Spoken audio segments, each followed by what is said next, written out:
electricity in the air tonight. These players are made for moments like this. Spectacular! Oh, what a shot! Oh, into time!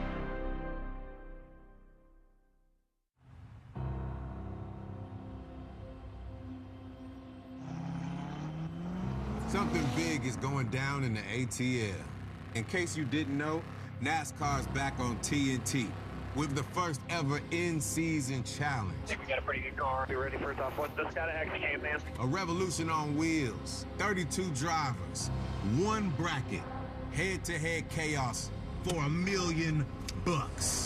5 weeks to see who's got the nerve to claim it. There's no time to lose. It's time to move. Green. Go, go, go, go, go, go. 3 wide, 3 wide. Stay down, stay down. Watch him, watch him. We got him right where we want him. This field rolls deep. Denny Hamlin, Christopher Bell, Kyle Larson, Chase Elliott. Could the bracket put them on a collision course? When the sun goes down and the lights come on, you know it's about to get dirty. Oh no! The lights out! I'm about to punch out! Lights out! Atlanta at night turns that test every nerve. Put her down, put her down. It's fast, Oh, baby! it's slick, Hang on. and it don't forgive. Damn it! This is just the beginning of our journey. After Atlanta, the Chicago streets are gonna test them. Sonoma's turns are gonna twist them. Dover's concrete's gonna grind them. And Indy's gonna finish them. Brickyard 400, baby! Hell yeah! Every lap's a shot. Just stay in control. Every race a gamble. Oh my God! Every second counts. 3 wide for the lead to the finish line. Way to fight! Miss it, and you're out. Get out of the way! I'm gonna wreck it, Dad. What the hell? Yeah, baby! Woohoo! Where they at, brother? Get out of the way! Don't blink. TNT's dropping the flag tonight, and this thrill ride to Indy jumps off. Get out of the way! Welcome to Atlanta, where the racers race.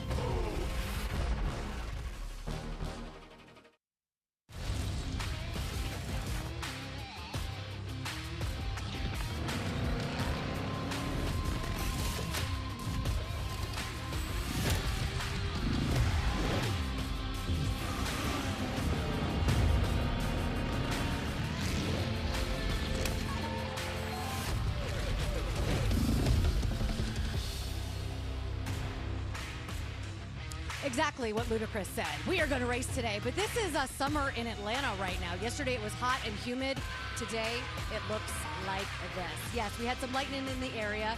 Did have to clear the track. The fans are making their way back in, and everybody, we are on time as of right now. 7:19 is the official green flag start. Joey Logano, he'll lead the field to green. He won here in the fall last year. A big win for that 22 team on the way to their championship, his third. Loves this place, and so does that guy right there. Chase Elliott, hometown boy. You know they are getting ready to ring that siren. I saw a bunch of 9s in the crowd.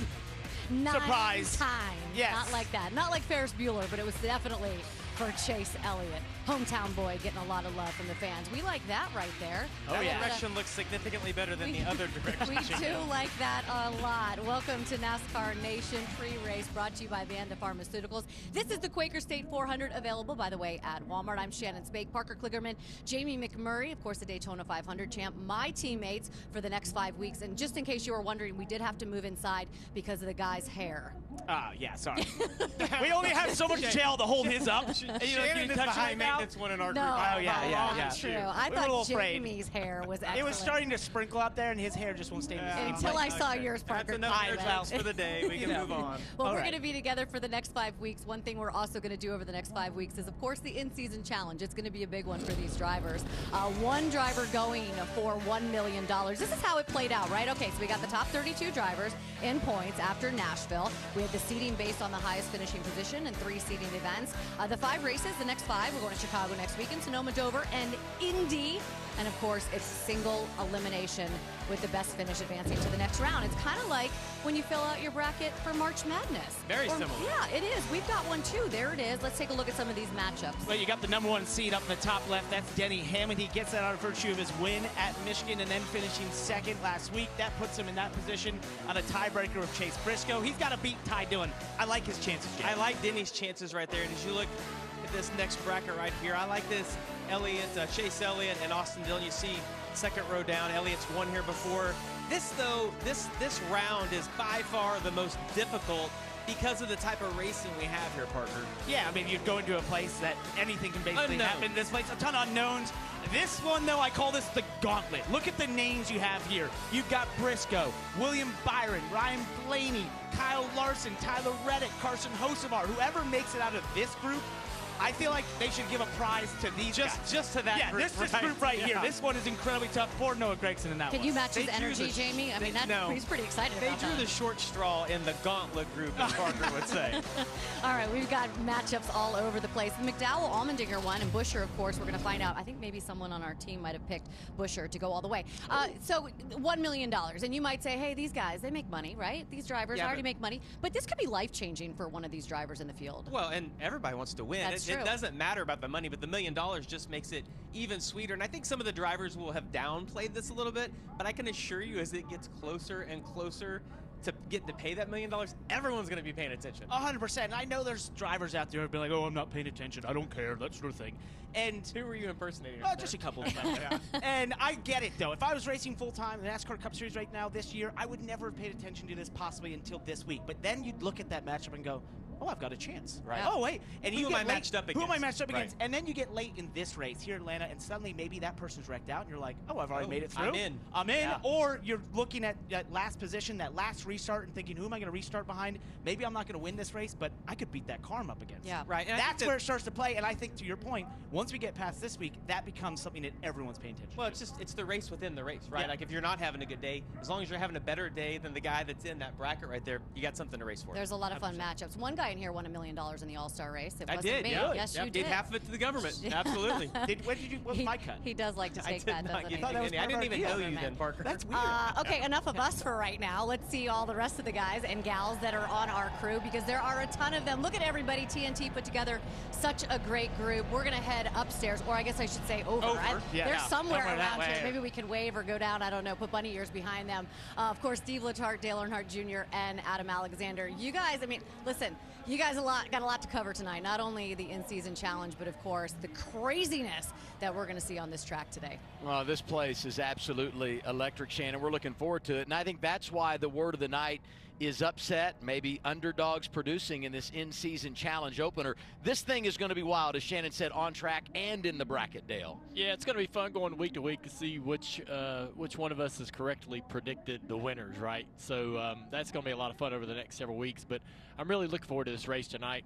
Of all the races that I've been a part of a broadcast team, Atlanta ranks up there as one of the funnest broadcasts to do, because there is something going on all night long. They're three wide all the way around this racetrack. You have to work every single lap to get the track position, to keep the track position, to stay up front. You have to be aggressive. You have to drive like a jerk and push your competitors around.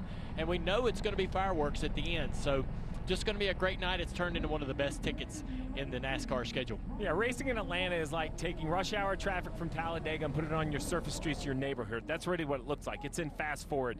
And it's not just the driver. The crew chiefs are going to have to be very creative to try to help their driver out. But I think Jamie might have hit it the best for me. I've been trying to figure out where this bracket lands. And when he said it could make a bad day better, because if you go have a day that you're frustrated with and it wasn't that good, and then you go back and you go, oh, but we did advance. It's like that cherry on top that you're like, I can make something of that day, and it's motivation to go keep fighting the next week. I will say this, though, the bracket a 5-week thing. You race like a jerk tonight, there could be payback next Sunday in Chicago. So much to discuss. We look forward to the green flag coming up a bit later on. Shannon. Season Challenge, or in-season challenge, is brought to you by DraftKings Sportsbook. Let's take a look at who has picked whom, I guess. Is that how you say it? Whom? That sort of works. Yeah, I guess. Yeah. English is Jamie, my second language. You got a 10 seed here. And do you know Kyle's history here in Atlanta? I don't care what his history is here. I'm thinking further. I'm going to try to get a bye this week with Larson. He did finish third here, the first race here. I know his history's not great, but I like Kyle Larson making it all the way to the end. Based on where the last race is at Indy, I think Kyle Larson's as good as anyone there. Shannon, my guy is on a career heater right now. Denny Hamlin, #1 seed coming in this whole bracket challenge. He made this thing. Who would be he was the idea last year. Who would be better than him to go on to win it? All he has to do, I know he could make it through here easily, but he's got to get better at finishing the road courses. On a career heater, I think he has that What chance. I like about this is that we're arguing. I know. we have not a dog in the fight other than just bragging. We don't get anything out of this, do we? Right. Well, by the way, Jamie McMurray will always pick Kyle Larson. Yeah. Just, Well, just for the yeah, record. they weren't pick teammates. Joey Logano, just so he you was know. just talking about him earlier when we were off air a little bit. All right, well, our team is all over the place, some of the best in the business on pit road. Let's go around the track, brought to you by Vanda Pharmaceuticals. Let's start with one of the OG members of the NASCAR on TNT crew, Marty Snyder. Been a part of the team since 1997. Thanks, Shannon. Honored to be back with the Turner Sports family, and I think it's only fitting that this in-season challenge kicks off with the #1 seed being the driver whose idea this was in the first place. But Denny, is there a more chaotic track than Atlanta to kick off this in-season challenge?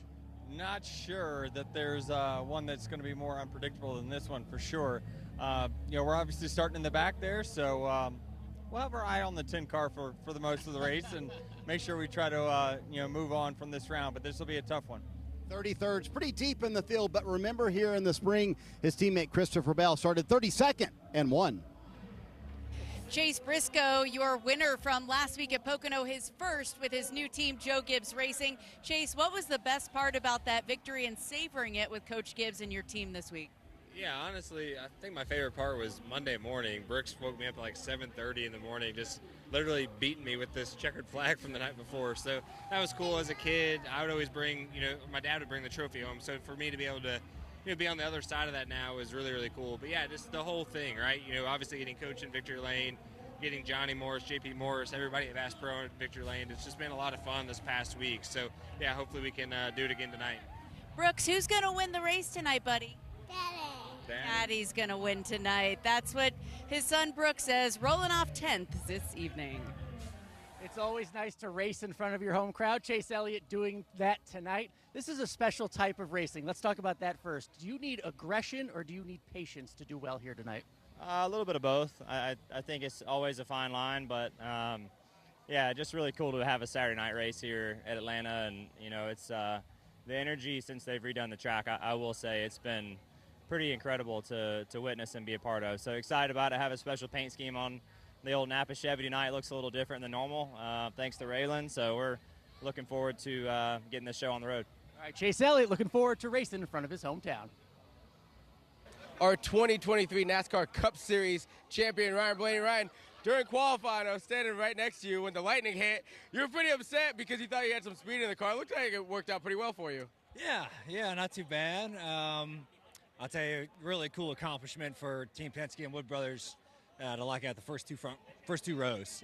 So huge props to everybody at the race shop, everybody who works together to build these cars as fast as they can. It's a huge testament to them. So, yeah, hopefully we got something for them tonight. A little bit different in the pack. It's pretty warm. It's going to cool off a little bit. So hopefully you handle good. Hopefully you can make good moves. But I think the beginning, it's like, can we control this thing, right? Can we control the flow of the race? That's what we're planning on. But appreciate Advanced Auto Parts being with us. Should be a good night. Hopefully we can bring one home. A lot of 12 fans here in Georgia. Oh, yes, a lot of fans. And, of course, we're going to be watching social media the entire race. NASCAR and TNT is officially back. There you go. Yeah. I don't know what that emoji is, though. Is that a... That's like a tip of, like a Oh, okay. Salute. If people do that, It's and a that's young like, person I don't... emoji. Yeah. Guys, I'll help you out your emoji game. You can help me? All right, you're going to have to help me out. All right, there's not... what's going on here? Pre-race fight. Is this real? No. Well, They're they're just going trying head-to-head in the challenge. Oh, there you go. And they both know whoever wins this Man. today, I'll two take road Dow course if guys. it's real. How's that sound? They sold that really well, I think. Dale Jr., there's not much he can't do, including drone pilot. Yes, I said drone pilot. He's going to take us around the track, this Echo Park Speedway, the bumps, the lanes, all the fun. When we come back, I'm going to take y'all around the track like you've never seen it before. Echo Park Speedway. Buckle up. It's going to be a lot of fun.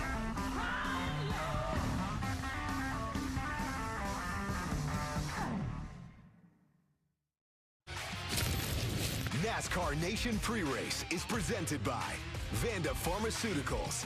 Innovate in the service of people's pursuit of happiness. All right, so over the next 5 weeks, we're going to talk a lot about the in-season challenge and the $1 million. But don't forget, we still got a championship to win. We still got guys to lock in to the championship hunt. Bubba Wallace right there. You see him on the left. He is good right now, 15th. He is 29 to the good. But you see that red line, and it is getting tight, guys. It is, and if you saw on the stage right there with Bubba Wallace, with Daniel Suarez, he's really good here. You think about that matchup tonight, that's going to be one of the closest one we have. And Bubba's been in a good position, Parker, but the last few weeks, it's been a struggle, not because of performance, but just DNFs because of part failures. Well, it's really been DNFs through the season. Leads the series in DNFs this season, and really the speed has been there. And I liked his quote post-Pocono where he said, you know, after they had the brake failure, the troubles before qualifying and being so fast in practice, he said the old Bubba started to creep in for a second. But he's like, nope, I found the positive when I walked to Atlanta. New week, new hope. And I just like how open he is about his mental state and that, you know, he knows how to sort of compartmentalize and get rid of those bad weeks. The one thing that's kept Bubba in the points is his stage points, 110 stage points. He's been one of the highest scoring stage points guys throughout the season. That's what's kept him above that cut line up to now. Gosh, I love it when you talk stage points. There's going to be a lot to follow tonight because this track is really so unpredictable. Formerly Atlanta Motor Speedway, now known as Echo Park Speedway. Buckle up. You're going to be running wide open around this 1.5 mile racetrack. It races a lot like Daytona and Talladega, where the draft is key. The track is really smooth. The new configuration has the surface really locked down. They've added more banking to the racetrack, and they actually narrowed up the turns several feet. So it's a little more treacherous, but still a ton of fun. The drivers had a lot of confidence to make a lot of bold moves, and that's what it's going to take to be able to find your way into victory lane. There's a lot of room out there, but you're going to find yourself running 2 and 3 wide all night long. Coming off of turn 4, look at the angle in the tribal to the wall. You don't want to find yourself in trouble here, hitting those walls really hard. Come down this front straightaway in front of the fans, and they're cheering you on.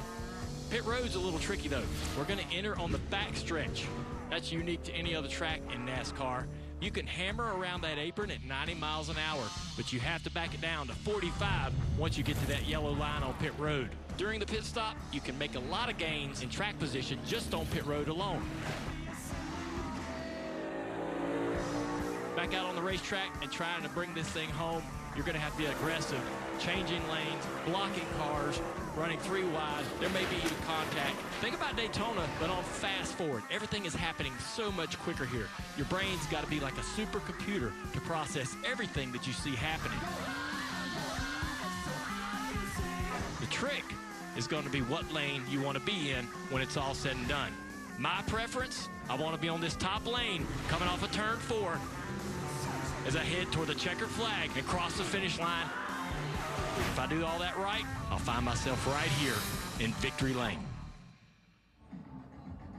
More drone shots, please. Give me more. And we got to get more reports right now because action is picking up. Driver intros all finished. Marty is with the guy who mastered this track last fall and starts on the pole today. Well, Shannon, that win last fall was pivotal in Joey Logano's championship run. We're just talking about the differences of super speedway racing between Daytona and Talladega and Atlanta. What would you say is the biggest difference in your preparation for this race versus those races? Well, it's the fact that you got to lift in the corners is quite a bit different, and you'll see that tonight where, you know, you can't follow each other right on each other's bumper. The dirty arrow, wash the noses out quite a bit. So it's somewhere in between 1.5 miles in the super speedways you see in Daytona. So it's a bit of a confused track. I always say it doesn't know what direction it wants to be, but overall it's a fun track and it puts on great racing, and hopefully we got the Auto Trader Mustang that can not only be fast up front in qualifying, but also can stay up there. Of course, the advantage of winning the pole is that he gets pit stall number 1 tonight. Our most recent winner from Echo Park Speedway, Christopher Bell. Christopher, you guys qualified 32nd in the spring, qualified in the 20s this weekend. Not a big deal for you. Oh, hey, what's up, Ty? Got a little Ty Gibbs. Not a big deal for you? No, not here. Not here. This race is long enough. You can make your way to the front for sure. Does that give you any extra confidence because you've already made your way to the front before and won a race here? I think so, but speedway racing's tough, man. It's really tough. And I would say out of the 36 cars we got, probably 30 of them could win this race. So everybody knows that going in, but we're going to go roll the dice and have a good time. Christopher Bell going to roll the dice here at the Super Speedway on steroids. I love that. Rolling the Dice by Christopher Bell, who's our most recent winner, and Confused Racetrack by the second most recent winner. I agree with that, by the way. Oh my gosh, we are going to be in for quite a show here tonight at Echo Park Speedway. We're getting closer to green flag. Take a look at that. Drivers getting ready to climb in their race cars. NASCAR Nation Pre-Race is presented by Vanda Pharmaceuticals. Innovate in the service of people's pursuit of happiness. We're getting ready for a little night race here at Echo Park Speedway, the newly named Echo Park Speedway. DraftKings is an authorized gaming operator of NASCAR, and new customers, look what you can do. You can bet $5 and get $150 in bonus bets instantly. Just download the app and use the promo code SPEED when you sign up. DraftKings Sportsbook, the crown is yours. Now let's take a look at our DraftKings Sportsbook driver odds. There you go. What do you like? Well, I didn't look at these odds before I made my pick. You didn't? But I did a good job making my pick based on these odds. Did you pick Kyle Larson? No, I picked Ryan Blaney, who's at the top. Oh, wow. Shocking. Well, easy. Way to go out on a limb there. In a Ford, a Penske Ford, they locked out the front two rows on speed. Wow. How'd you pick that one? This is our DraftKings Sportsbook driver picks. You already picked your driver. I already told you my pick. I'm going with Ryan Blaney. Yeah. Okay. Wow, way to really build it up. Thank you for that. Who are you going with, Parker? Well, we're in the Peach State, right? Okay. And there is that Dawsonville. This is a long setup, I feel pool like. room. Pool Yeah, we got that right last time. And I had to thought that in Georgia, at home, he's one of the most consistent drivers in all the series this year. It's got to be Chase Elliott. Who's going to win here today? Can you tell the today. people at home what gets rung when he rings? It is the siren. It is a siren, that will everybody. happen if he is able to so win. don't excess And it. a massive crowd here today, even with all this weather, that will be cheering him on. There he is, Ryan Blaney, Jamie McMurray's pick. We will be right back to get things kicked off here at Echo Park Speedway.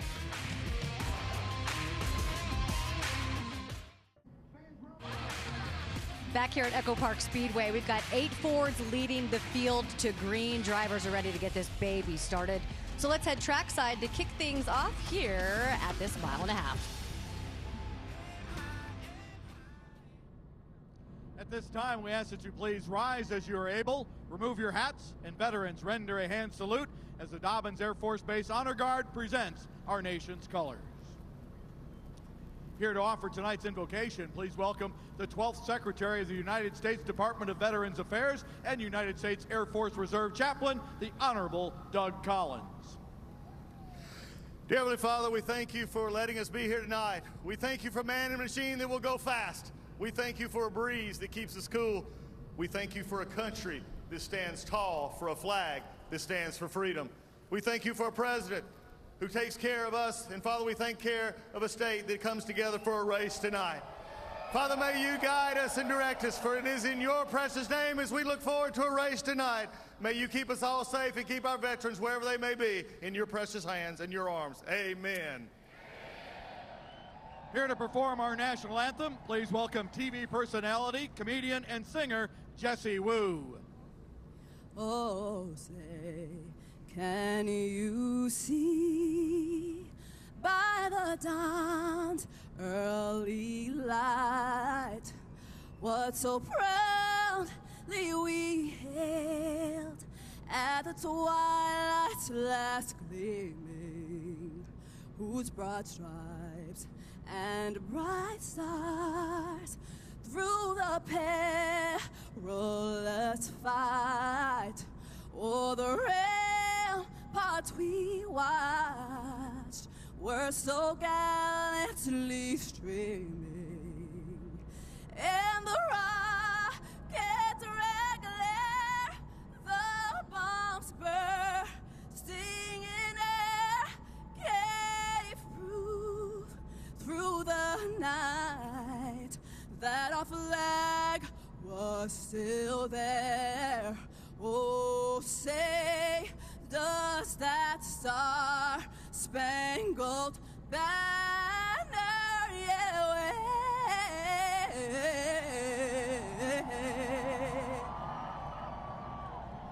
o'er the land of the free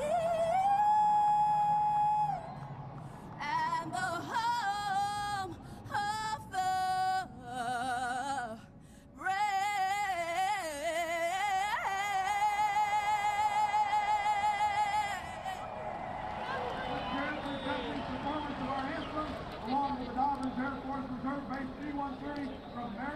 charge of providing tonight's flyover.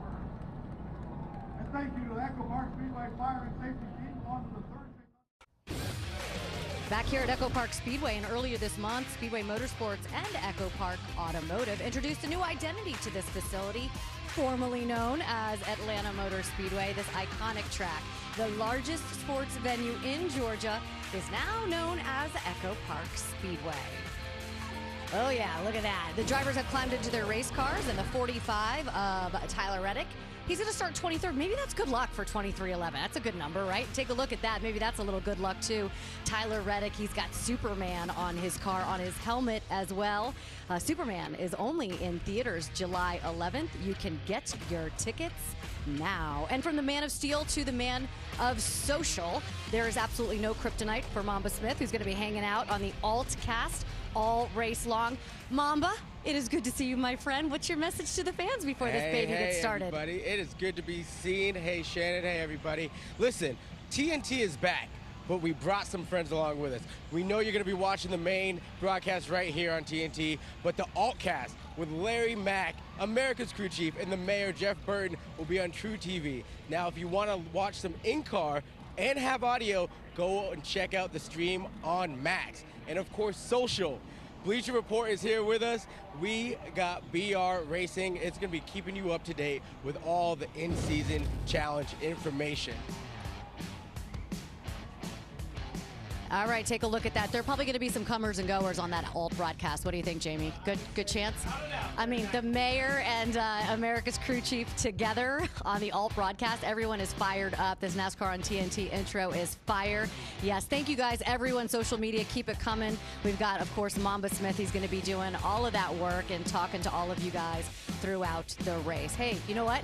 It is time right now for 40 drivers to hit that switch as we head trackside to fire them up.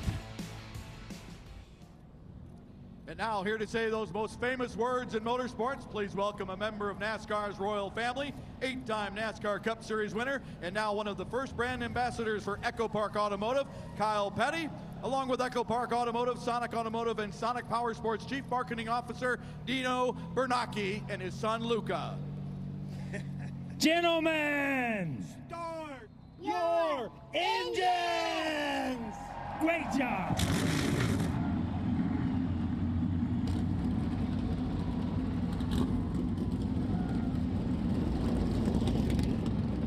All right, what a cutie. Adam Alexander, the guys who are going to call the race. First of all, let me say, Adam, it is great to be your partner here again on NASCAR on TNT. It's your turn. Take it away. Have fun up there. Yeah, thank you so much, Shannon. Welcome into the broadcast booth. I'm here with the Hall of Famer, Dale Earnhardt Jr. Our crew chief is Steve Letarte, NASCAR on TNT. Here we go for a little Saturday night action in the 404. I don't know who's going to win on track tonight. Couldn't predict this race, but I know we're going to win in the broadcast booth. This thing is going to be entertaining. Yeah, it's been pretty amazing. They've ran 7 races on the new configuration, and each one of them has had a lot of fireworks, and there's action from the start of the green flag to the checkered. We're going to get the same thing tonight. One thing that I do know, though, is this racetrack is changing. It is demanding on the teams to be able to continue to change with it, Steve. Have they got enough downforce and things built into those cars to make sure they're comfortable when they are 2 and 3 wide around this racetrack? Yeah, you've labeled it, and I agree, the best ticket in NASCAR, because that's what we're going to see out the window. That's what the fans are going to see at home, 2 and 3 wide, but it's not comfortable. To your point, as a crew chief, I can't turn into a fan. I'm not just a bystander watching along. I'm an integral part of this, not only in that car setup you talked about, but helping my driver out. When you get 2 and 3 wide on these narrow corners, as you described earlier, only about 40 feet wide, there's nowhere to go. It doesn't matter how fast you are, so strategy will be a key.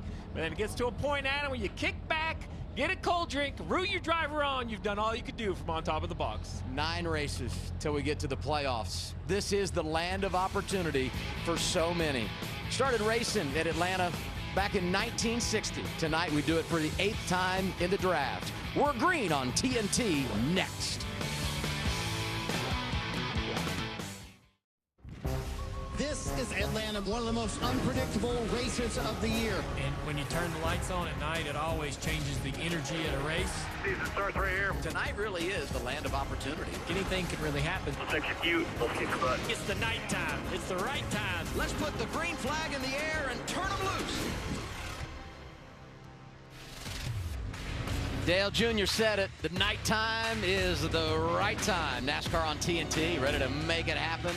Welcome in the Quaker State 400, available at Walmart. You know, the weather has been questionable all weekend. Thunderstorms all around.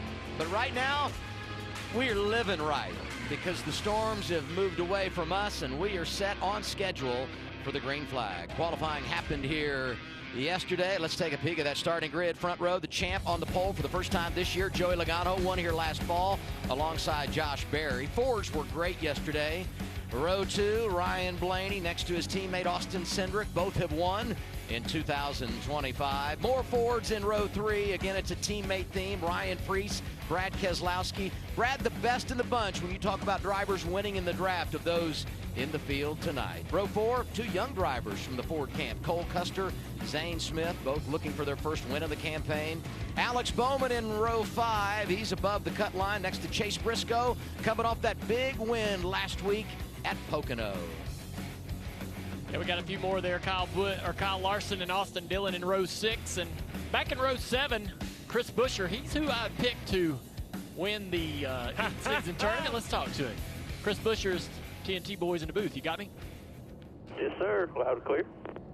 Man, you got a 3-race top 10 streak going, picking up momentum at the right time. And now you got Atlanta. Where's your confidence tonight? Pretty good, man. RFK always brings fast race cars to these things. So, we need to come out here and do. Just a matter of having a clean night, executing at a high level. Got the team to do it here, so get this thing rolling and make our way forward. What's the trick, to getting through this race? There's a lot of calamity. It's going to be tough in stage 3 as the intensity starts to ramp up. How do you kind of keep it together in your car? Lots of voices in my head and people making sure I keep calm, but you know how these things play out. They're gonna get wild coming down to it. So we'll just make sure we're there for that. Make sure we keep it up front, keep this thing clean, and we'll have a shot at it. Appreciate you giving us some time to talk. Good luck. Thank you. Starting lineup continues to roll bottom of the screen. Look at some of these drivers starting outside the top 30. Suarez, who won here last spring. We know how good McDowell is in the draft. Well, we heard from Denny Hamlin earlier, starting all the way in the back, was trying to be patient, but he's starting next to one of the most aggressive drivers in Ross Chastain. Will patience succeed back there in row 17? SVG, the big winner at the road course of Mexico City, starting next. I'm going to give him like that young phenom ladle, Connor Zilic, so much pace. And then Ricky Stenhouse Jr. all the way back in row 19. He's circled this race as an opportunity for him to punch his ticket to the playoffs. We'll keep an eye on him tonight. 20 rows in total, 40 cars. We don't see 40 all the time. Take a crazy race on a small track and jam even more cars in it. Let's hear from our pit reporters. Before we go green, we start off with Danielle Trotta. Hello, Danielle. Hi, Adam. Yeah, one of the biggest surprises so far this season is the fact that William Byron's only won one race, and he's been so dominant. Now, that one win was big. It was the Daytona 500. But since then, Byron has come so close so many times. In fact, in the last 5 races, he's led nearly 400 laps and won 4 stages. I asked Byron, are you frustrated you only have that one win? He said no, because in the 5 years my 24 team has been together, we've never been more dominant. His crew chief, Rudy Fugle, told me, watch out for my guy. He has 4 wins at drafting tracks because he knows how to find the front and stay there. He's rolling off 18th tonight, Alan. Danielle, one of the best finishes for Kyle Busch this year came right here at Atlanta in the spring when he finished 7th. He needs another one tonight. The 2-time champ is now way below the playoff cut line, and he needs a win or at least a good run tonight. I talked to his crew chief, Randall Burnett, he was honest with me. He said, look, before we can even think about running up front tonight, we just have to get better at the basics, block and tackling, being good off the truck, having speed. Without practice, they don't know what kind of car they have. This track has been good, though, to Kyle Busch. Remember, he was on the losing end of one of the closest finishes in NASCAR history at this track. He can get it done. He just has to do it tonight. He's got a lot of work to do. He starts 29th, Marty Snyder. Alan, when I talked to Billy Scott, the crew chief for Tyler Reddick this afternoon, I asked him, what do you need to accomplish tonight? He said, honestly, we just have to stop the slide. Tyler Reddick has lost 33 points to the cut line in just the last 3 races. And as Scott told me, listen, we would love to win a race before the regular season is up, but our main goal, just develop some consistency. That's how we won the regular season title last year, and that's what we have to accomplish, Adam, before the playoffs start. You talk about that slide outside the top 10 in 8 of the last 9 races for Tyler Reddick, but he has won in the draft last spring at Talladega Superspeedway. Now we get our race analysis for this evening's event. Well, it's a 1.5-mile track, but it doesn't race like any other 1.5-mile tracks in NASCAR. It's a drafting race for sure. 260 laps make up the 400 miles. 60 lap stage 1, 100 lap stage 2. The final stage also 100 laps. That fuel window around 70 laps. I think guys might try to stretch it, save a little bit. But if you're running full out, about 70 as far as you can go. Let's do our race know-how presented by Napa Auto Parts. Well, it starts with the strategy. It just needs to be efficient. Goodyear tires are not as big a priority here as other racetracks. It's all come down to that Sunoco fuel. Be efficient when you're on pit road. There's going to be a lot of things happen around you as a driver on this racetrack. The communication from your spotter will be so important tonight, helping sort of paint the picture of what's going on around you so you can focus on what's important. And also, a little help, a little luck. We're going to talk about pushers in row 2 on these restarts. You're going to need people to commit to you, to push you into the lead, clear into the lead on restarts, as well as we're racing around this racetrack 3 and 4 wide. Helps one thing. I'd rather be lucky than good anytime, Adam. A lot of luck. I take a lot of luck. It served me well in my life. I'll take lucky every time because I am no good. Let's get a little pep talk. Team radio, number 7, Justin Haley. Eddie, I've had about 2 energy drinks already. I'm fucking wound up. Okie dokie, that's good to know. Yeah, let's make it happen. Please tell me, Dale, you haven't had any energy drinks because you've been on the chip all week long in anticipation of this race. I made that mistake one time at Martinsville and ended up, the car looked like it ran 500 miles after only 100 miles, so we'll have to keep an eye on that 7 car. He's going to be full of action tonight. And 100 was a stretch because I remembered about lap 20. He told me to write in the notes, hey, take your notes out. I thought I was getting some car info. He goes, we got to cut down on the energy drinks before the start of the short track. Logano goes inside lane here, and we talk about the starting lineup and, you know, all those Penske guys up there, but it's interesting to me that he's down on that inside lane. You know, and we could talk about the calamity, as Dale mentioned earlier, and trying to be patient, but if you can't wait too long. You have to go right off the start. You have to get positions. You know, everyone knows track position matters. You just can't wait until we're near the end of the race and think you're going to magically leapfrog your way to the front. And as you look at the front of this field, you see nothing but Fords. They have dominated in qualifying here. They've done really well winning a lot of stages. Also, they just haven't been able to finish the race and win in victory lane. A couple times Joey Logano's done that, but that's going to be the key to the races. Can the Fords not only control the race, but also get themselves to victory lane? Look at the numbers there and what's happened since we went to this draft configuration in Atlanta. Yeah, you see the stage wins, laps led. They really are really strong here, but it seems like when it really comes down to taking the high risks, everybody's game, and somebody else finds their way to victory lane, so we'll see. The champ, Joey Logano, starts on the pole. Next to him, Josh Berry. It's race day in the ATL. NASCAR on TNT is back. We're glad you're with us on this Saturday night. Here we go.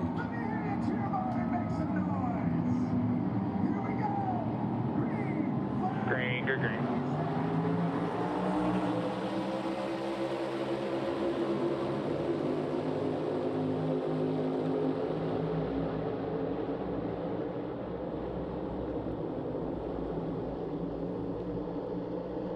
Joe Logano getting some great help to get clear from his teammate. He's going to jump in front of Josh Berry on that outside line.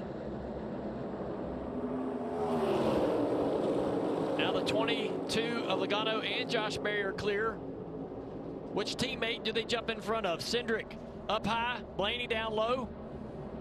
It seems simple, but that was a perfect example of why Logano's so good. Instantly, he knows it's about what's happening behind. He picks up that push and now easily controls the race.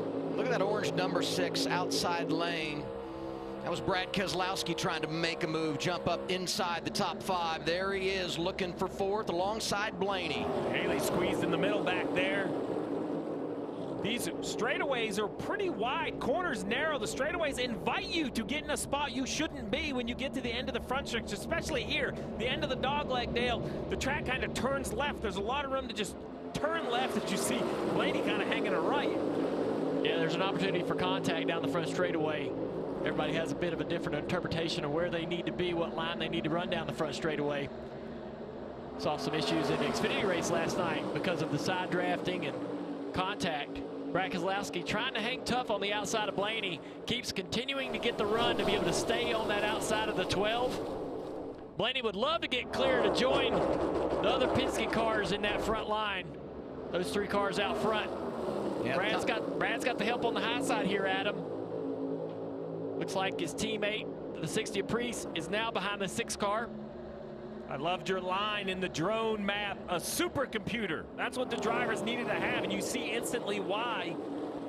Every movement has to be just more precise and more committed is what I would say. If you're going to change lanes, you have to change them. You can't kind of nudge your way over.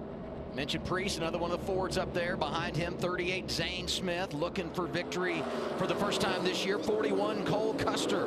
That team has been performing at a high level lately. And right behind him, the 5 of Kyle Larson, a driver that doesn't always enter the conversation when we're racing in the draft. Won a stage here earlier this year, and they're getting closer and closer to winning at this style. Well, he got out of the car the last time they raced at Atlanta and said, I had a lot of fun. That's the attitude. When you start having fun at these races, that's when they start going well. Brad Keselowski still on the outside of the 12. Can't seem to get clear. They can't really get to the back bumper of that 6 and give him the momentum. The 60 gets close, but then loses a little bit of aero grip, gets a little tight, has to come out of the gas. Brad's just barely hanging on that side draft, and here comes the 41 that'll push the 12 clear. Blaney is clear. Will he take the line away from the 6?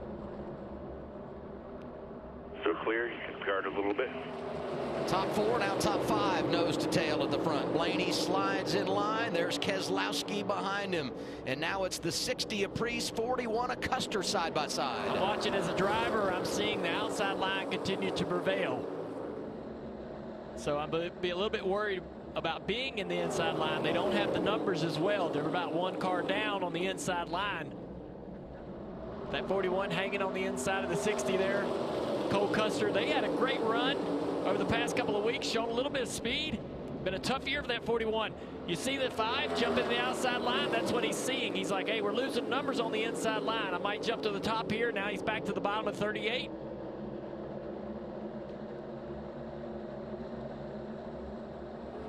Larson and Cole down there by themselves. Here comes the 48, a teammate, Bowman, to the bottom of the racetrack. We see a little bit more gap between the cars, too, than we traditionally do at this racetrack. And I mentioned how this place may be losing a little bit of grip, kind of returning toward that old Atlanta that we're so used to, more abrasive. And that might be why these guys are starting to see a little bit of space between them. Marty. Dale, with Roger Penske in the house, you couldn't draw it up better for Team Penske. Qualified 1 through 4. Right now, 1 through 4 on the track. And Junior had a very interesting conversation with Joey Logano before the race on their theory of why they want to lock out top 4 spots if they can. And he told me he thinks it's a bigger advantage here at Atlanta if they can run 1 through 4 than it is Daytona or Talladega. He said single file or double file. Do you agree with Joey's take on that? That when they can run 1 through 4 as Team Penske, they can control the field a little bit better. Absolutely. They're in a really, really good spot. And again, I think this racetrack is going to be more difficult balance-wise, more uncomfortable for the drivers. We ride on board here. You can hear the guys lifting out of the gas just a little bit right there. So, Dale, check this out. Looking back at Denny Hamlin, I'm going to draw right here and give you some things. Watch these eyes right here. Watch what he does. Maybe. So the mirror you see on the upper left, this is the carbon fiber mirror, but down in this direction, down here, there's a screen. It's his rear view camera. Just watch. First of all, I don't think he's blinked since we've been on board. I mean, look how wide those eyes are. But then just watch. He will look down to his right, up to the mirror, over and over and over again. Every lap, every corner exit. Also listen to him lifting out of the gas. Clear high. Back here in the dirty air at the back of the pack. Not confident to drive that car down in the corner full throttle. Got the telemetry right there at the top of the screen. Rolls a little bit out of the throttle right there. That's the magic, is the minimum speed. You know, I know 185. We go to tracks we run 200. So it's not the top speed. It's in the middle of the corner. You're still running 180. That's what makes this racing so crazy. Got Hamlin back there. Yeah, I just think we're going to see a little bit of a different type of a race than we expected because the cars just aren't handling quite as well, don't have quite the grip that they're used to. Now, as it gets cooler, we get later in the night, that's going to improve somewhat but you can already see this field starting to space out just a little bit. We're going to have cars that handle really good and cars that are going to really struggle here in another 10 or 15 laps. Joey Logano qualified on the pole. He's led the first 12. In fact, he's led the last 6 races here in Atlanta. Top 5, Logano, Berry, Cindric, Blaney, and Zane Smith. Chili's wanted to reintroduce the Presidente Margaritas to a NASCAR audience, but that was pretty complex, so we came up with the catchy line. Ride the Dente, ride the Dente, that's all I wanna do is ride the Dente. Now, is this here country song about Chili's Presidente Margaritas just a shameless way to sell Chili's Presidente Margaritas? Yup, sure is. Ride the Dente. Your new bike is officially protected by America's #1 motorcycle insurer. We can now safely go wherever the wind takes us. That's right. It was one of those books that smelled bad, but in a good way, you know? Oh, man. Oh. Didn't think this through, did you? No. You go without me. The owner and I aren't on speaking terms. Apparently the refills are limited. Okay. It's not okay. This Xfinity Wi-Fi is booming.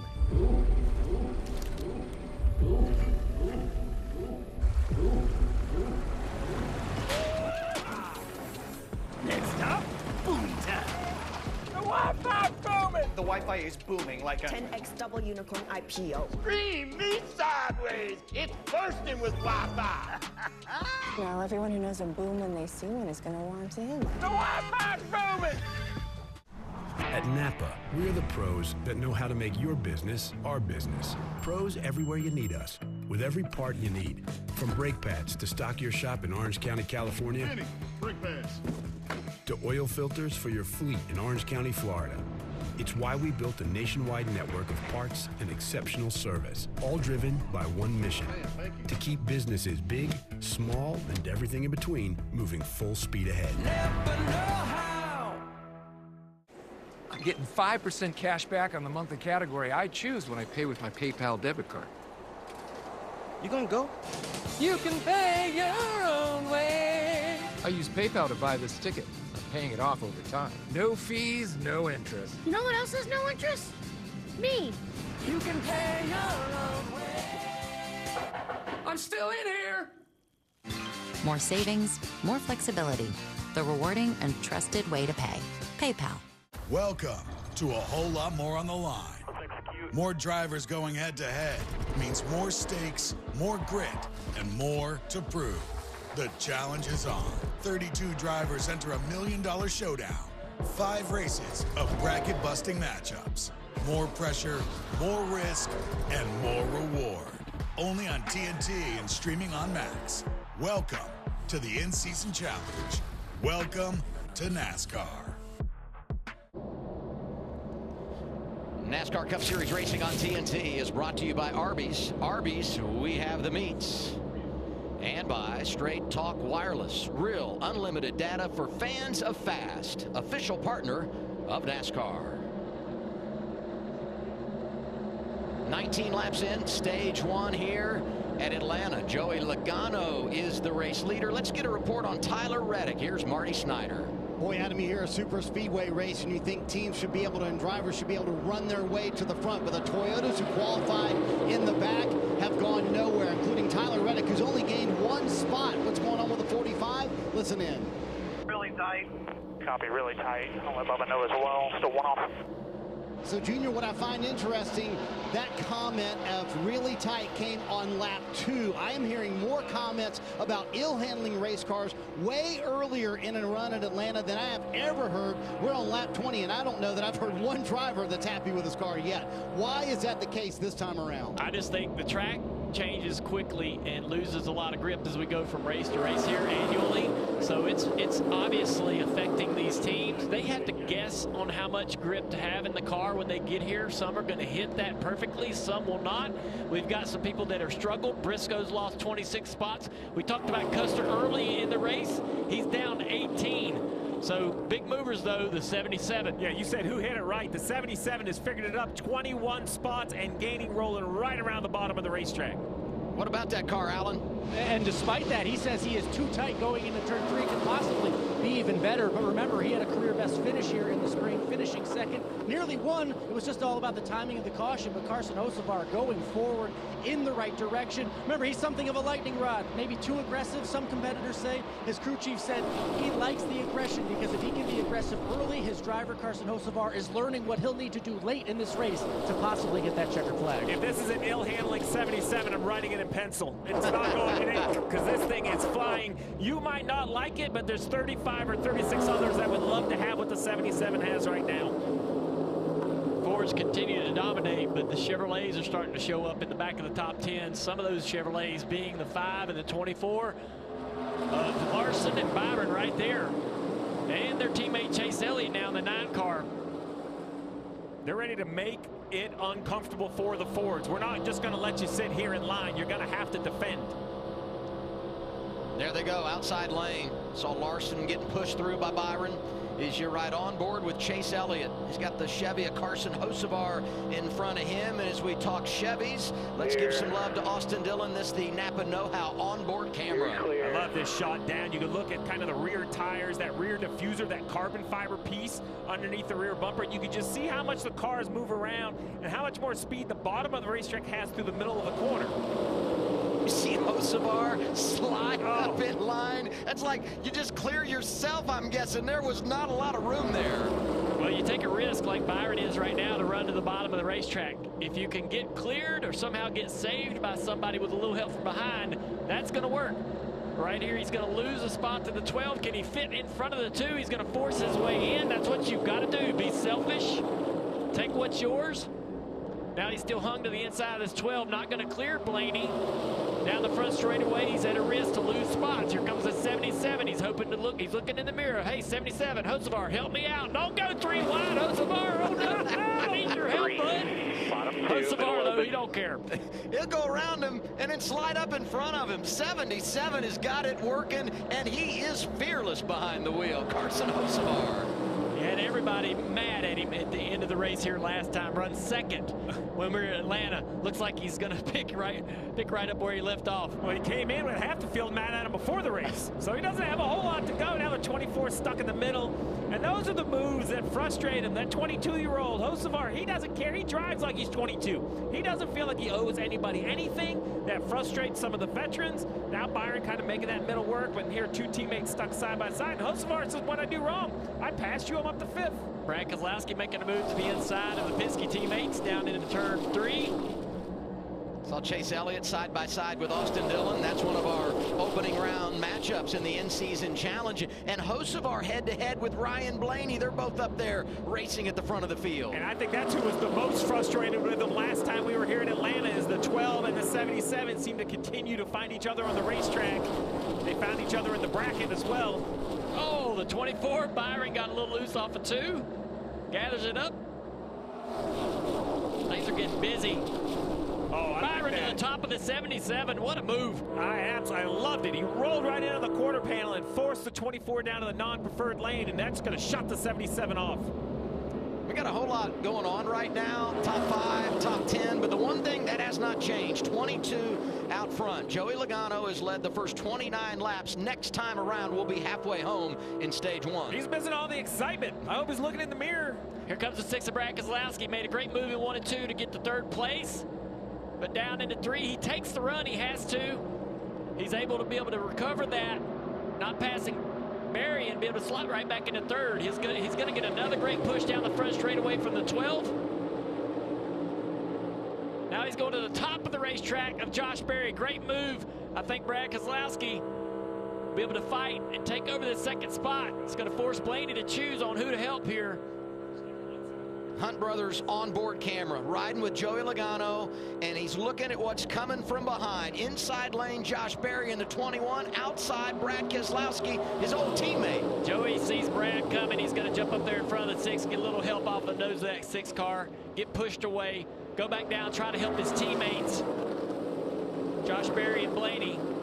But every time that 6 starts to close the gap, on the back of that 22. He's going to pull back up there. Barry's clear into second. 21 and 6 are both clear. 21 stayed up. Barry's clear to him. This lapper's supposed to stay bottom here this time.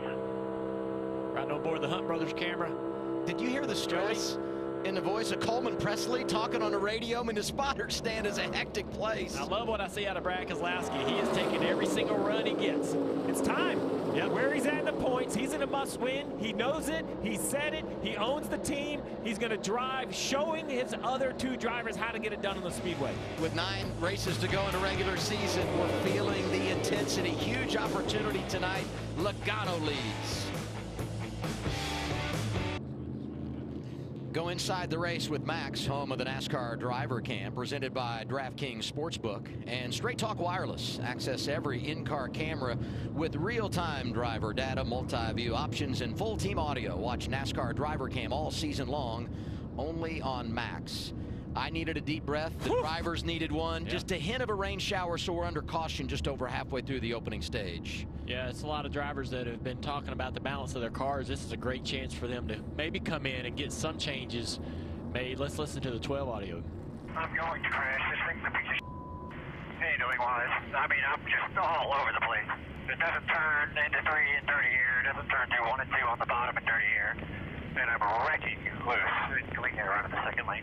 I need way more handling capabilities if I'm going to be any kind of a threat. I can't even race. Here's Danielle. Yeah, Adam, I talked to Ryan Blaney's crew chief, Jonathan Hassler, this morning, and he said it was really nice to have speed in this race back in the spring, but we walked away questioning if we had too much speed and handling would be an issue today. You just heard Ryan Blaney in the frustration. Sounds like adjustments when pits open could be on the way for Blaney. So I'm sorry, Dale. I was just going to say, so it's not just tight or just not loose. What he's saying is I need more capability. So that's not as simple as just an air pressure change. They might have to raise the car up, maybe put a little bit more downforce in it. So we'll see what the 12 does on the pit stops. Pit road is closed. We'll work in a break, and pit road will be busy when we return.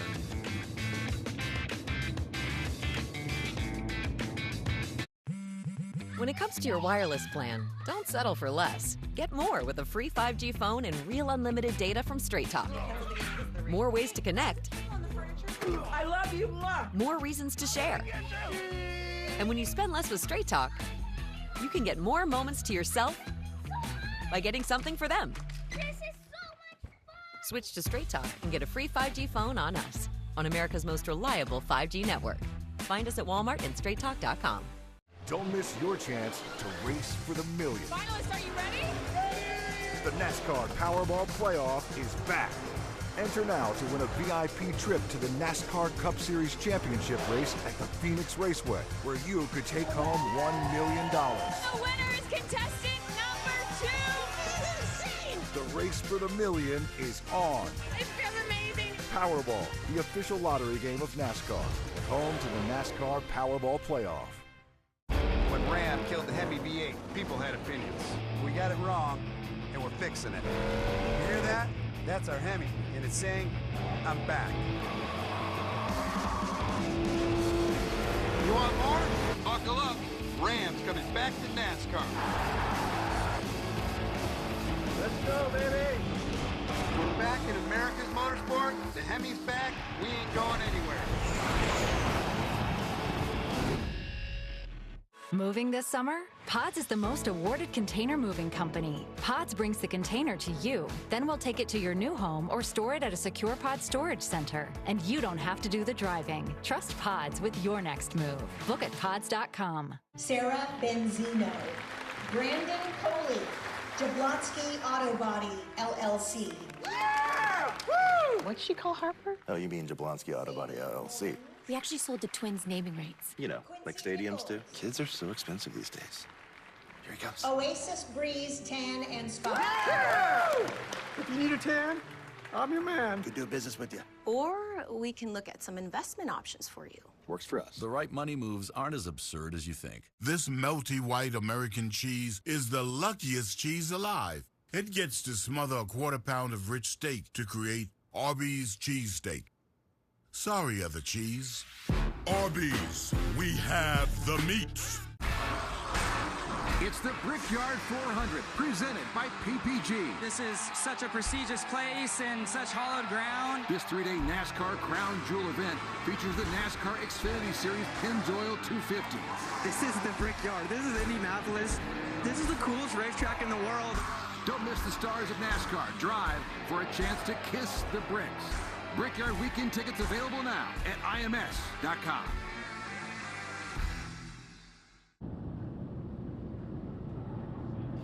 NASCAR on TNT back at Echo Park Speedway. It's race 18 in 2025, the first event in our in-season challenge. Some really good matchups on the board. One I would highlight, top left, Kyle Busch, Brad Keselowski. That's fun. This is just one more ingredient in the blender too, right? This place is already chaotic, and we're just going to see so much movement. You see right here, I call this the Hamlin region, right? I look at brackets by regions. He's the #1 seed up against Dylan. Busch, Keselowski, a heavyweight battle. Really, I had very few when I picked my brackets that I think were automatic, Dale. Yeah, absolutely. I mean, it's tough, especially at this race. A lot of opportunity, though. If there was to be any kind of action in the middle of the race that was to take out a lot of drivers or a lot of competitors, you're going to see some upsets happen. Yeah, this region here coming up next, it's the gauntlet, and I agree with Parker Kligerman, the upper right? They had all the stacked up drivers in one section. I mean, look at this, Briscoe, last week's winner, Byron, Blaney, Larson, and Reddick. I mean, look at this path for any of these drivers to make it. You're going to have to continue to knock off some big names. Down at the lower right, several good matchups here. McDowell and Allmendinger, and both of those guys had pretty good average finishes at Atlanta. So, I mean, none of these are real easy toss-ups. I didn't have the heart to tell you when you said you had Buescher picked that I have Gilliland beating him here. So, man, sorry, we deviate week one, round one, That's going to be the worst one. part, I guess, is if your bracket gets busted in Atlanta. Yeah. And the races earlier crazy here, and then we go to 2 events on the road. Here's Marty Snyder. Adam, he may be the #2 seed, but Steve mentioned it. Chase Briscoe started 10th, and he wound up, I mean, way back as the last car on the lead lap in 39th. What's going on to lose 29 spots? Listen. All over the left rear. I'm like sideways all the way around the track. Left rear completely out of the track. Like can't turn the wheel. Sideways chasing it up. I know you're fighting it in there, but do you think you could use more throttle, get some more speed to help load it up? Makes it worse the harder I drive and the higher I run. Boy, I tell you what, Steve, what does James Small do? Because the comment that came from Chase Briscoe's mouth when the caution came out, he said, James, it's so bad it feels like the right rear toe link is broken on our car. And Junior, a loose condition like that in the draft, boy, that cannot be fun. Well, the only thing I will say is the way these cars work, they sit on these stops, internal shock stops on the back. So even something that sounds impossible to drive can be a small adjustment away from a huge improvement. You're looking at me like you don't believe that. My anxiety level is really high because I can hear how bad this car is, and it's going to take a major swing to make the balance better. Will they be able to get that accomplished? I picked my tone real well, Adam, and I was like, listen, it's going to be okay. Trust me. Sometimes you got to sell blue sky as a crew chief. Yeah. Unfortunately, right now, we've got rain, so pit road remains closed. We're coming back. It's NASCAR on TNT.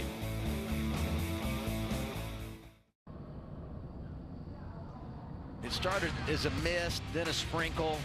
I'm not going to go all the way in and say it's a full-on rain shower, but enough precipitation that NASCAR said, let's go ahead, pull the cars down pit road, and they're going to do some work to the track to make sure it's where it needs to be. So all of this happening as we're just over the halfway point, stage 1. Joey Logano starts on the pole, and he's led the first 43 laps in this race. I'd keep the drivers close because I think that it ain't going to be long before we get going again. I want to talk to Joey Logano if I can. Been talking about his balance on his race car, and I want to hear straight from him, see if we can get him up on this radio. Joe Logano is Dale Jr. and the guys in the booth. You got me? Gotcha. What's happening? Man, I have been hearing some rumors that your car is not comfortable and you're leading the race with clean air. Is that true? It can always be better. You know how that goes. But yeah, I mean, I feel like it's got speed. There's no doubt about that. The Auto Trader Mustang's fast up front here. Just trying to control the race where I can and keep that clean air. Well, there's been a lot of people complaining more than normal, and we know this racetrack was going to change and evolve over the years, and we're 7 races in on the new configuration, and there's a lot of people struggling in the back of the pack. So kind of wondering, I know you've not been in traffic, but have you noticed a change in the racetrack from the last time we were here? Well, it makes me feel better to hear that. You never know when you're out here what everyone else is feeling and what they're doing. But yeah, I mean it's hot out too, and obviously as the sun goes down and a slow rain shower and it's passing through, it's going to cool it off some as well. So I expect the race to kind of evolve as the night goes on and look maybe a little different than it does right now. Well, it's a great opportunity while you're sitting there to show me them gloves, and I'll be able to tell everybody what we're doing here. The Dale Jr. Foundation is auctioning these off. Joey's going to sign those. There's 70 pairs that the drivers have worn this weekend, and I'll sign them as well, and we'll raise some money for the Nationwide Children's Hospital. Thank you, Joey. I feel like Vanna White here. Well, man, I hope y'all get racing soon. I know you're ready to get this thing going, and keep it up front. All right, man. Thanks. See you later. Did you see him laughing in there? He couldn't hear us laughing, so he was actually laughing at his own joke. He was. Hey, we got a pair up here. This is cool, and I love this that the other day you decided to take your gloves from when you were a crew chief last weekend at Pocono. Y'all talked me into that. I know we did. We just I got decided. You just kind of made me feel obligated. Live on the air. Here's a novel idea. Yeah, right. Go ahead, say no. That's right. I dare you, say no. So I've worked with Nationwide for a long time and still work with them and the Nationwide Children's Hospital. And me and my wife, Amy, have a fund that supports a lot of things in terms of that deal with brain injuries and other things that a lot of kids have to go there and get treatment for. And so we've done the gloves program for many years now. The drivers that can do it will. Some are limited on how much they can participate. But we appreciate the ones that do, and you can go to the Dale Jr. Foundation online and find a way to be able to bid on the gloves that will be available. And as I said, all the drivers will sign them. The gloves that I'm going to put into the pot are the ones that I used during the pit stops at Pocono when I was the crew chief for Connor Zillich. So. I think it's the most nerve-wracking pair of gloves he ever wore. That was so much fun. The fingers are probably no longer in them, you know what I mean, from the stress. Hey, if Logano's Vanna White, what does that make me, do you think? Man. Let's not go there. Come on, man. We said we were going to be nice to each other. Okay, that's good. We're looking at this radar, and the little bit of rain that did come through here has moved south. It's all around the west side of the racetrack, as you see right there. So that's kind of what this picture has looked like since we started the pre-race. So don't be alarmed. It's kind of just sat on the side of us over here, and we had that little bit come through, but hopefully it won't be long before they have this track ready to go. And, Joey was half joking, half not, to say, man, I'm glad to hear everybody's having a bad time, because I think, sometimes it's easy to forget that these drivers, their only, their only idea of what they should have is what they feel in their car and they see out their window. So for Joey, he hasn't seen anybody, right? He's led every lap. He knows his car. He probably has this mental understanding of what his car should drive like by itself, and it doesn't sound like it's quite there. My pep talk I'd be giving him is, if you think it drives bad here, go back about 10 rows. It's not going to drive better. Well, let's see if we can get another driver on the radio here. We'll ask Josh Berry if he can hear us. Hey, Josh Berry, it's the guys in the TNT booth. You got me? Yeah, I got you. All right, well, we talked to Joe Logano. He's out front in clean air. He doesn't love his car, but says it isn't too bad. There's a ton of people complaining about their car. You're in that dirty air a little bit. What you been dealing with? It's definitely, it's easy to get yourself in a bad spot if you're tucked right up behind somebody, but it seems like for me, as long as I can keep a little bit of air on it, it's okay. So it's just gonna be important all night to try to keep as much track position as you can. Absolutely, yeah. Trying to control the race and stay toward the front is absolutely the best way to do it. You got an opportunity to come down pit road once we get going again to make adjustments. What kind of balance issues you dealing with? Yeah, if anything, I'd probably ask to be just tightened up just a little bit, just to help the overall security. Fired off actually pretty good, and then just kind of built a little free over the course of the run. So just ask Miles to tighten it up a little bit. We should be all right. All right, thanks for talking with us, and have fun when we get back going. Yep, thank you, bud. Let's go to Danielle Trotta. Thanks, Adam. Here with William Byron's crew chief for Hendrick Motorsports in the 2014 Rudy Fugel. Rudy, your driver made a lot of hay there on that first run, 18th to 5th. Pretty impressive. Yeah, he's doing a great job with that Exalta Chevrolet. I kind of expected that. We've kind of qualified there, and he does a great job firing off and passing cars early in a race. So he prepares himself well, and it's good to see the car fast. Nothing worse than rain at the racetrack, right? Yeah, I mean, we were so close to kind of skirting that storm, and I thought we were going to be good. And then so just hopefully this is quick. We can get it done and keep racing tonight. It's cooled off. It's a nice night for a race. Might as well get it done. A lot of drivers are unhappy with their race cars right now. Rudy, when we go back racing, how does this change track conditions, and how does your driver feel right now? Yeah, we weren't as good as we want to be either. We have a lot of improvement to make. We were on the tight side, which is why I think he can be aggressive, which is nice. So we'll try to get freed up. I think it'll tighten up a little bit as it goes, and the cycle will be tighter depending on how many people pit here. So we'll just keep fighting it all night long. Made up a lot of track position, 13 spots here on this opening run. Let's send it over to Alan Cavana. And a good run is just what the doctor ordered for Brad Keselowski and the 6 team running up front, contending for the lead. Is the car as fast as it looks? Going to get better?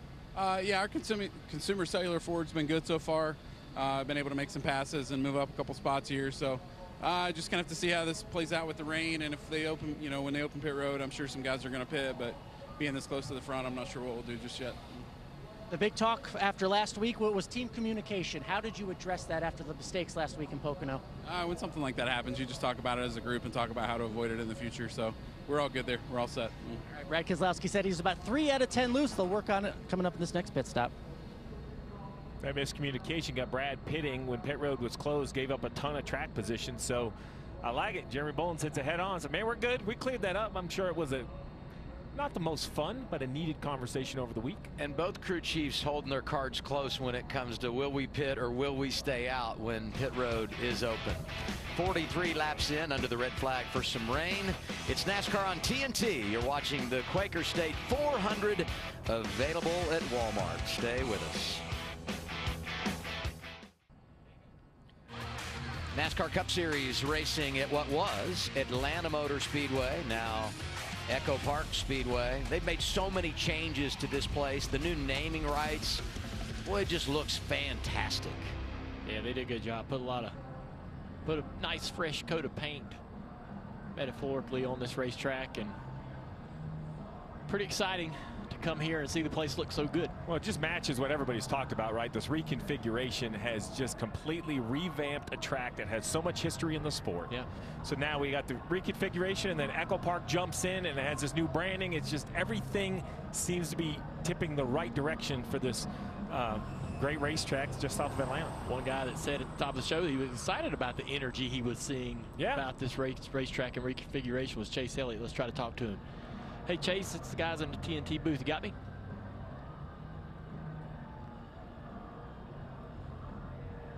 Chase Elliott, guys in the TNT booth. You got me? Yes, sir. You got me? Yeah, I do.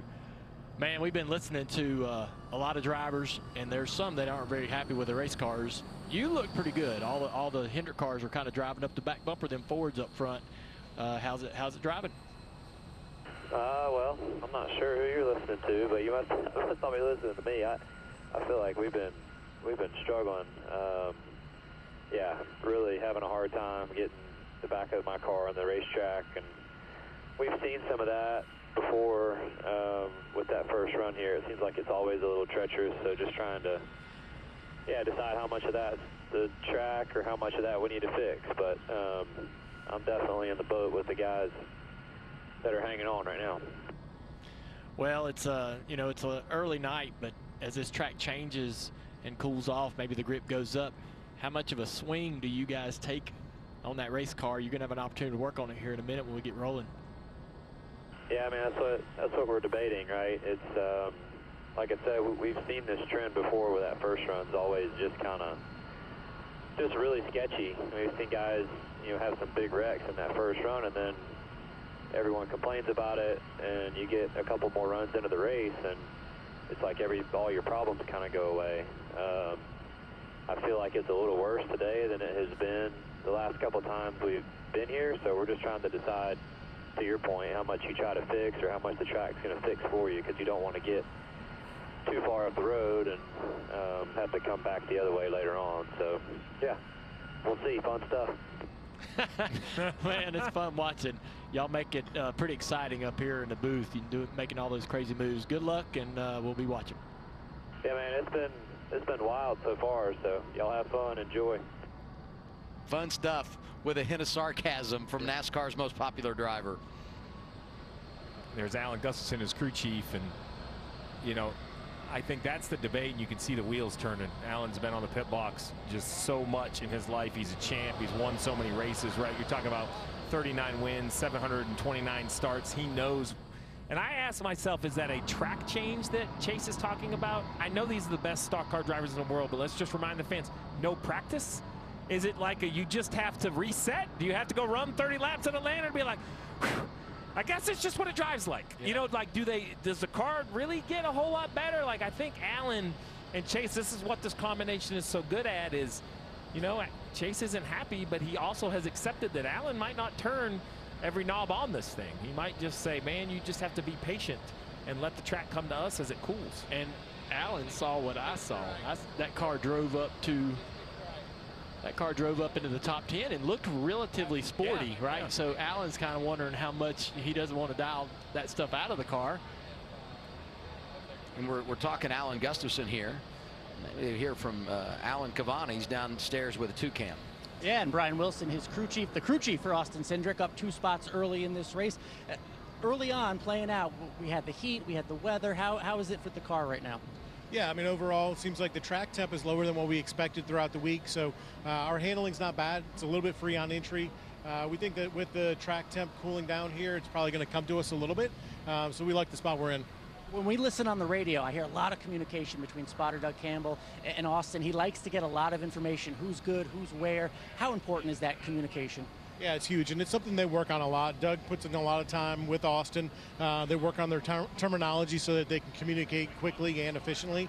So, no, they're incredible. They do a great job, and they're a big reason why we're close to the front right now. It's one thing to be fast. It's another to push and get the lead and stay out there. How difficult is that, and what adjustments do you need right now? Yeah, I think, you know, right now the biggest thing is probably just a little bit of stability, but, you know, it's interesting. You're up there, you're racing with teammates. It's a proud moment to have all the Penske cars fast right now. So, you know, we want to make sure that a Penske car wins, especially getting close to the end of this stage. But if we have an opportunity, we're going to go for it. Austin Cindric, so good at this type of racing, led a bunch of laps here, taken out late in the race earlier in the spring. See what we can do tonight. Yeah, and when he was taken out, he was right there at the front, inside of 10 laps to go, and so he was pacing it just right, and unfortunately didn't work out for him. Cindric right now scored second behind teammate Joey Logano. Continuing to wait out a light rain shower here at Echo Park Speedway. Drivers still in the cars, and hopefully we return to the green flag before too much time. It's NASCAR on TNT on a Saturday night. NASCAR Cup Series racing on TNT is brought to you by Progressive. Protect your auto, home, and business today at Progressive.com. And by Napa Auto Parts. Red flag was 14 minutes, 34 seconds for rain, but it has now been lifted. Cars are rolling, and maybe one more time around we'll open the pit lane. Yeah, it's a little messy. The 20 of Christopher Bell wouldn't fire on its own. No harm, no foul. If NASCAR stops you for a red flag, they give you a chance to get pushed off and fired off. But now it was just messy. We're going to get the 20 in line before we can open pit road. Hoping they can get it done right here. See Bell doing his best to find his slot. Just because I want to get back racing. I mean, those first 45 laps were kind of nail-biting. I think as the track cools, the racing's only going to get more captivating because the drivers, as Chase were talking about, I think the cars will get locked down even more. Alan, what are you hearing on the 20? Well, just as he gets his pit stall or his spot on the track back, an impressive run already in that first run. He's up more than 20 positions. Obviously the winner here in the spring. That'd be impressive under any condition here, what he's doing already tonight. But more impressive is that he's doing it with a new spotter. He just started with spotter Tab Boyd. They started this week. They haven't had any practice, remember, to really practice or hone their skills. So the first runs they've had together are the first 44 laps of this race. He reported he likes what he hears on the radio. They like what they're doing. The communication between those two, everything going well for Christopher Bell, new spotter Tab Boyd. That's a great update, Alan. You know, I can't think of a worse track to bring a new spotter for so many reasons. Let's start with the simple, the traffic on the racetrack. But then remember, pit road's the end of the backstretch. So as a crew chief, I need my spotter reminding me of just all the little nuances. There's a lot of chance to make mistake here with that communication. Yeah, they'll spend all week, I think, working on, like, what do I want to hear? What are you going to say? What's your, he's going to ask Tab Boyd, the spotter, what do you say in a 3-wide situation when I'm in the middle, when I'm in the bottom, when I'm at the top? Well, this is what I like to hear. I don't want to get confused and get the wrong information, think the wrong thing. Well, to your point, is it inside 3, middle 3? Is it in and out? Like, there's 3 or 4 different ways to say 3 wide. Chemistry is key, especially in a race like this, Alan. And speaking of that chemistry, it's about when to talk and what to say in the pack. But I was talking to them. They had a 45-minute meeting, and a lot of their talk, guys, was about when not to talk. Tab Boyd didn't want to jump on the communication between crew chief Adam Stevens and driver Christopher Bell. So that's what he wanted to know. When the caution comes out, when do I need to stop talking so you two can communicate? It was just interesting to hear, when shouldn't I be talking rather than when should I be? Yeah, we've done that, Dale. Talking on the radio and drive by pit road entry when it's different, right? When it's on the backstretch or Bristol, it's off turn 3, it's kind of easy. I see the green light on pit road entry, so I think we're going to have a busy pit road here. Everybody looking for fuel, probably tires. Danielle. Yeah, Stevie, you see Denny Hamlin. He's still in 33rd position where he started this race. And I go back to the playoff race last year at Atlanta, where that was his strategy, which kind of backfired and bit him a little bit. I just checked in with the team and said, is Denny riding in the back on purpose? And they said no. We feel like with 3 wins on the season, we're in a position to be aggressive. The reason we haven't gained track position is because Denny keeps trying to make passes on the bottom, but he's too tight right now to complete the passes. So not riding in the back, that is not a strategic decision. Denny's not very happy with that race car. You see the group staying on the racetrack, 8 or 10 cars first on pit road right there. The 60 of Priest, the 20 of Bell, the 12 of Blaney. So split decisions priority when it comes to the end of the stage. That would also give me an idea of cars that think they're handling well and cars that think they need a little work. The other thing that's helped here by cars staying out, you talk about how tight this pit road is, maybe a little bit more room to work. Here's Alan. And Ryan Priest, one of those fast forwards. Quick stop for him, but he was saying he can't gas it all the way around this track, so he needed a little bit of an adjustment. Christopher Bell running well, up 20-plus spots already, but he wanted an adjustment on the 20 car. Oh. A lot of chaos. Yeah. You see that 19 pull in right here. This could be a long stop. I'm watching this 19. We heard about just how bad. Oh, there you go. Tire change is reaching in. So if you see right here in the middle of your screen, that tire change is doing some extra work, more than just changing the tires, reaching underneath the hood, probably adjusting the front shocks. A big balance shift on these cars are front heights. You raise and lower the front of the car. The higher the car in the front, usually the more secure the back is. Also the lower the car, he's going to also adjust on the left front. You lower the front or raise the front, it changes the aero balance dramatically. You're already last car. James Small, last week's winner, said let's adjust it, let's work on it.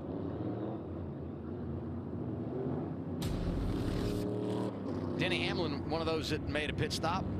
Oh no, Spartan Fuel, that combination. Noah Gregson in the 4, that yellow car pulling away.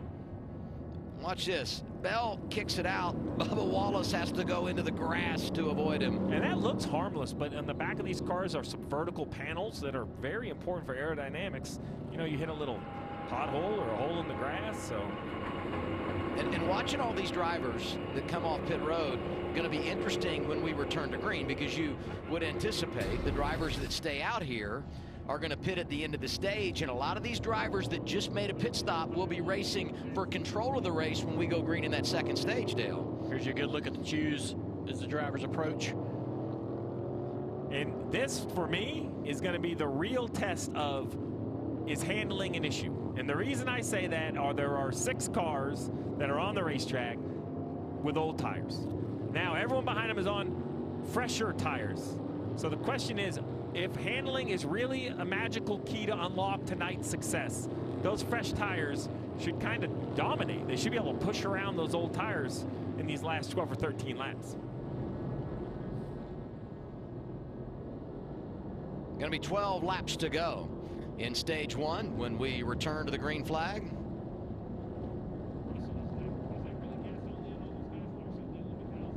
Logano took the inside lane to start the race, and going green here with the man that was on the front row with him to start behind him, Josh Berry in that second row. Yeah, Joey's going to hope this 21 of Berry can give him the push he needs to be able to clear into turn 1.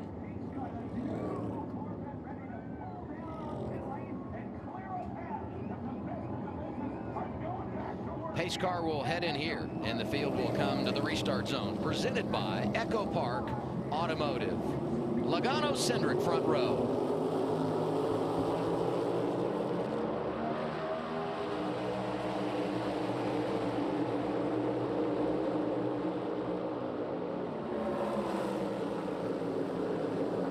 Pretty good initial launch by both lanes. We're even off of turn 2.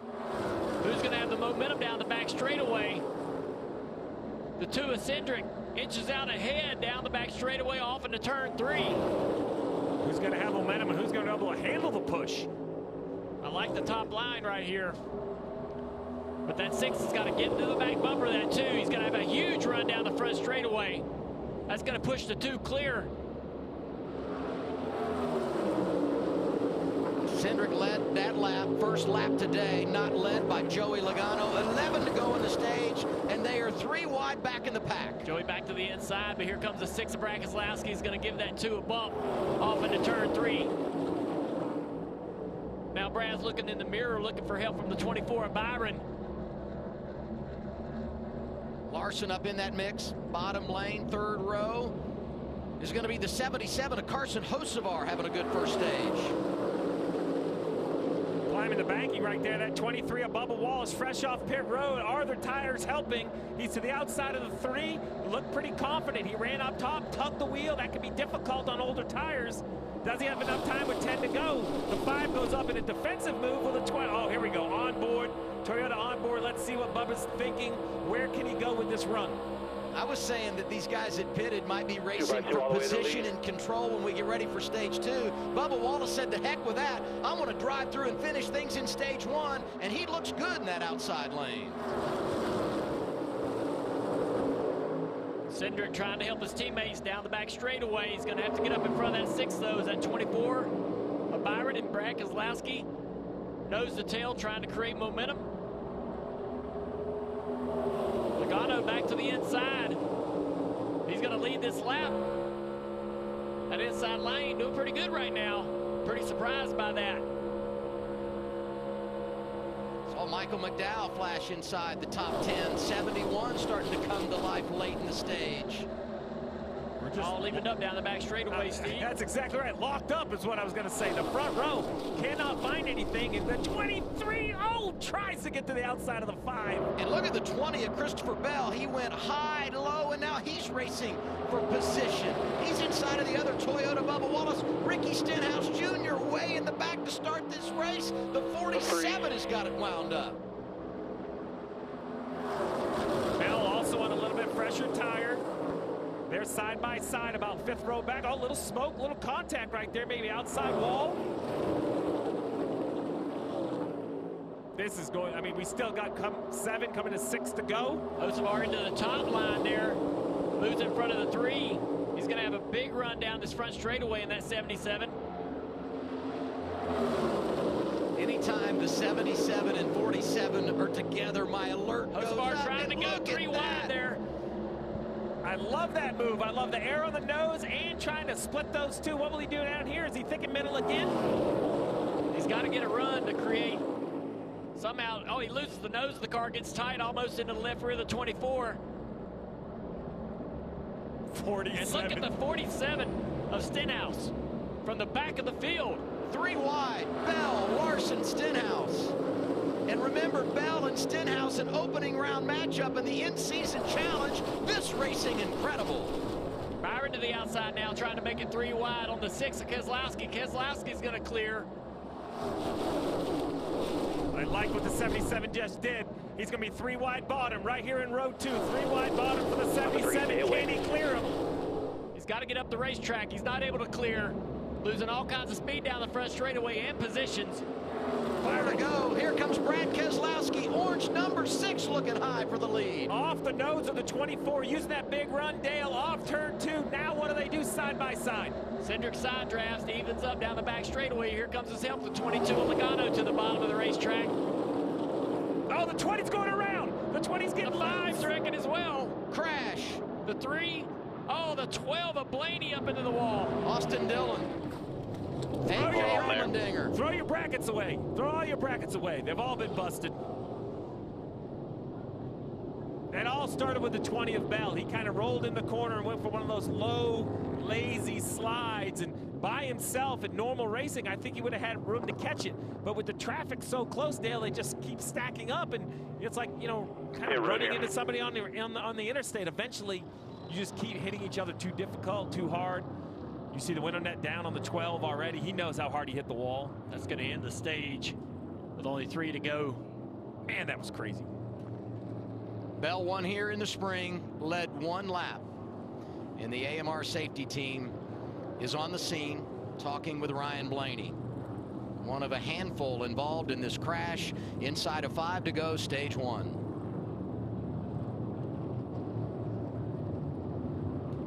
Be interesting to see who maybe got away unscathed. Let's take a look at the replays here to see who all had contact. Keep an eye on that 20 car right there. And that outside lane gets loose into 3. Trying to save it. The 5 also gets turned sideways right here.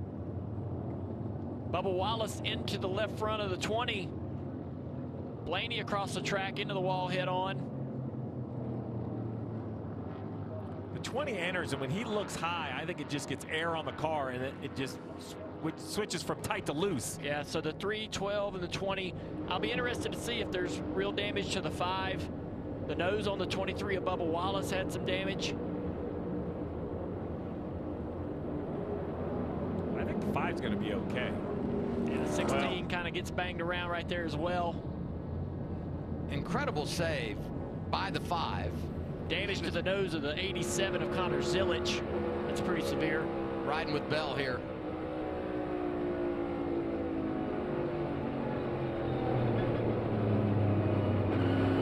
This is riding on board of Bubba Wallace right here. Tries to slow down. Oh, that damage is going to hurt his chances to have a good result today. Tyler Reddick, 45. He's now shifting. It's the DC Studio Superman onboard camera in theaters July 11th. Get your tickets now. Denny Hamlin on board. The King's Hawaiian onboard camera. Denny didn't have much track position.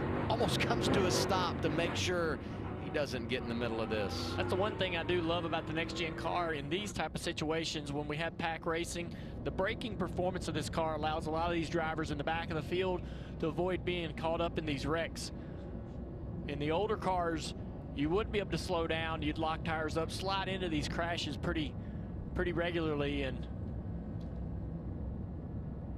this usually would take out half the field.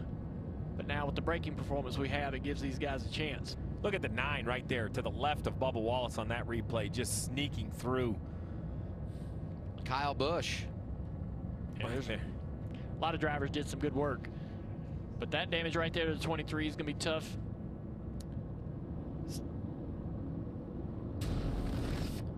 We are going to wrap the stage under caution, and it's going to be Austin Cindric who has scored the leader at the time of caution, and therefore he will collect a stage victory. It's his 4th. Another one here for the Fords. Yeah. They have dominated the stage wins. Can they get to victory lane? That's their 10th stage win in the last 11 stages here at Echo Park Speedway. Brad Keselowski 2nd. Logano, who led all those laps, 51 of them out front for the 22, was 3rd. Byron Hocevar complete the top 5. Crash ending stage 1. Glad you're with us on a Saturday night on TNT.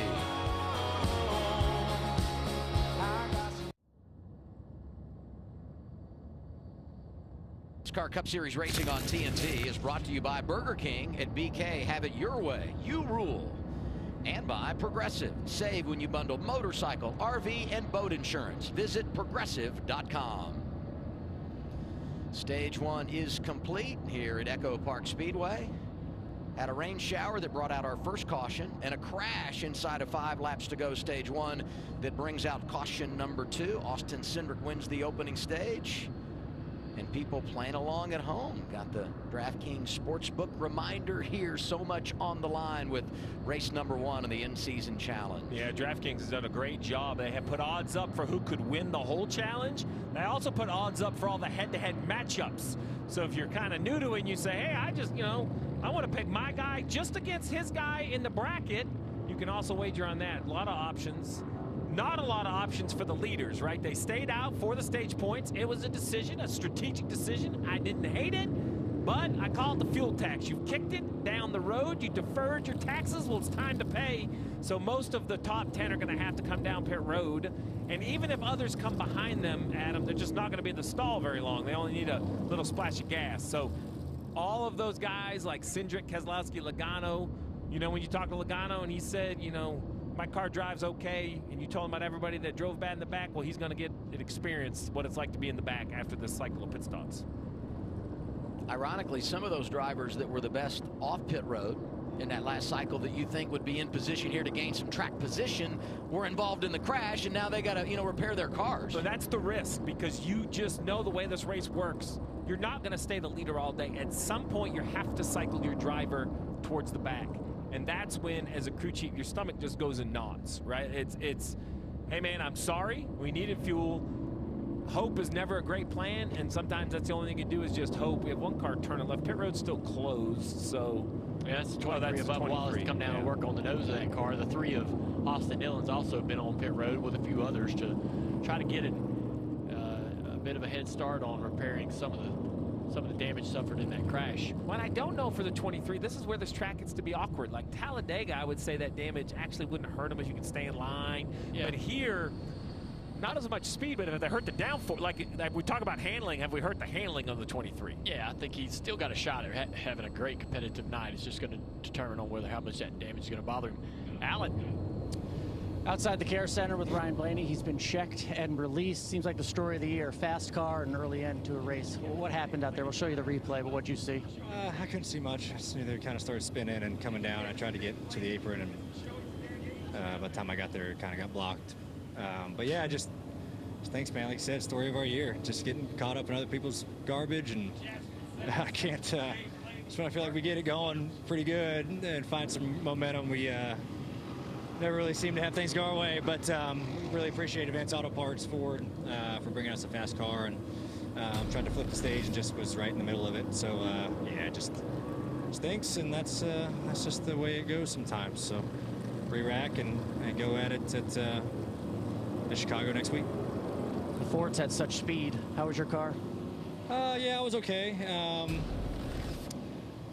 I definitely thought we could improve it a little bit more in dirty air and stuff. I feel like I'd kind of lose a little bit of handling in dirty air, but I was at least excited to work through it during the night, and not going to get a chance.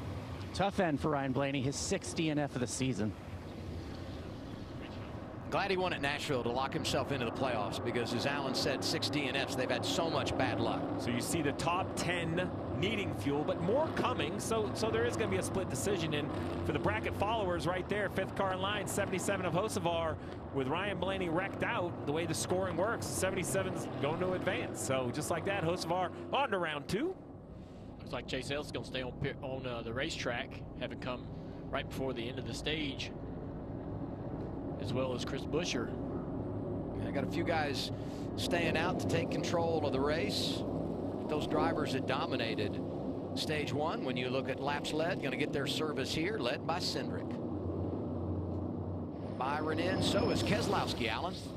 Yeah, a lot of talk on the radio about strategy, how long teams want to stay for fuel. Brad Keselowski says he's just a little loose on there, so they're going to make an adjustment for the 6 car of Brad Keselowski. Austin Cindric said he loved that clean air, got the stage win, but thinks it's masking some of his issues. He wants to be able to charge into the corner better. They're making an adjustment, Marty Snyder. Alan, middle left part of your screen, Joey Logano led all but 9 laps in stage 1, but man, his car was not handling well. He said he was chasing the back end the entire time, but he said everyone looks out of control to me. A host of cars stay out at him, but those who left pit road, Shane Van Gisbergen wins the race. And some of those that made pit stops here were the ones that were on earlier, and as you talked about, just need a little less fuel. And you saw the 19, still big adjustments for Chase Briscoe, but don't count them out. Sun will set. Keep cranking on that thing. Still got 196 to go. Kind of like the bracket. When you're racing in the draft, just survive and advance. Survive and advance.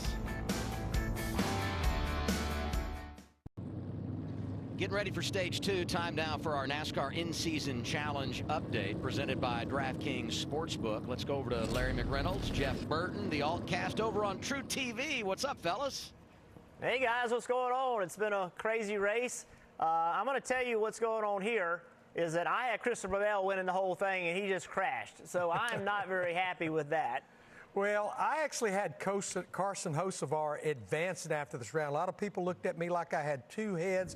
Carson Hocevar qualified 30th. Ryan Blaney qualified 3rd. But I don't think I've seen anybody cut through traffic like Carson Hocevar did. From the drop of the green flag, he had cracked the top 10. Ryan Blaney pits, gets back in traffic, and now he's out of the race, and Hocevar will advance. Yeah, the other matchup I've been watching pretty closely is Busch and Keselowski. Keselowski has shown he wants to be aggressive. He wants to be at the front, so I think he'll continue to do that. Is Busch just kind of riding around, kind of biding his time? I think he is. He'll find his way to the front, but as we just saw with that last wreck, guys, anything can happen, and when it does, your bracket can be busted, and I can attest to that.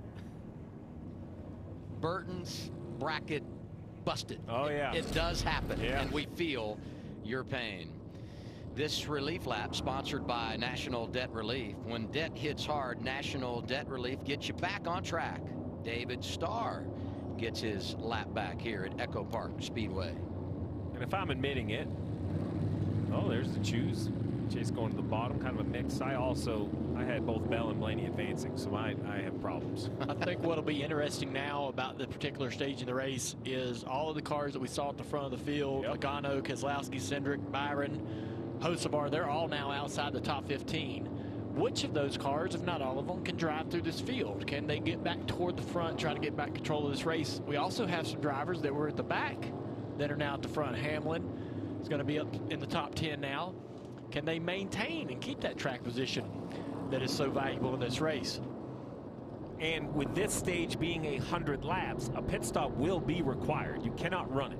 So we've only seen one really cycle of green flag pit stops here. This new pit road or this entry in this long pit road. We'll get into all of that, but just keep in mind there's going to be a lot of positioning on the racetrack, a lot of strategy behind the wheel, trying to not use some fuel if you can. These drivers are going to be tasked with multitasking during this race and trying to keep a hold of their race car. Watching a couple of guys from Front Row Motorsports up inside the top 10, Zane Smith, Todd Gilliland. Smith was great early and then faded, but he's regained some track position here. Chase Elliott front row with Chris Buescher. And that 42, John Hunter Nemechek, 3rd car on the outside. He just, the last 3 weeks, top 6, I mean, he's just continuing to run up front. Here he is again. Here they are in the Echo Park Automotive Restart Zone. Stage 2 underway.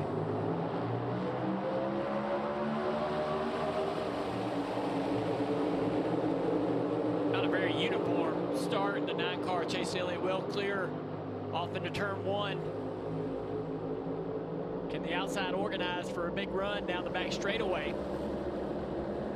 Chase about a car length ahead as they're closing in on the 9. He's going to go up and block the top of the racetrack. Big crash. Denny Hamlin involved. Big like crash. Noah Gragson, Austin Cindric. This is what we talk about.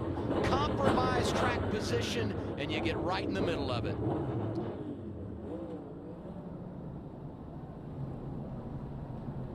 Look at some of the big name drivers involved. I kind of have to see how this one started. I know that Chase was out to a pretty sizable lead, about 2 car lengths off of turn 2, and they ran him down quickly in the middle of the back straightaway. It looked like a move was going down. Remember that yellow line at the bottom is out of bounds, so you can't really block a guy down there, but that's what it looked like. Looked like it was the 88 and a couple different cars. Denny Hamlin, the 1 seed in the bracket, sits here with a ton of damage. Let's take a look at it, Dale. What happens? This 88, fourth car in line on the inside. Nobody's the car in front of him. Now they're into the fence on the outside line. They're just a lot of stack up and a lot of bumper-to-bumper contact. I'd like to see that again. So if you watch the outside line, as they all kind of catch the 9 car Chase Elliott, there's a lot of contact right there. As Christopher Buescher lifts off the gas, the 7, all those cars behind him, they all just make, they just run in the back of each other. Big accordion effect. They caught the 9 so quickly down the back straightaway. And so I was looking to the inside, but yeah. you absolutely were dead on. It was the outside lane where the wreck kind of started. Right, the 88 kind of catches your attention with the block at the bottom, but the wreck is on the outside of the racetrack. So let's look at that high shot again. Look in the middle, like the 34, the 11, those 2 cars on the outside, that bright orange 11. They're going to catch the 9. The 17 is going to run up on the back bumper of the 9. He recognizes that. He lifts. No one else does. Everybody runs into the back of him, and it turns the 42 of John Hunter, Nemechek into the wall, and then everything behind him just gets destroyed. That's right. The 42 checks up. The 11 catches him. They both spit into the outside wall, and when they come back, it is a windshield wiper across the front of the field. Nemechek did a good job to hang on to it here. I mean, bounces off the wall, and I thought for sure he would go around. 3rd car outside lane, but he's able to hang on to it. Reddick does the same, and then the crash is on behind him. That was such a great shot as they were just coming at you. You see him kind of just dart out of line. Oh, Kyle Busch just getting caught in the right rear quarter panel late. And this is another scenario where some of these cars, even though they're involved in the crash, may get fortunate enough to get away from this without a lot of toe link damage, things like that. So just a quick reminder, you have 8 minutes if you're going to try to repair your car on pit road. But the big change this year isn't that. The big change is you can go to the garage area. You're not out of the race. There's only a list of parts you're allowed to change, but the list is pretty extensive. I believe a lot of these cars are going to go back, make repairs, and come back out in case we see some more accidents.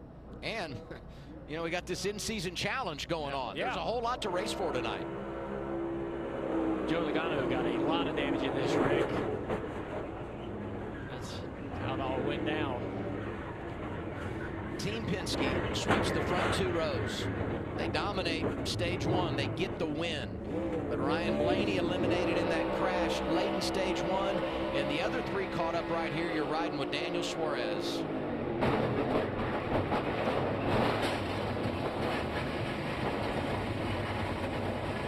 Suarez with high hopes after winning here last spring. Now we ride with Bubba Wallace.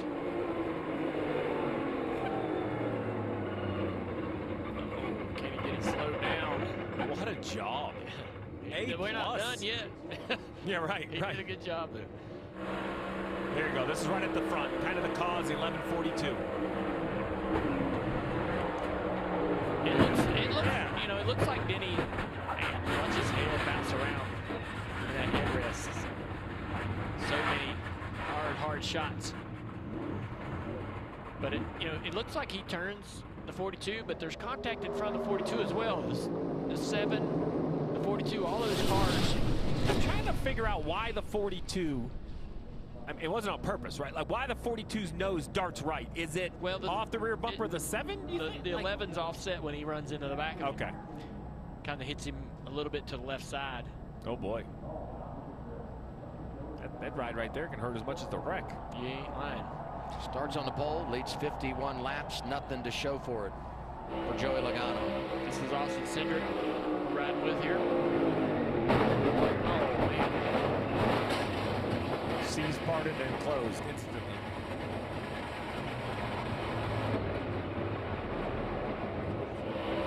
This is Hocevar right here. He went through this backwards at one point.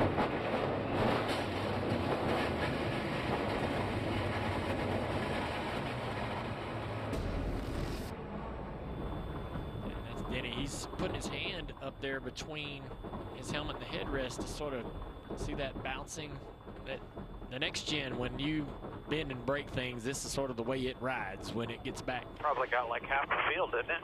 So he's asking about the numbers. Yeah. So, you know, why is Denny Hamlin still in there? So he can get out, but if he kind of stays in the car, as I said, this car is beaten, battered as it looks. He can go back there for repairs. So he's going to ride back in the garage. He's going to take a look with his team and see if on the list of approvable items. Now, there are certain components that if they're busted, your day's over.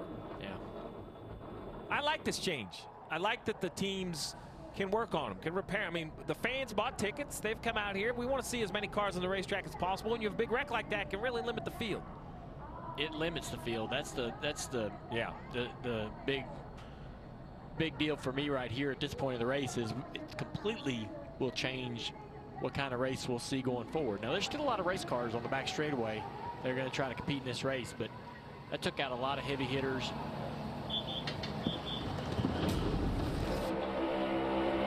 It's Kyle Busch right here we're riding on board with. He needs a win to be able to advance himself into the playoffs. Almost through it, gets clipped in the right rear. Honestly, looking at the hits don't look too bad. I believe they can get tires on this thing, and as long as the toe links are straight, he can get out there and race and compete.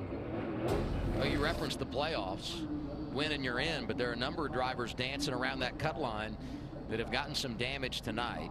Had some rain earlier that produced our first red flag that lasted just over 14 minutes, and this early crash in stage 2 has got the red flag out again. 23 cars involved here, Steve. And I think the real key is you instantly spin it forward and say, but look who wasn't. Elliott, Buescher, Gibbs, Zane Smith. I mean, this is a list. Haley, Nemechek, Gilliland. I mean, this could be the night, right? This could be the night that their careers have been building towards. Get that win, get into the playoffs. You know about the big one at Daytona. You know about the big one at Talladega. We now got the big one at Atlanta, racing in the draft. And you know it can happen. Red flag is out again early in stage number 2.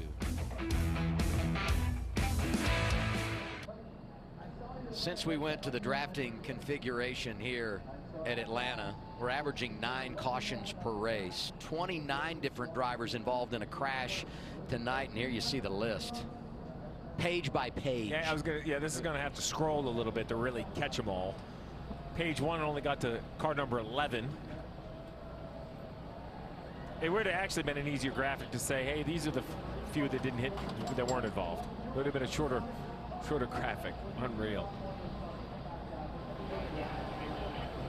And then we talk about the impact on the bracket.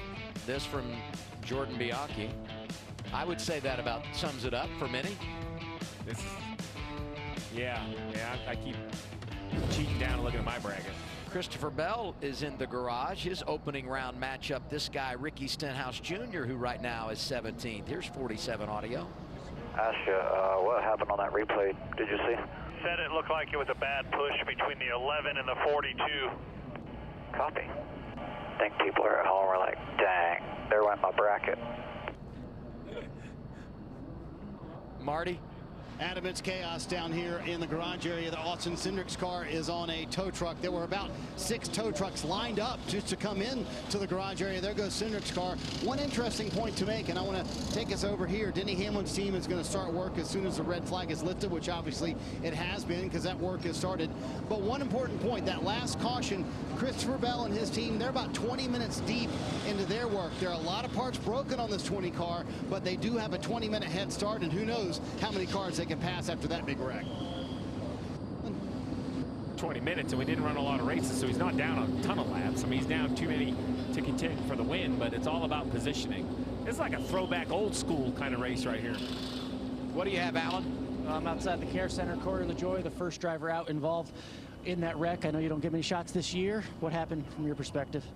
A little saw a little smoke, and then it was my hood on my windshield. Unfortunately, with our Schluter Mustang, we were getting going, and I felt like the car was driving pretty good. So right to the point of impact, unfortunately. So, man, we have run so good here in the past. I thought our car was really good too. So track position's really important. We had a couple guys flip there that we were racing around, so who knows how the night could have gone. But You know, that's the risk you take by just jamming it in there and being aggressive on restarts, and I'm not sure what happened. I haven't seen a replay yet, but it's just unfortunate. Those guys at Rick's, they really work hard to get this second car going. It really disrupts the flow of what those guys do every week, so I really appreciate Rick and everybody, Jerry Kelly and that 01 team for getting the thing back out there. I don't know when I'm going to be doing it again. Hopefully it's here in a couple weeks, but I'll tell you, this is still the best seat in the house. The TV stuff was good, but driving these things at 200 miles an hour is pretty badass. All right, here's a replay if you want to take us through it. I mean, what you see, what you can anticipate. Yeah, on Prime we call this a hashtag watch along. So I don't know, man. We just see guys pushing like dummies early down the backstretch, and then I just come in here and get pushed into it and come out of the smoke, and every corner on my Mustang was knocked off of it. So unfortunately, that was the end of our day. I don't know what we're doing. 90. We just started the third stage. I don't know why we're pushing like we're damn bumper cars at Frankie's Fun Park, but that's not to be surprised. I think there's a lot of guys that don't make wise decisions driving these things on speedways, and about 10 of us. So fortunately, we were one of them. Wish we were behind it or in front of it, but we were right smack in the middle of it. Early end of the night for Corey LaJoie. Glad he's okay. A lot of cars on pit road doing some small repairs. As you see the tire marks from the crash off into turn 3. Saw Carson Hocevar pulling out of from behind pit wall to rejoin the racetrack. The 8 of Kyle Busch leaving pit road now as we're riding on board with the 47 of Ricky Stenhouse Jr. He goes as far away from the accident as he can down here on the apron of the racetrack. Really smart move by him to be able to avoid any contact. This is Noah Gragson. He'll get spun down on pit entrance right here after contact with the 11. He has come down pit road, patchwork done to the right front of that car. It seemed like that's the only damage that he might have suffered in this accident, and he's back out on the racetrack. The 6 of Brad Keselowski has also been to pit road to make repairs and is back out on the racetrack. Brad Keselowski, one of those drivers must-win situation, had led a couple of laps tonight, second in stage 1. All right, so what's ahead for all these cars that need to make repairs? First thing you have to do is figure out how much damage, then you assess it, whether you can fix it on pit road, whether you go to the garage. But the magic for all of these teams is you have to go out and prove that your car is still capable. It has to run what NASCAR will set as a minimum speed. You get 3 consecutive laps, right? Kind of an up-to-speed lap and a couple laps. If these guys are smart, they're going to go out, find a drafting partner, try to figure it out with a couple damaged cars together, because if you run 3 and none of them are fast enough, at that point, you don't get another bite at the apple. You're done. Your day is over. You are forced to retire from the event after you take that shot at minimum speed. So take your time, as Marty was reporting with Christopher Bell. Take those extra 5 or 10 minutes. Make sure your car can do what it needs to do so you can stay in the race. Carson Hocevar had it working early. Someone we've talked about that could be a bracket buster, and his matchup is interesting going head-to-head with Ryan Blaney, but he too caught up in this crash early portion of stage 2.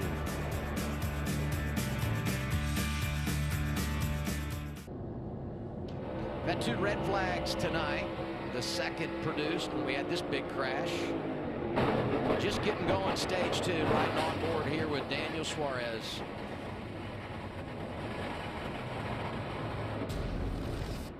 That was the Max onboard camera, where you can watch all the in-car camera action with driver cam. Pit road's now officially open. Now all the leaders, or the majority of the leaders. So this is where, as a crew chief, you have to kind of pivot.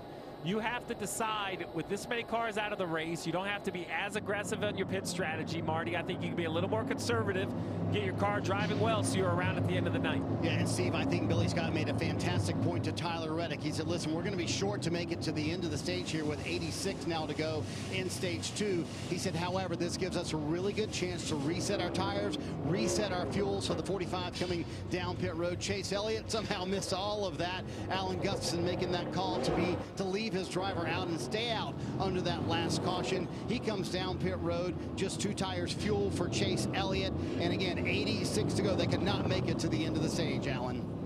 Joey Logano out of the infield care center. What happened from your perspective? Correct. I was in the middle of it, so I haven't seen a replay to even know what happened. Cars were sideways, and you get in the brakes, and everyone's just running into each other. Just a speedway wreck, especially when everyone's so tight on the restart there. So wrong place at the wrong time. You know, we went to try to win the stage, and unfortunately we didn't get that done. And then, you know, you're going to pay the piper and go to the back there. And I guess here's the replay. Let's see.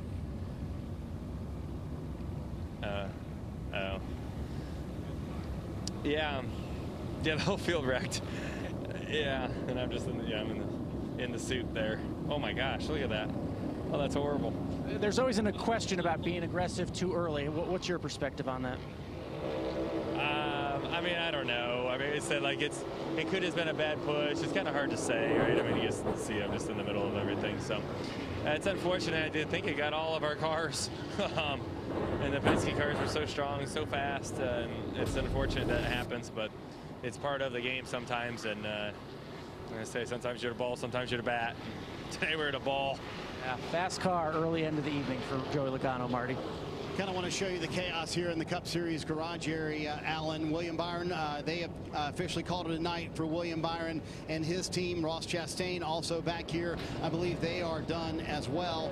His teammate Daniel Suarez just down the street here. So all these cars trying to make as many repairs as they can. One interesting point, Steve, is that there are multiple cars from the same organization that are trying to make repairs. So a lot of times you'll take a car chief, for example, and have them work on these cars, right, to help out another team, right? You know, we saw that a couple of weeks ago where the 5-car chief was helping out the 48 car, and you can't do that because look over here, Joe Gibbs Racing has 3 of their 4 cars trying to get repaired. So Steve, you really got to focus on your own race car and not worry about your teammate's race car, where normally you'd lend a helping hand. Tonight you just can't do it. Yeah, roster limits only allow so many crew members in the garage as it is. You can kind of share along, as Marty was saying, if you get in these situations. But you can see nothing but Bass Pro Shop fire suits here on this 19 team. If you're coach watching, Marty didn't mean anything, coach. Just point out that you had 3 of your cars sitting in the wreck. When we look at the running order right now, I mean, this presents an incredible opportunity for a lot of drivers who are not in the playoffs currently above the cut line to get a win tonight. You see a lot of names in that top 10, that top 15 that are without wins that could really shake up the playoff picture. Oh, there's a bunch of them inside the top 10. See how it plays out here. Track position is key to avoid the problems on track. Here are the drivers in the Echo Park Automotive restart zone. Busher Gibbs getting us going again.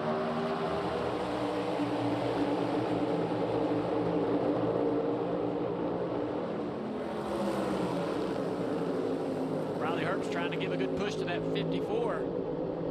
And that outside line, Ty Gibbs. Good organization on the bottom as well, though, with Chris Busher. SVG trying to push him in the 88 car. Clear right now. Ty Gibbs clear into the lead. Yeah, those young Toyota drivers working great together in that outside lane, as you said. Herbst gives the shove, gives the lead, and Riley comes through in second.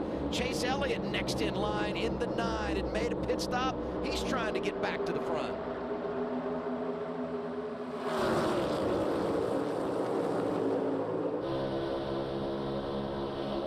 Half, quarter, bumper your 3 top here, 3 top, 3.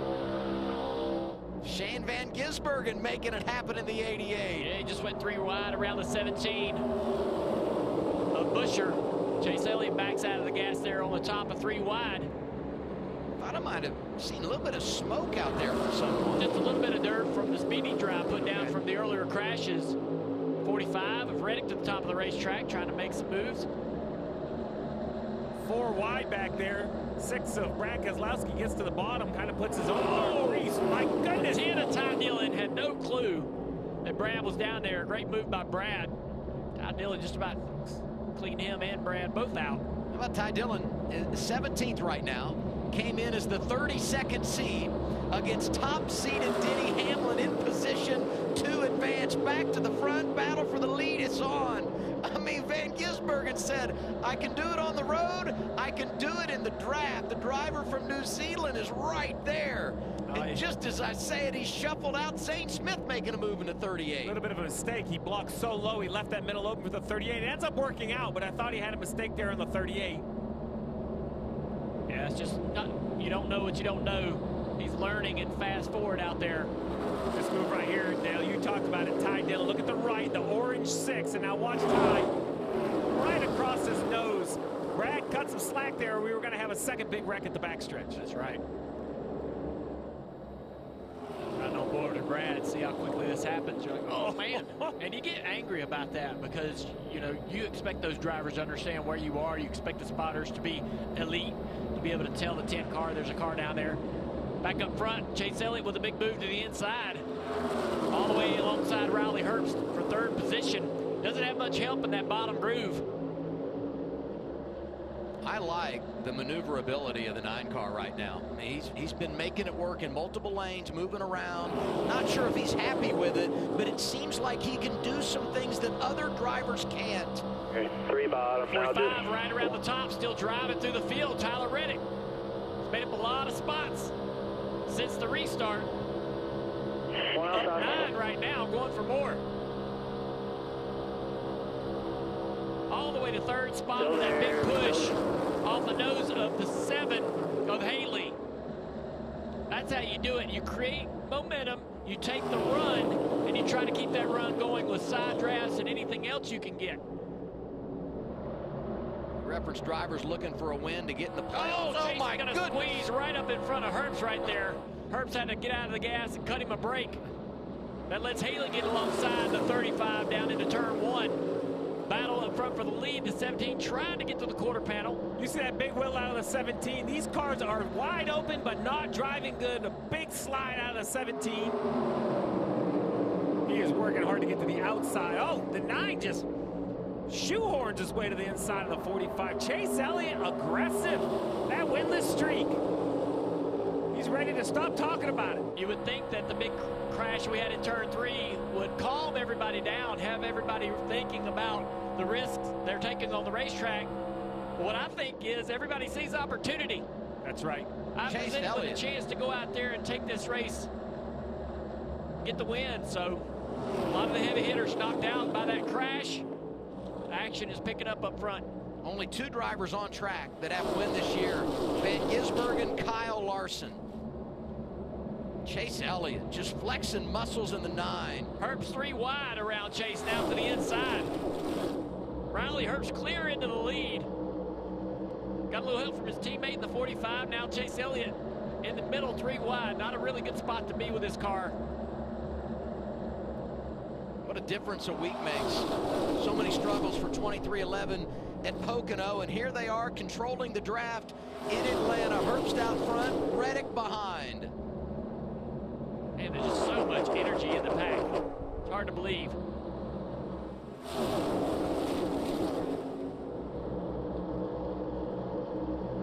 The drivers are making decisions, the same similar decisions they make at Daytona and Talladega. They're just having to do them 3 times as quickly. As you see SVG getting to the fence up off of turn 2.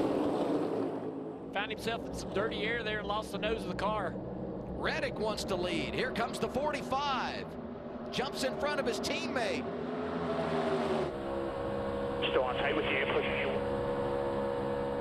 They're going to get a big run back to Q2, just don't get too far out, so 1.5 off.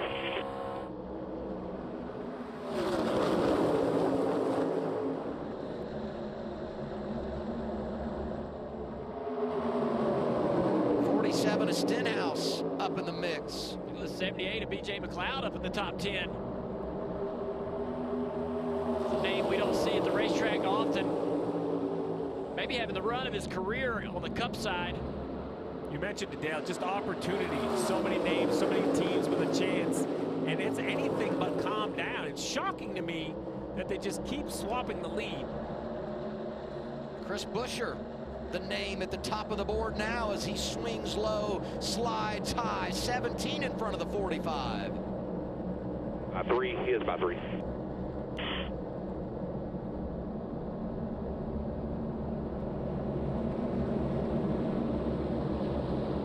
Chase Elliott looking for some help, losing positions on the inside line. He sees his teammate back there of Bowman. Gives him a little bit of help. Now diving to the inside of the 38. Zane Smith draws up side by side with the 45. 3 wide to 54. Ty Gibbs to the inside. 2 for 1. Here comes Gibbs. Been really fast lately at all different kinds of racetracks. He's now second. Yeah, there's Bowman getting aggressive. Oh my. Yeah, the 34 got into the Gilliland got into Herbst there as they were 3 wide for a moment. Through turns 3 and 4, everybody gets away unscathed.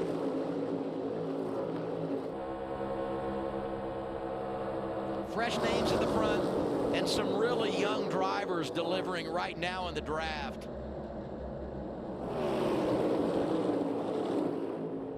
Oh, the 54 drives across the nose of Zane Smith. He has to jump out of the gas. Now that's a tactic. The 54 sees the 38 down there and drives across the nose, and he knows that shuts off the downforce, and the 38 will have to jump out of the throttle. Frustrating move if you're in the 38 car. You mentioned young. Oh, as we see the 54 jumps out of line. I was looking like Zane Smith, 62 starts. Oh man, that 17 is not comfortable. The back of that car really dances around. Yeah, the 54 drove across the nose of him, taking away the downforce from Chris Buescher. Now Buescher tries to get on the attack. The 45 of Tyler Reddick back here in third. The 38 alongside down the back straightaway. Where's the run going to come from? 3 of them. There's no help. Just keep his right rear here. There you go, beautiful. Just keep his right rear, meaning the 38 had no help. You put your left front on the right rear, and just like that, the 38 disappears behind. Great coaching from the roof. The spotter of the 45 right there making the calls. Chase Elliott gets by as well. Drives off into fourth position. Now to the inside of the 45, but he can't clear up the racetrack. He has no help. He's going to lose positions down the back straightaway unless somebody decides to get down there and help the 9 car. His loss of momentum opens the door for Stenhouse outside lane. 47 on a steady climb. This stuff looks so much fun. Little help to you here on your mirror in case you got to rush. On the top. And Chase, there's nothing he can do. Sees a little bit of help from behind, but Zane Smith's not scared to drive to the inside and see if he can make a pass or two. But he also he risks the same situation where he doesn't get the help and again loses positions. What about the distraction when you go around a lap car? Always makes me nervous when you come up on them like that. It's such a high rate of speed. You're just hoping they're going to keep it tight against the apron and not bounce up the racetrack or hit the apron or do anything that's going to allow them to jump up in front of you or squeeze you into the car on the outside line. It's got word Ross Chastain released from the care center. Now we see Stenhouse up here, as we usually do at these racetracks, mixing it up with that 47. To his outside that 35, Riley Herbst's first full-time season, 25 starts.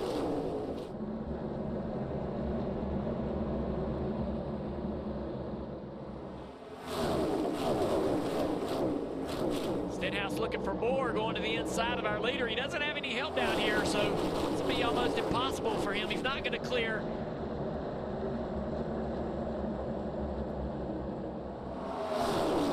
And they just drive right back by. The great thing, though, is he'll find another way to develop another run. He's stalled the 17 out here, side by side down the front straightaway. The other thought is you make these moves, gain some knowledge for later in the race. Here's Buescher driving down low. 17 is back on point. He's got a really big lead, though. They're going to run him down quickly. And then they'll have a decision to make when they get there. Oh, I think the decision was easy for Ty Gibbs. Too big of a run, and he'll do it. He'll clear him all on his own. Great work by the driver in the 54. You get too far out, and you're just a sitting duck when you get those guys in line pushing from behind. So what do? Drag the brake, lift off the throttle? Like, if you're that leader, Dale, like, you know you're getting out there too big, how do you defend against it? You don't. You just let them do what they're going to do. I think if you block or do anything, dragging the brake, they're just going to get to your bumper and go around you. They've already shown you all of these laps. Ty Gibbs is going to take every run he gets. He's going around you. How about the race leader, Marty? Adam, if you've been listening to Ty Gibbs radio tonight, you've heard the voice of Chris Gabehart. Well, why is that? Well, Gabehart is going to, at least for the rest of the regular season, take a more vocal role in the 54 car. I think it's also important to note there have been no role changes on the 54 team. Tyler Allen still the crew chief, and Chris Gabehart still the competition director at Joe Gibbs Racing. But he was already sitting on the 54 pit box, and they made so many championship runs, Chris Gabehart and Denny Hamlin. Why not tap into that resource? Why not tap into that bench and use his expertise to help maybe this young driver get to the playoffs? Steve, I don't know if you like like this move, but I think it's a very wise move by Joe Gibbs Racing. Nothing changes with the team, but let Chris Gabehart have a little bigger voice in what happens on race day. Great organizations know how to manage egos and respect by respecting what Tyler Allen does as the crew chief, but Chris Gabehart can bring some experience to a young driver. Remember, when Briscoe won last week, that locked in 3 of the 4 Gibbs cars. Ty Gibbs, the only one on the outside looking in. It has to be the priority of this organization to get the 54 into the playoffs. Gibbs leading Chris Buescher 17 second right now, Danielle. Adam, you see Chris Buescher right now, he's running second in that 17 car. He told me this morning, I have a lot more luck at drafting tracks named Daytona or Talladega. I'm still looking for a baseline of speed versus handling here at Atlanta. Sometimes you just need a little luck, and they got it earlier. They pitted to give up stage points, restarted in front, and avoided that big crash. 77 of Hocevar. Not up there racing for position, but this is a big opportunity for him in the race right now. Yeah, he's doing a good job. 1 lap down, trying to race his way into the free pass. Right now he has it. Bubba Wallace also a lap down with Michael McDowell. So they'll be telling him where those drivers are on the racetrack. Oh, and we got a crash almost here. The 47 gets into the wall. He's got a bit toe link, I believe. Green and white 43, Eric Jones. They were racing right around 12-14. That's so frustrating for the 47. He lost the handle of the race car. Yeah, he's got some issues with the toe link there. He lost the handle on the car and chases it up the racetrack. The 43 of Jones was there. Yep. Made contact and into the wall. Still green. Leader's still out here figuring it out. The 47 is going to try to ride around, hoping for a yellow. Yeah, it's unlikely that he'll get it because we lost so many race cars in the crash earlier. This field's starting to thin out a little bit with other cars handling poorly. Some guys just trying to survive and get the next opportunity to work on their cars some more and repair some more of that damage from that earlier crash. Back up front, Ty Gibbs leads Buescher. Ready. We'll take a look at this replay of the 47 car and see how he gets in trouble. Right there at the right side of the screen. He's tight behind the 9, loses the arrow in the nose, chases the car up the track into the wall, clipping the 43. Just a little bit too tight to the 9. All of a sudden, the front of the car takes off across the racetrack in a plow. Listen. Yeah. Just really tight behind that 9, lost all of the arrow and had to get out of the gas. Allen. The team told him to pit. They said, pit this time, pit this time. Ricky Stenhouse Jr. called it off, says, I think we'll be okay. So nothing really after that in terms of an assessment of damage. He's still out there on the racetrack. He's the 31st car to get damaged tonight, talking about Ricky Stenhouse Jr. Well, he's got his hands full. He's losing a lot of time. These leaders are going to eventually lose a lap. But, I mean, they're going to lose more than that trying to come down pit road to repair the toe link. So how long he can survive is up to him. Leaders going around the lap car of Michael McDowell. Almost halfway home, stage 2. Gibbs, Buescher, Reddick, Herbst, Elliott, the top 5. You're watching NASCAR on TNT. You can run the perfect race. Denny Hamlin leading the pack on the final lap. And then, boom. Oh, Hamlin's hit! Hamlin is out of it! That's true in racing and life. When debt hits hard, National Debt Relief helps you take control, so you can pay less than you owe in less time than you think. When life wrecks your finances, National Debt Relief helps you get back on track. Visit nationaldebtrelief.com to get started today. Those eyes, that nose, your hair, your Nana's smile, Granddad's sense of humor, Dad's ear for music, and your mom's work ethic. We all inherit things from our families, but what many of us don't? The wealth needed to buy our first home. Progressive wants to help, so we created a down payment assistance grant for first-generation home buyers. Visit progressive.com/openthehouse to learn more. This Xfinity Wi-Fi is booming.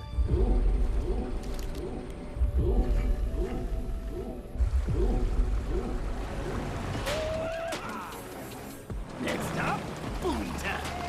The Wi-Fi booming. the Wi-Fi is booming like a 10x double unicorn IPO. Scream me sideways. It's bursting with Wi-Fi. Now everyone who knows a boom when they see one is going to want in. The Wi-Fi's booming. At Napa, we are the pros that know check engine lights. From precise diagnostic tools to quality replacement parts, we have what you need to deliver quick answers when your customers need solutions. Find your parts right now at Napa. I'm getting 5% cash back on the monthly category I choose when I pay with my PayPal debit card. You gonna go? You can pay your own way. I use PayPal to buy this ticket. I'm paying it off over time. No fees, no interest. You know what else has no interest? Me. You can pay your own way. I'm still in here. More savings, more flexibility. The rewarding and trusted way to pay. PayPal. This melty white American cheese is the luckiest cheese alive. It gets to smother a quarter pound of rich steak to create Arby's cheesesteak. Sorry, other cheese. Arby's, we have the meats. Welcome to a whole lot more on the line. More drivers going head-to-head means more stakes, more grit, and more to prove. The challenge is on. 32 drivers enter $1 million showdown. 5 races of bracket-busting matchups. More pressure, more risk, and more reward. Only on TNT and streaming on Max. Welcome to the in-season challenge. Welcome to NASCAR. Under caution for the 4th time tonight at Echo Park Speedway. NASCAR on TNT bringing you coverage of the Quaker State 400 available at Walmart. 32 cars have picked up some damage tonight. The most recent 35, Riley Herbst. Yeah, he's just right there on the outside of the 9 of Chase Elliott. Loses the back of the car, overcorrects into the wall, and a little contact right here with the 34. Yep. Hate that for Gillen. He was doing such a nice job. He kind of went up there to avoid it. We'll see how much damage it is. If it's slight damage, then he'll fit right in with the rest of the field because, as you mentioned, they've all about hit something. Yeah, the 35 has a right rear toe link damage, but also could not get the car back to the pit, so he'll get towed to the garage. 2 drivers very happy this caution came out. Gibbs and Buscher last on pit road at lap 46. We're closing in on green flag pit stops, and really they were going to have to come 30 laps before the rest of the field. So we talk about gambling paying off. The other guy that's real happy about this caution, 77 Carson Hocevar. He almost drove by the leaders to get back on the tail end of the lead lap. Didn't accomplish that, but he is the first car 1 lap down, gets the free pass here under caution 4th time tonight. Right on board with Brad Keselowski.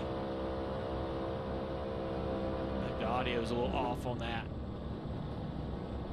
Don't want y'all thinking Brad was still in the throttle when that car was spinning out in front of him.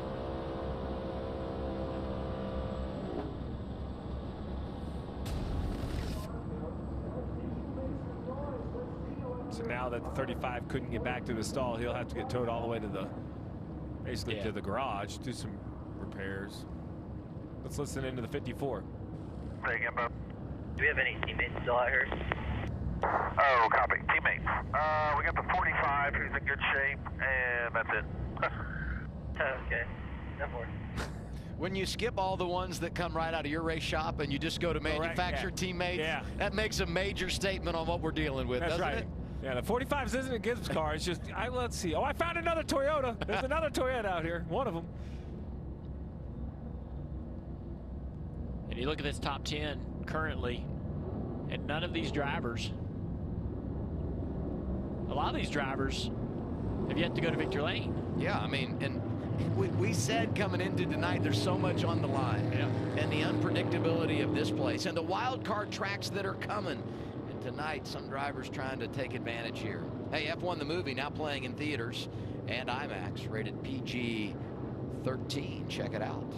Mr. Excitement, 77 of Carson Hocevar, free pass deal, right? Isn't that that's what he was racing for, and he was able to get it. Yep. It's going to be fun. I mean, he's going to be a story tonight, one way or another, and now that he's back on the lead lap.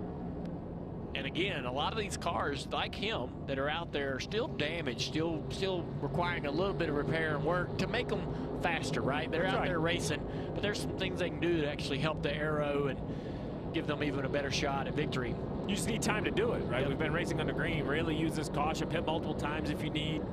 I would expect with this small of a field, it'll be an entire field trip down pit road right here. So big thing to pay attention to here. Gibbs and Buscher need more fuel. So if they lose the lead, it might not be a bad pit stop. It might just be these teams deciding now's the time to get back on strategy with everyone else. Put some extra fuel in the race car.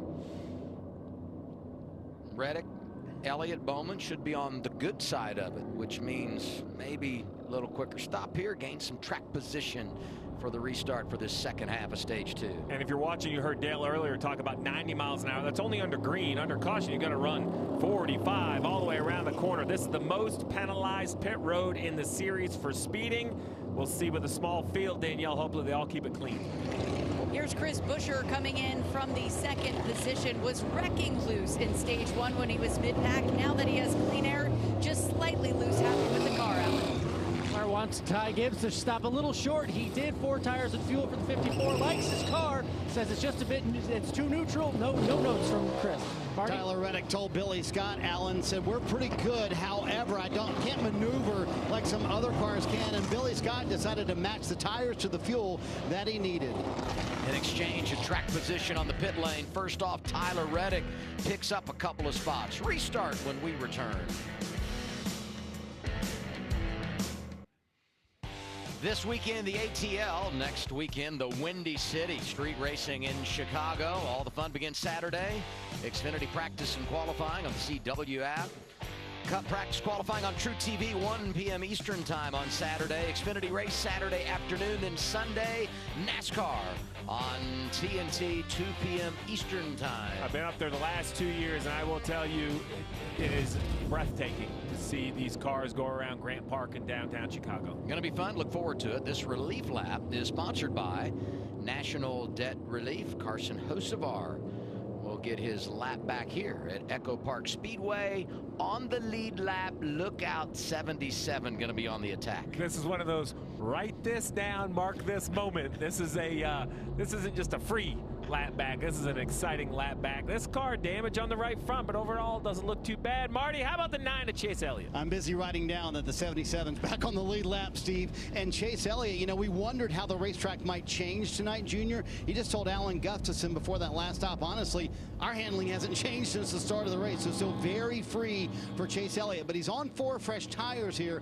We'll see if he can make a little progress here. He'll restart 8th. And I will say, smaller field, I could pivot a little bit. My point being, you know, maybe fresh tires, maybe this, you know, give my driver a chance to go win the race. Smaller field, you still have a chance, but don't overlook some of these other cars. We've seen speed out of some teams that maybe we wouldn't have predicted at the beginning of the night. Front row, Reddick and Bowman. 43 laps to go, stage 2. We're racing again at Echo Park Speedway. Looks like the outside line's all locked together. It's going to help that 45 clear the 48. But here comes the momentum from the inside. Bowman back to the quarter panel. Down the back straightaway. Big push from the outside line. Clears the 45 of Reddick. Reddick's going to drive down in front of that 48. Try to get momentum off of the nose of that 48 car down the front straightaway. Superman put the cape on this restart. Reddick out front of Bowman. Bowman to the inside now down here into turn 1. Not going to be able to clear. Yes, he is able to clear. Bowman to the lead. And the 7 coming with a head of steam because that slows the 45 down as the 7 push, pull out of line. Big move in the back there. And the 45 jumps to the outside of the 48 into turn 3. This is just incredible. The back and forth, the exchanging of positions out front. We're getting a show tonight here at Atlanta. Bowman, Reddick, and they're side by side on back behind them. You don't get a second off. Never a moment to take a break. 48 jumps into front of that outside line. Good momentum down the back straightaway. Forces the push from the 45 now to the inside Reddick. Nobody is just willing to sit in line. Reddick comes right across the nose of that 48. That is now an inch to the inside Bowman. Yeah, that was really close. Bowman's going to clear easy. Outside lane, green and white 43. Eric Jones had a run, and now he gets out of line. Ty Dillon takes advantage. They're bound and determined to add one more caution. They're not sure that we've had enough. They're zigging and zagging back there.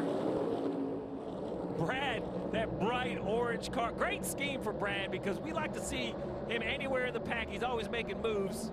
Jumps off the page. That's such a good shot. Look at him stack up at the bottom. 17 comes back. Zane Smith hits him. The 54 hits the 38. Think about Ty Gibbs leading this race. They get the fuel, lose a little track position, and now he's trapped in that low lane. 54 trying to make something happen.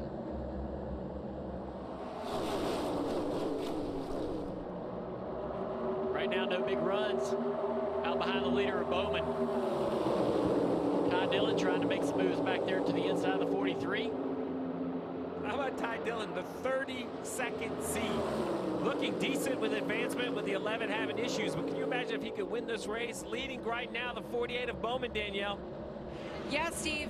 I talked to Alex Bowman this morning. You remember a month ago that head-on crash at Michigan. Said he's still very sore, only 85% better. He said, in the race car, I feel the most comfortable. I have issues training during the week. I can't do much cardio because the main pain is down the right side of my back and all through my right leg. Still dealing with a lot of muscle soreness, which makes this performance that much more impressive. He's getting a workout behind the wheel tonight. I mean, all over the place, hanging on and trying to stay out front of the field. Yeah, that hit at Michigan was vicious. You and I saw him as Brad swings that line 3 wide. He walked down those last 3 steps out of the back of his truck very gingerly in Mexico. You could tell how sore he was.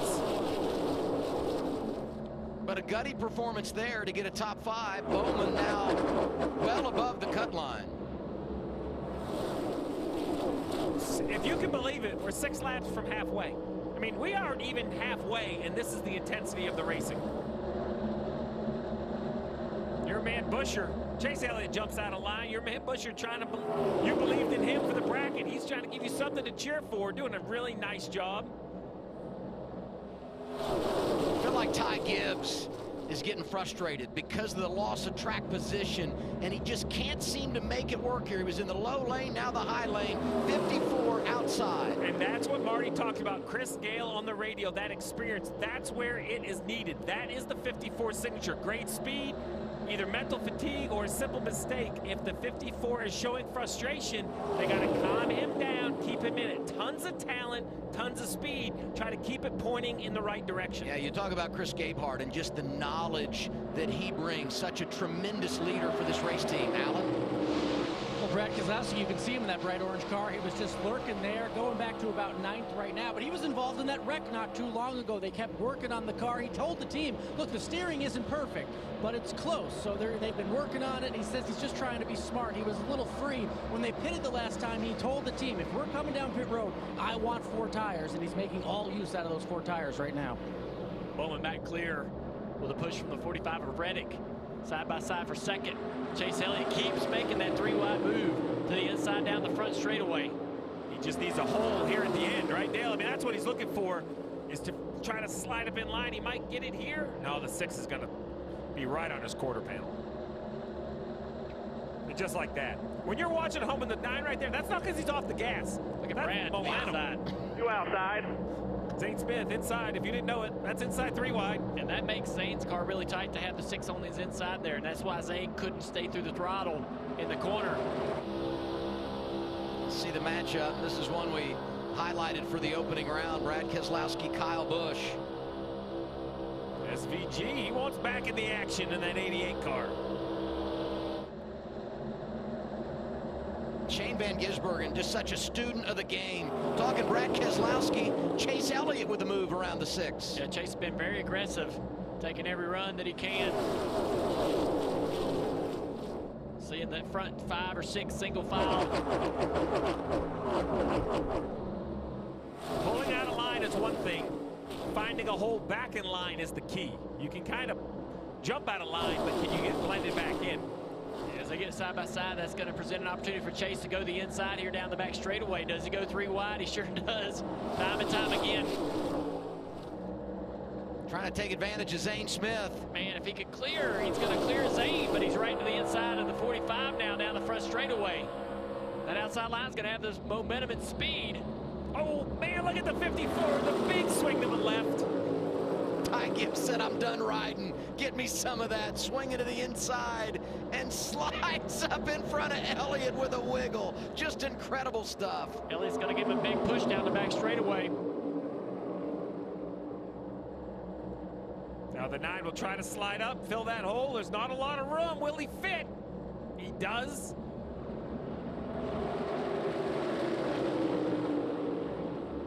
And now these front 9 have kind of got away a little bit. Busher to the lead now around the outside of the 48 of Bowman. And Bowman's glad to see that team, well, not his teammate, but Ty Gibbs in the 54.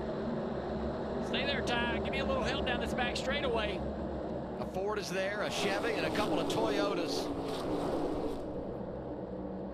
Traffic up ahead, and we're going to talk about that more and more with a few damaged cars on the racetrack and not a wide race course to begin with. Every time you catch that car, if it's in the wrong spot, it can really make it tough for the leaders. Dave Starr is going to try to stay tucked up on the apron here. Everybody's going to get through okay. Still side by side for the front.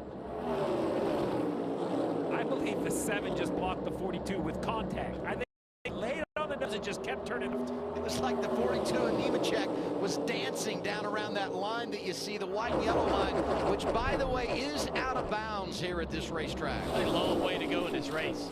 Do they know it? Because I'm not sure they do. Yeah. It's amazing to see how confident they are and how big a risk they're willing to take. That's what's made this track what it is. We can talk about the reconfiguration, but I tip my hat to the drivers because they could come down here and all be patient, work together, but they don't. They do this lap after lap, putting an absolute show on for the fans. Yeah, we see such different racing here versus Daytona and Talladega. Eric Jones, I had a feeling he had a run, and he takes it. I think jumping to the outside is less risky. You kind of get a little help down the straightaway. Less risky for the draft, maybe not less risky for handling. Good night for Legacy Motor Club. Both their Toyotas inside the top 10. Jones, one of those. He's got a win in the draft. Came at Daytona a number of years ago when he was driving for Joe Gibbs Racing.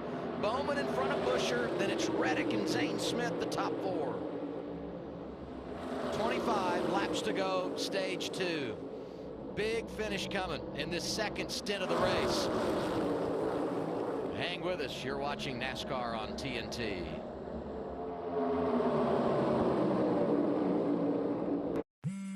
When it comes to your wireless plan, don't settle for less. Get more with a free 5G phone and real unlimited data from Straight Talk. More ways to connect. I love you, Mom. More reasons to share. And when you spend less with Straight Talk, you can get more moments to yourself by getting something for them. This is so much fun! Switch to Straight Talk and get a free 5G phone on us, on America's most reliable 5G network. Find us at Walmart and straighttalk.com. At Napa, we're the pros that know how to make your business our business. Pros everywhere you need us, with every part you need. From brake pads to stock your shop in Orange County, California. Brake pads. To oil filters for your fleet in Orange County, Florida. It's why we built a nationwide network of parts and exceptional service, all driven by one mission, to keep businesses big, small, and everything in between moving full speed ahead. Never know how. I'm getting 5% cash back on the monthly category I choose when I pay with my PayPal debit card. You gonna go? You can pay your own way. I use PayPal to buy this ticket. I'm paying it off over time. No fees, no interest. You know what else has no interest? Me. You can pay your own way. I'm still in here. More savings, more flexibility. The rewarding and trusted way to pay. PayPal. Moving this summer? Pods is the most awarded container moving company. Pods brings the container to you. Then we'll take it to your new home or store it at a secure pod storage center. And you don't have to do the driving. Trust Pods with your next move. Book at pods.com. There's a reason Chevy is called the heartbeat of America. A heartbeat strong, steady, unwavering. Like the people who keep this country moving, doing what they do best. helping neighbors, pitching in, and getting it done. For them, only America's most dependable truck will do. In every Chevy truck, like every Chevy driver, dependability comes standard. This melty white American cheese is the luckiest cheese alive. It gets to smother a quarter pound of rich steak to create Arby's cheesesteak. Sorry, other cheese. Arby's, we have the meats. Now this is how you end a summer. Under the lights, surrounded by history, at the place where legends are made. This isn't just a race, it's a moment of truth. Their last shot at the playoffs. Your last chance to see regular season action.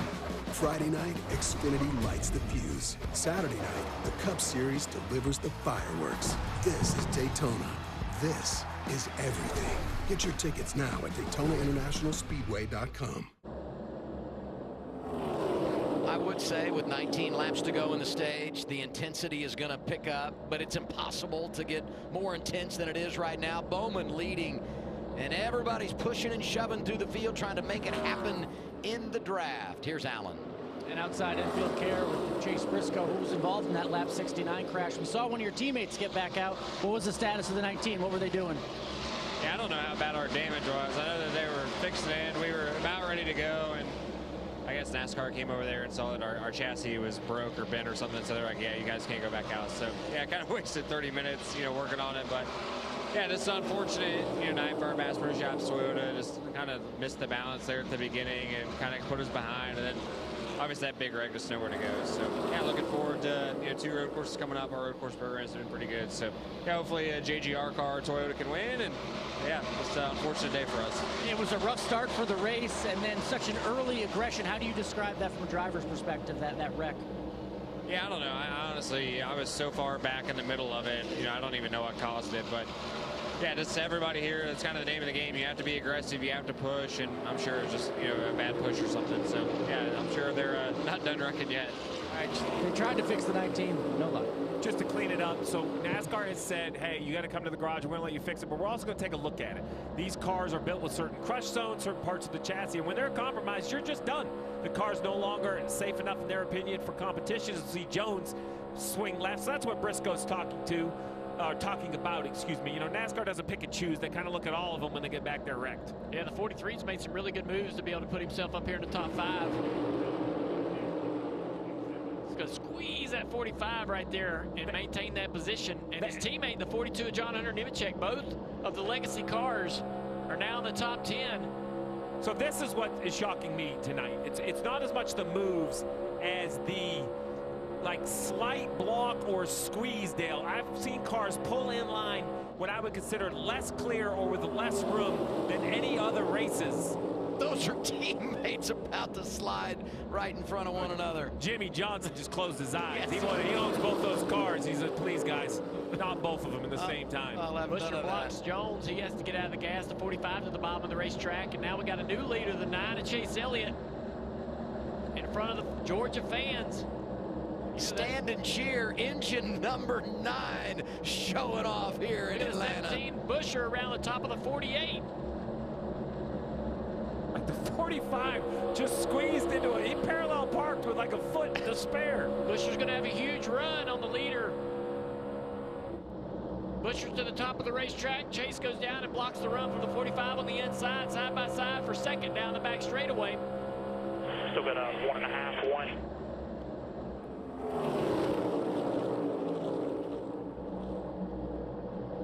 Oh, the 54 loses the nose big time off the back of the 43 right there. The fire out the pipes, meaning he was out of the gas.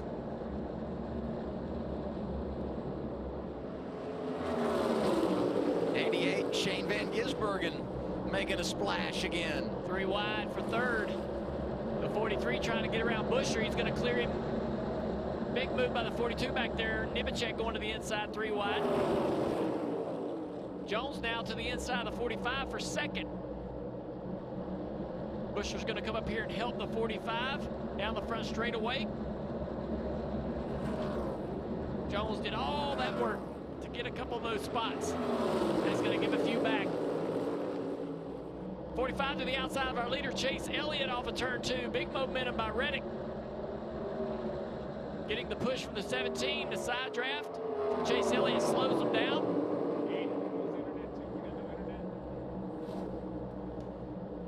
Now we're side by side, multiple rows deep.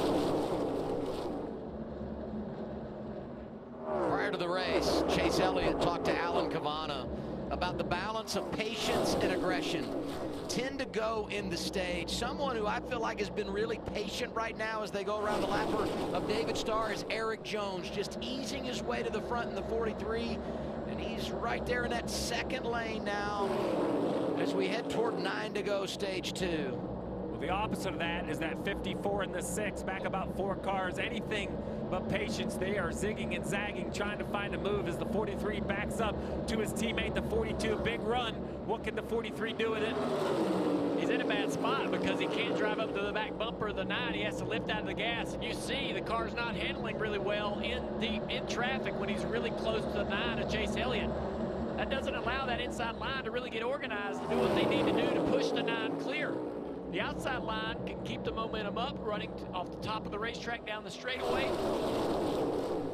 And they seem to be the one to prevail more often in clearing the leader.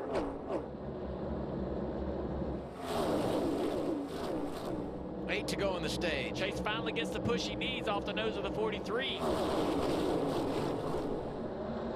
little bit of trouble right there with Priest off of turn 2, smoke out of the 60 car.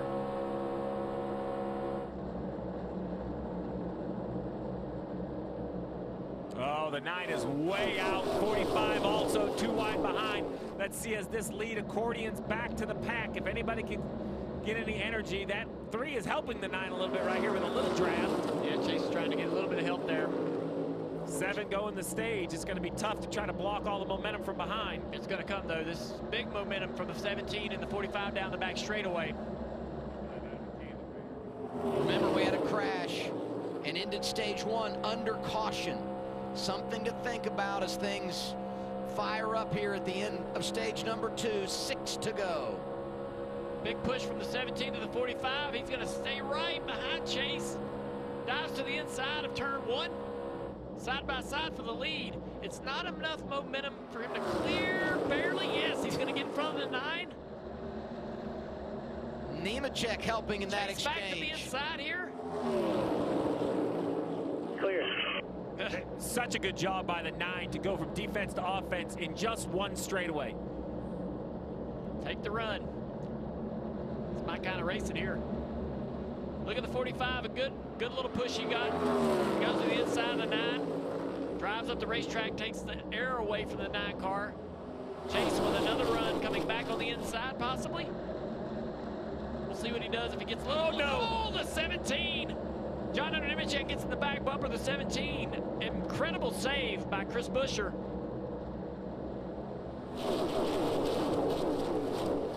Four to go this time around. And could that be foreshadowing of what's to come once we put that green and white checkered flag in the air? Looked like there was a little contact with legacy cars there, the 42 and the 43 in the outside. That contact with the 17 was a wreck. Yeah. It just somehow didn't happen. Top 3 cars have all won in the draft. Chase Elliott, Tyler Reddick, Chris Buescher. Here's that look again. You see just contact. 42 times it wrong. Catches the left rear of the 17. Big wiggle. Everybody gets straightened up though. 3 to go now on the stage. Reddick's trying to time a run, maybe to back up to that 17 and get a big push down the straightaway. Here goes Reddick to the inside of the 9. Chase is trying to slow him down, can't do it. Reddick's going to clear.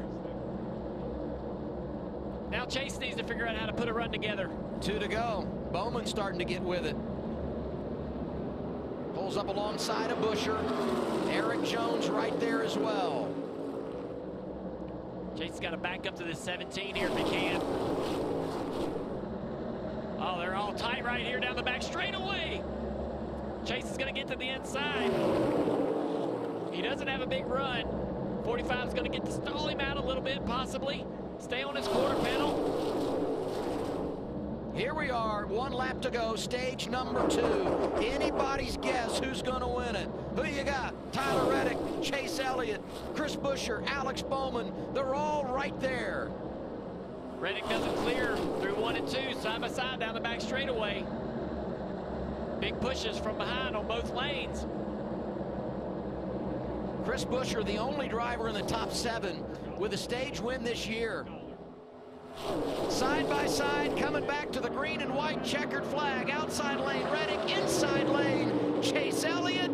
I'm going to say it was a little bit too close to call. Now, we populated Reddick, but I'm not so sure I'm going to give it to him just yet. That was remarkable. Yeah, because points are paid, NASCAR will go to the camera to make sure exactly who won the stage will get the points, and they'll confirm it. I'm not willing to call it. I think play-by-play, you're going to have to tell me who did it. Either way, first stage win of the year. Doesn't matter who gets it. This is what it's all about. I hope this is how we finish the night. Unbelievable how close at the line. This, my friends, is the new Atlanta. Gonna get our love on. NASCAR Cup Series Racing on TNT is brought to you by Toyota. Let's go places. And by Chewy. For life with pets, there's Chewy with everything. Photo finish to end stage 2. NASCAR going to the camera. High-speed camera, start finish line. They rule it's Tyler Reddick who wins the stage. And now we do our Chewy top dog. And I'm going right to the finish of the stage. Just remarkable. Yeah, it's unbelievable. This is, I mean, you could tell on that. It's the 45 you mentioned. NASCAR has a high-speed camera on the inside looking back out. They will use to do it, but this place just continues to deliver. The drivers deliver. Reddick off the top. I thought the 9 might have pulled him back with that side draft and got it done, but in the end, it was Reddick for the win. And I wouldn't expect the finish of this race to look any different. Maybe a few more players in the photo. Yeah, I was going to say maybe a 3 wide. I would say that, you know, this race is probably the most mentally taxing because of the decisions the drivers are making lap after lap to take each run, to put their cars where they need to be. Not only do they need, like, so Chase Elliott, right, he gets past and then he immediately goes on the offense. Well, he has to check himself clear, look behind him, see where everybody's at to be able to do all the things he wants to do. And so every driver on this racetrack is just making decision after decision after decision after decision, every foot, every inch of the racetrack. And it's tough on those guys to do it all night long. And as the whole field will come to pit road with 97 to go, as a crew chief, you have to assume if you want to make an adjustment, now's your chance, because the next stop could be a short fill on fuel or only 2 tires. So this is kind of, I know it seems a long ways out with 97 to go, but this is kind of the last standard style pit stop where I might be able to actually work on the race car. The next time it's kind of all about that efficiency we talked about on the Nav and Know-How at the beginning of the night. That next stop will all be about efficiency. This will be about those final adjustments now that the lights are on. Danielle? Yeah, the last time Buescher came down pit road, guys, he's entering 3rd right here. It was 2 tires, and they waited on fuel. This stop, Scott Graves said 4 tires and fuel, slight air pressure adjustment. Overall, Chris Buescher happy with the car. He's gained 21 points to the cut line so far, guys. Marty? Danielle, you got to wonder what Tyler Reddick and Chase Elliott learned at that dash to the very end of stage 2. What a finish that turned out to be. And Reddick said he wanted no changes on the car. Billy Scott told him we're going to get it full or at least close to it. Man, Chase Elliott has been so aggressive all night long. He said the car is slowly getting better. Let's not make any changes to it. He leaves pit road with the lead of those who came down pit road, Adam. Buescher comes off behind him. Reddick loses 2 positions in the exchange. One more time, we look at the finish to the stage. It's Tyler Reddick by 1/1000th of a second. Final stage coming up.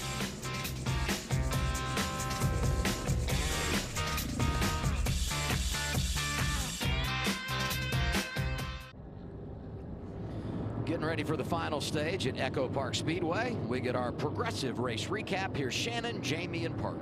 Got to tell you, Adam, we have such a great view down here in the middle of the infield. Looking at the fans on this front stretch, you could totally tell when Chase Elliott took the lead, because there was about 90% of the fans were on their feet just waving stuff all around. So awesome.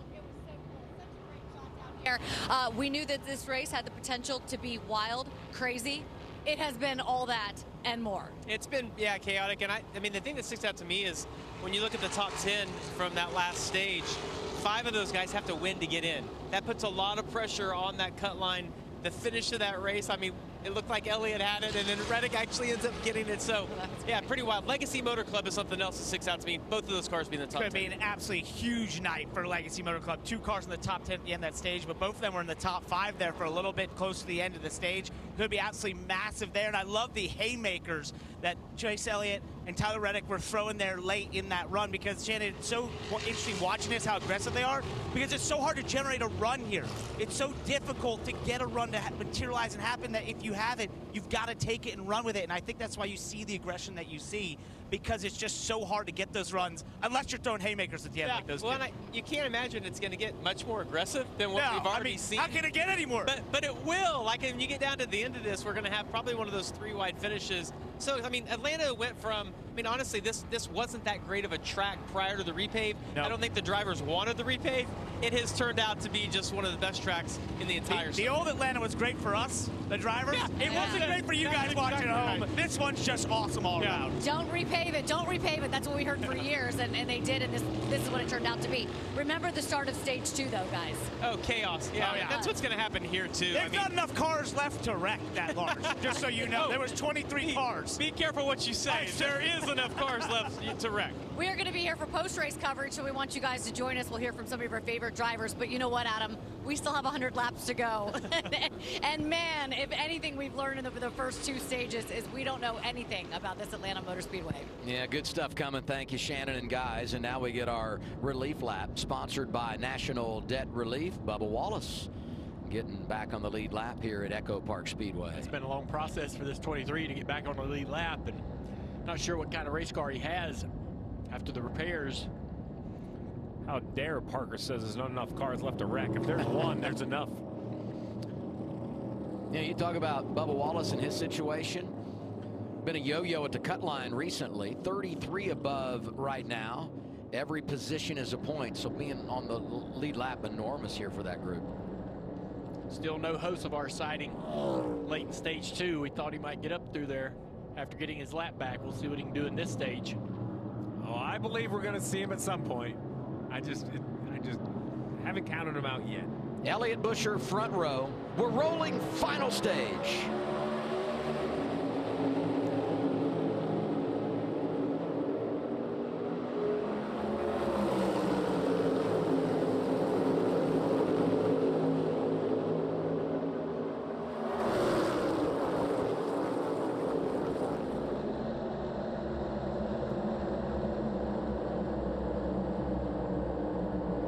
Teammates working together. 48 shoving the 9.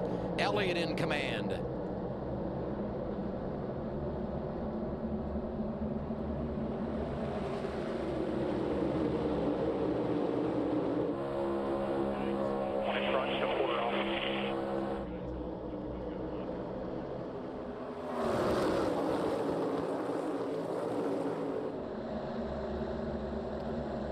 Busher almost into the wall there down the back straightaway. 9 car Chase Elliott's going to stay at the top of the racetrack. That's where most of the organization is. Most of the cars, they have the numbers in the outside line. Keselowski in the bottom now to the back of that 48 car, going to help out Bowman. Brad's going to get a little help from the 43. Big push from the 17 for Chase Elliott. It's going to keep him clear.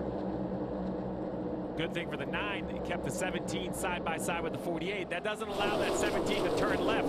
I think the 9's willing to allow the 48 to get to his inside because he knows the help's coming down the straightaway. Yeah, that's what you want to do if you're the lead car. Probably stay in that outside line. You have a choice between one layer to the other. The outside car can't go anywhere. They have to push you. Boxed in between the wall and the inside line. If you jump down in front of that 48 and he wants to, he can take you 3 wide. wide, put you in a bad spot. That was a perfect example. Like, I don't know if it was on purpose or by luck, but the 9 had the 17 just boxed into the 48. We'll see if he pulls it off again this time on the backstretch, right? So the 17 is going to shove the 9 out, and down the backstretch, the 9 and the 17 is going to extend that lead, but the 9 wants to make sure the 17 cannot turn left and get to his inside. Well, right now he has the 48 in there. Brad Keselowski's doing a good job with his 43 of Eric Jones to help this 48 have a chance at taking the lead. But right there, you see the 6 lose all the nose and momentum. He has to jump out of the gas. 3 wide, courtesy Ty Gibbs, who tried to make something happen in the low lane. Now it's Zane Smith, a little crossover of momentum. Oh, Busher. Oh, he's loose up there, top of the racetrack. I don't know if he drove to the top or the car drove him to the top, but he went to the 3rd lane.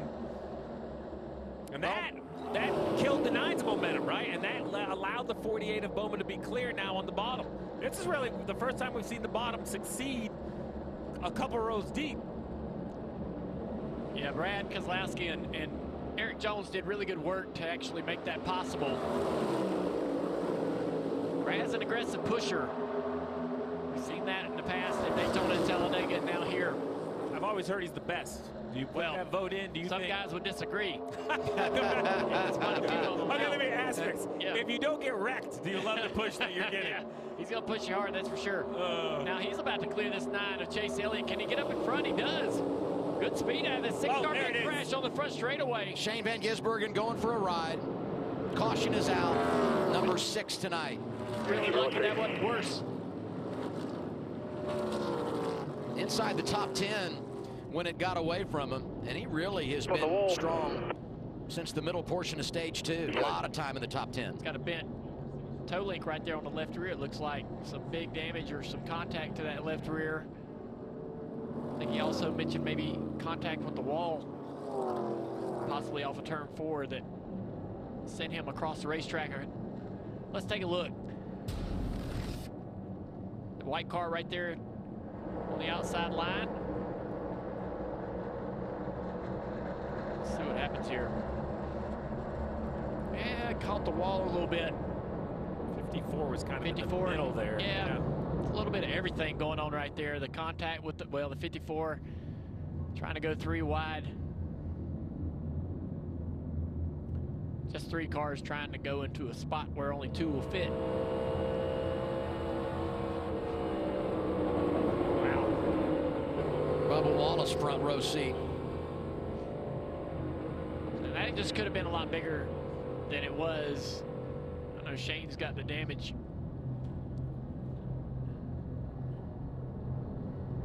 Van Gisbergen won 2 weeks ago in Mexico City, locked himself into the playoffs. And you've got to believe he'll be a threat the next 2 weeks in Chicago and in wine country out in Sonoma, California. So it's an awkward time for a caution. 22 cars on the lead lap. You know, we said they could run, you know, mid-70s. I've heard some crew chiefs say maybe we could stretch it to 80 if we were riding around. So under green, you're for sure outside the fuel window, but big capital exclamation point. But what could happen? If you think we're going to get a rash of yellows, you pit right here as they try to get the left side up on the jab. You know, with 84 laps to go, you pit and you're just done pitting, and you hope your driver can keep the track position. The anxiety as a crew chief is that with a reduced field, will we continue to get yellows and get enough yellow flags? Alan, what are you hearing on Brad Keselowski in the 6? You just laid out. Jeremy Bullins, the crew chief for Brad Keselowski, said, look, we're just outside of our window, so we are going to stay out because we can't make it if we filled up right now. And just kudos to that team because, again, they were running with damage before the last pit stop. Brad even questioned it and said, hey, look, do you want to come down and maybe fix the steering a little more? Do you want to fix some of the damage we have on the nose? Jeremy Bullins said, no, let's keep that track position. Looking to be a great decision at the moment. Brad Keselowski up to 2nd. Let's go Justin Haley audio here, Team 7. 7 here, bud. We get a little closer to our window. We're just outside of it now by probably, I don't know, 7 laps. So just be on your toes. Be a last-minute call here. So you heard of it, just outside the window. You know, the question is, I mean, if it was a full field, I think you'd see more gambles and people would come to pit road. I think this is where the reduced field is changing it, and just like that, you see Buescher come to pit. So there you go, split decision at the front of the field. Buescher, Jones, this is it. Like, they're doing this for two reasons. One, I think they're gambling on making it on fuel, and I mean, look at, I only see 3 or 4 cars stay on the racetrack, so ended up being pitting being the more conservative call. I love this call. I love being aggressive. I just think that's how you're going to win this race. Going to be 23 cars on the lead lap when Austin Dillon gets the free pass. Buescher leading him down right now, Danielle. Here comes Chris Buescher, guys. Overall happy with the car, but just before that caution, Scott Graves came on the radio and told him to save fuel. The last stop was 2 tires waiting on fuel here, Marty. You see the 45 of Tyler Reddick coming down pit road. Billy Scott told him, if you see the majority in front of you come down pit road, let's come with them. So right side tires and fuel. They said they only needed a second and a half. But Steve, to your point, outside the window, but if they get one caution, they're in the game to make it to the end. Yeah, and Marty, it looked like right sides from your location, but actually I don't think they took them off. I think they just jacked it up and tightened the right rear tire, unless I missed it. We'll check on that and update you when we return. Getting ready for the restart here at Echo Park Speedway. Now we do our Credit One Bank ones to watch. Dale, I know who you're going with. Yeah, the guy's going to win the bracket challenge for me, Chris Buescher. 3 top 10s in the last 3 races of 2025. A lot of momentum, running up the top 5 all night long with that 17. The top of my bracket at the end of this thing has missed all the wrecks tonight. The 9 of Chase Elliott doing a really nice job trying to find his way to victory lane. Winless streak up over 40. Looking for that 20th win of his career. I love this onboard right here. That clear visor. Will be taking a look as he throws the blocks. Looking at Eric Jones from my man to watch. Going to restart inside the top 10 here. You think about where he is in relation to the cut line. And he's going to help himself tonight. But the bottom line is, if he's going to go to the playoffs, he needs to win. He's won in the draft, did it at Daytona. That was his first career victory a number of years ago, driving for Joe Gibbs Racing. A lot of faith in Jones to get it done here tonight. Let's go to Marty. Adam, that was Tyler Reddick's call to bring the 45 to pit road, and got to give credit to Eagle Eye Steve up there in the booth. Steve, you were right. He had a little bit of a vibration to start that run, so they just wanted to make sure that right rear was tight. And again, all those who pitted just a moment ago in a little bit better fuel situation than the top 3. Thanks, Marty. Yeah, there's enough going on out there. You definitely don't want a vibration. But look where they're at. They're still on row 3. Everything's going to be fine. Got a little extra fuel in the car. Front row for the restart, 79 to go. A little Bowman, a little Keselowski. Winless drivers, the theme up front. Oh, that's a good job on the inside by the Hinder cars with a little help from Chris Buescher as well. Look at the connection. Yeah, Chase's going to go the inside here. Teammates slowing each other down, little side drafts. Here comes the pack, a huge run from behind. Ty Gibbs, big shove, bottom lane, 17, Chris Buescher. Teammates continue side by side with Bowman outside of Elliott. Brad Keselowski going to give a helping hand in the draft. That shove will clear the 48 easily.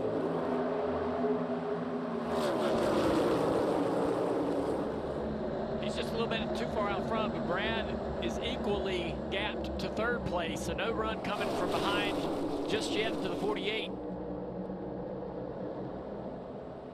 As they start to close up on the back bumper of that 6, the 48's got to get ready. Big push coming. Brad's going to drive to the inside. Look at this. Brad Keselowski digging in. Driving to the inside. Good battle out front. And Reddick helping out the 6. Yeah, Reddick's got to push the 6 clear on the inside. Brad drives up the racetrack. Big run from the 38 coming from out back. Yeah, did a nice job. Something happened. The 54 and the 10, they checked up. The 38 passed both of them, and Wisely got right in line. Zane Smith trying to work his way back into the top 5 here.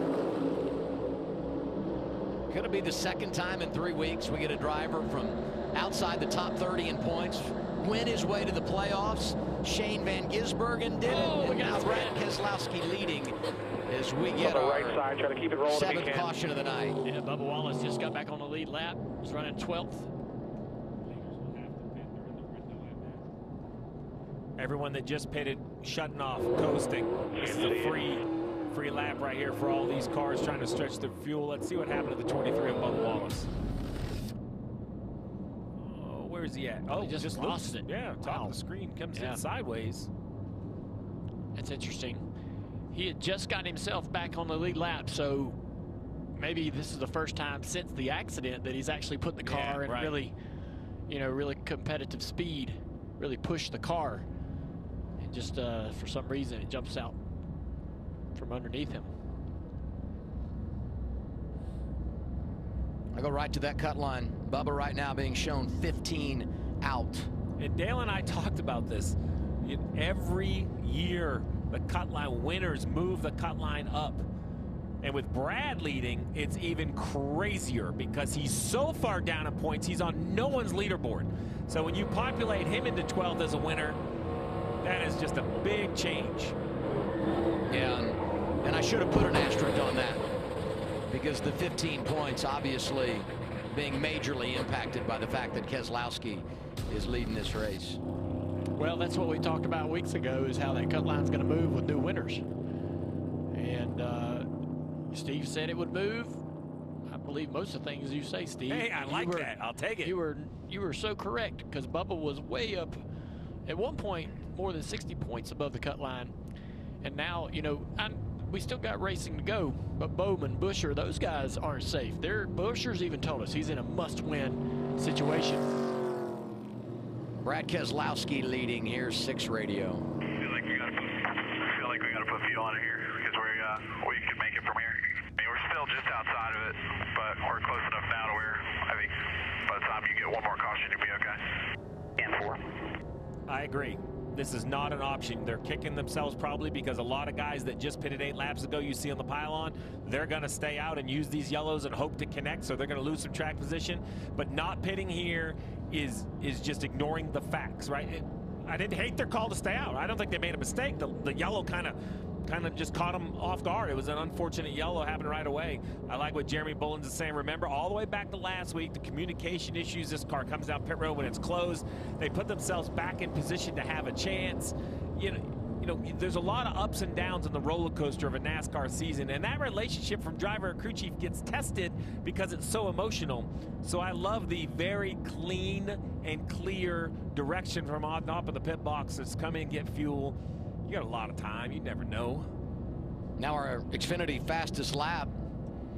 Going to pay a point into the night. Cody Ware, top of the charts right now. Stenhouse on the board with Christopher Bell. Interesting, those two are there because they had to match up in round 1 of the in-season challenge. With 74 to go and the risks these drivers are willing to take, it wouldn't shock me if that gets bested again, just from the pushes, right? That's where this pace and speed really comes to. So I think next time by, pit road will be open. That is the one challenge. We talk about pit road entering on the backstretch. The thing you don't think about is safety vehicles use turn 3 and 4 apron a lot. So you don't open pit road maybe as often as you would at other tracks, but as a crew chief, I'm thinking that means every yellow, on every yellow here, I get like an average 2 more laps than I do at other tracks.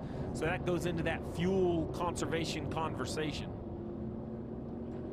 I didn't think I would get those 2 words connected without stumbling over them. Nice. I saw you stare at me like, I can't believe you just said that without sounding foolish. Aggressive. I appreciate that. 73 to go. You're watching the Quaker State 400 available at Walmart. NASCAR on TNT is back. We're excited about it. Got a great run of races ahead. We're live at Echo Park Speedway, and here we go, Steve. As expected, leaders come, and not shocking, other guys that were just on pit road will come again. The difference is they're going to be there very quickly. Now, I will say, when you have mismatched plans in the pit box, communication is key.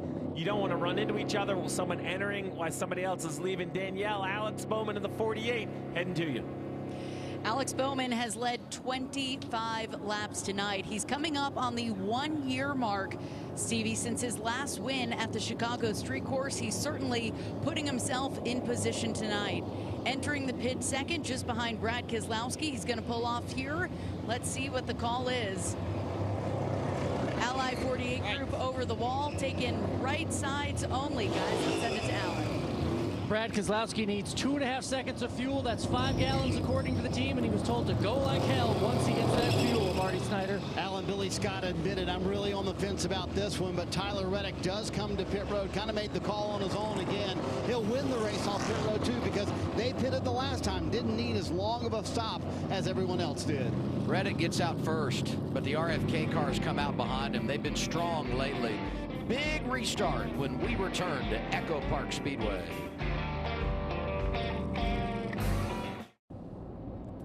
NASCAR on TNT live in Hampton, Georgia on this Saturday night. Echo Park Speedway, the scene for round 18 in the Cup Series.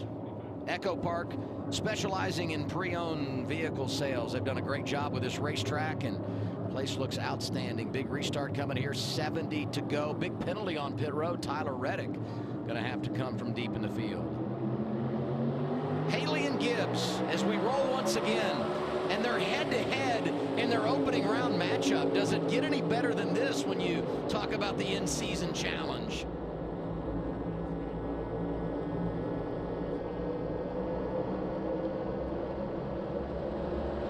Saw some wild racing all night long, but you got to imagine the risks going to be bigger, the moves bolder. The drivers understand. Got to start moving to the front, trying to take control of this race. If you want to win it, 70 to go, 69 to go, a long ways. I want you to look at that inside lane, third car back, Connor Zilich. I mean, a young kid, 18 years old, running full-time in Xfinity. This is his third Cup start. He's been on a road course. He did the Coke 600, longest race of the year, and oh my, is he just showing off his talent again as we flash to the front and look at the 60 of Ryan Preece. Big run coming down the front straightaway, the 17 in the back of the 54. 54 going to try to push this 60 car. Every other time he's been diving to the inside to try to take that lead. I think he knew the teammate of the 60, the 17 of Busher, is running third, so he probably wouldn't have had that help. 45 of Reddick trying to make some moves back here in the pack. Yeah, got that penalty, lost the track position, trying to get it back is Reddick. Already back up in the top 10. Here's Allen. Outside infield care with Denny Hamlin. That wreck was a long time ago, but the team tried to do everything they could to get back out there, get a few extra points. Let's talk about the wreck, though. You were at the front of it. What happened? All of us were in the top line, pushing off turn 2, and some zigged, some zagged, most crashed. So I don't know. I was on the bumper of the 42. He was on the bumper of somebody else in front of him, and we all just kind of, you know, speedway pushing, zigging and zagging, and we all crashed. So just part of it, and now we go watch the rest of the race. All right, Denny Hamlin out much earlier, but Marty? Alan, Adam touched on it. Tyler Reddick got a penalty on the last stop for too many boxes on entry to his pit stall. He restarted 16th, trying to make his way up through the field for Tyler Reddick. Oh, we got a crash in turn 4. One car spun around backwards. Caution number 8, Eric Jones. It's like everybody, for the most part, was able to get out of that unscathed. Just saw Eric sideways, broadside in front of the field. Doesn't look like he made contact with the wall. That was earlier damage. Those tires still have the letters on them. You gotta start being specific on what damage. Yep. So watch that 43 car back there. He just gets a little bit loose right there in front of Connor Zilich. Everybody, for the most part, is going to get through okay. Great job by the field.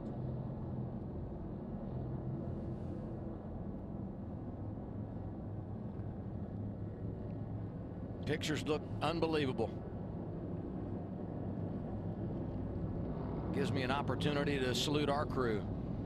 behind the scenes doing an outstanding job with these long days here in Atlanta. Hot, humid, battling the elements, long days and nights, but everybody keeping us where we need to be and putting on an outstanding show for us here tonight. I'll give you a little tip of the hat. I was sitting in my hotel room watching you last night on that very long delayed Xfinity race. Nice job. I was not fishing for that, by the way. No, that's okay. That's okay. Kyle Busch right there in 15th was up there with you. Stuck you there the whole night. Do I get to collect 2 days of per diem because we were on after midnight? How does that work? That's a different group you're going to have to discuss it with. I can't help you. Ricky Stenhouse, you see passing the pace car. He'll get the free pass, put him back. 21 cars now in the lead lap. Yeah, he had that damage to the toe link that they've repaired, and be interesting to see if he can make something out of the rest of this night. That'd be 21 cars on the lead lap. You did such a great job yesterday. Guess what, Adam? You get to be back at it next week. That's right. We're going to the streets of Chicago. NASCAR Xfinity Series racing Saturday afternoon on the CW, 3:30 Eastern Time. And we make the nice transition to Connor Zilic. He's been impressive on Saturdays lately, Danielle. Friday this weekend in the Xfinity Series. But when he comes over and does it on the Cup side, he's been doing a great job as well. And did you just see that save? Staying away from the 43 to keep his great night alive. Making his third Cup start, Adam, tonight, his first on a drafting track. And everything is going according to plan.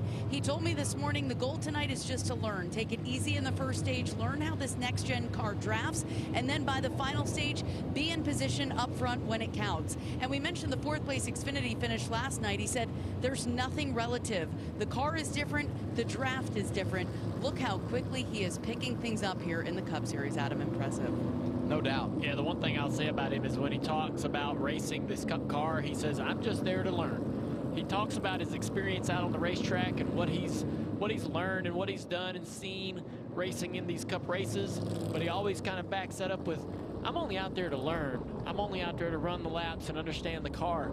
And as he's doing tonight, he probably has a car that he could be more aggressive with and drive up in there and push and battle in that top 6 when he had the track position. You'll see him be very careful, and he's faded back a little bit, but he is learning exactly how this car is. It's completely different than anything that he's ever driven, even on the Xfinity side. So good for him to be smart, get out there, run all the laps. Maybe at the end of the race, when it's time to push with 30 or 20 to go, we might see him being more aggressive, but he's just trying to get every lap he can tonight. Few takers coming to pit road. Maybe just to be sure on fuel well inside the window with 63 to go now. Maybe just some tires. Maybe, like, you know, for me to do what I need to do, to pull and push and tug on that steering wheel, I need a little bit more grip. Put some tires on it so I can be on the offense. Maybe just to tape some more panels up on the car. You never know with all the damage we have out here. 7 heading your way, Alan. Yeah, long night for Justin Haley. At one point tonight, he said he was 10 out of 10 tight, but they've been working on it. At one point, up there in the top 5, top 3. Didn't pit last time for fuel. Wasn't sure if that was going to be the strategy to keep them going, but he's in pits now, getting 4 tires and fuel, Marty Snyder. What a fantastic night it's been for Ty Dillon, hanging out in the back half of the top 10, really for much of the second half of the race, as Justin Haley has a problem trying to leave his pit stall, but Ty Dillon going to go with 4 fresh Goodyear tires too. And Steve, I think you're exactly right. I think that's the play. They knew they didn't have a car that could win the race for Ty Dillon, so why not come put tires on it and see what you can do? Absolutely. You know, find an advantage. You don't want to be the weakest or the worst off on a certain strategy, jump over to another.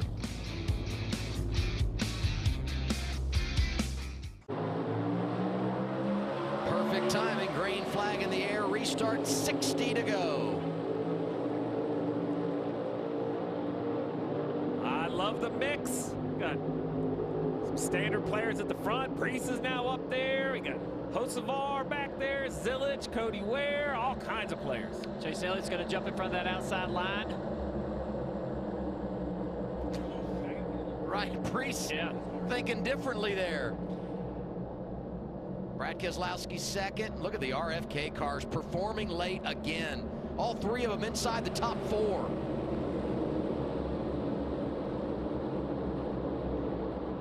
Chase doesn't know where to go. Brad's going to stick right there on his bumper, though, down the back straightaway. Brad fades back to the Priest car, number 60 in third. Big run for the 6 down the back straightaway. He's going to dive the inside. And look who's diving around behind him. 77, Carson Hocevar, back in the game and letting everybody know I'm here to play. Yeah, that outside line is going to get real popular. We're going to see a lot of people driving to the inside. Chase Elliott now going around, taking the lead. The 66 of David Starr is spinning around on the front straightaway. We're green right now. Looks like he might be able to get this car to pit road. Look at Brad Keselowski out of line. Drafting help from his teammate Chris Buescher. Caution is out. David Starr just slowly meandering off of pit road is going to stop the car there at the pit exit. It's been a long night for David. Driving that 66. 18 laps down, now 19. See, they've had some contact with the wall and flat tires, unable to move that car. You saw the caution numbers earlier, total caution numbers. When you look at this racetrack in the draft configuration prior to what we had in those races in the years prior to making the change. But right now we're at 9 cautions on the night, and that's right at the average of what we've seen per race since we started drafting here in 2022. Yeah, they talked about how their cars weren't driving well at the start of the race, and I think that's been a big factor in why we've seen so many accidents tonight. It's not so much the close quarter sort of bumper-to-bumper, side-by-side racing. It's really these cars are uncomfortable. Not only do we have sort of the super speedway style crashing, right, but we also have cars just losing control all on their own.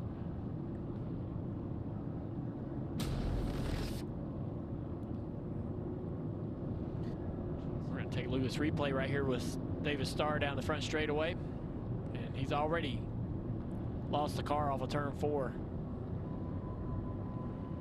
That's the last thing you want to do. You're way off the pace, 18 laps down. Now you've wrecked the car by the end of the night. Just a tough race. He came in here with not a lot of experience in the Cup car this year, and it's a tough situation with a small team. We'll reset the running order when we come back. Under caution, 56 laps remaining at Echo Park Speedway. This melty white American cheese is the luckiest cheese alive. It gets to smother a quarter pound of rich steak to create Arby's cheesesteak. Sorry, other cheese. Arby's, we have the meats. You can run the perfect race. Denny Hamlin leading the pack on the final lap. And then, boom. Oh, Hamlin's hit! Hamlin is out of it! That's true in racing and life. When debt hits hard, National Debt Relief helps you take control, so you can pay less than you owe in less time than you think. When life wrecks your finances, National Debt Relief helps you get back on track. Visit nationaldebtrelief.com to get started today. From local shops in Portland, Maine, to national garages in Portland, Oregon, Napa and our nationwide network of parts and exceptional service are here to keep your business moving at full speed. I'm getting 5% cash back on the monthly category I choose when I pay with my PayPal debit card. You gonna go? You can pay your own way. I use PayPal to buy this ticket. I'm paying it off over time. No fees, no interest. You know what else has no interest? Me. You can pay your own way. I'm still in here. More savings, more flexibility. The rewarding and trusted way to pay. PayPal. When Ram killed the Hemi V8, people had opinions. We got it wrong, and we're fixing it. You hear that? That's our Hemi, and it's saying, I'm back. You on board? Buckle up. Ram's coming back to NASCAR. Let's go, baby. We're back in America's motorsport. The Hemi's back. We ain't going anywhere. Welcome to a whole lot more on the line. More drivers going head-to-head means more stakes, more grit, and more to prove. The challenge is on. 32 drivers enter $1 million showdown. 5 races of bracket-busting matchups. More pressure, more risk, and more reward. only on TNT and streaming on Max. Welcome to the in-season challenge. Welcome to NASCAR.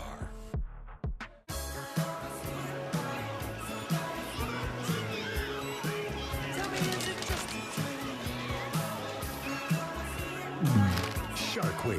There's no hiding from it. Starts Sunday, July 20th on Discovery. Something new to the middle of our year. Kind of the perfect time to add a little bit of spice. Head-to-head matchup with multiple guys on the track. 1v1 for $1 million. It could get pretty wild.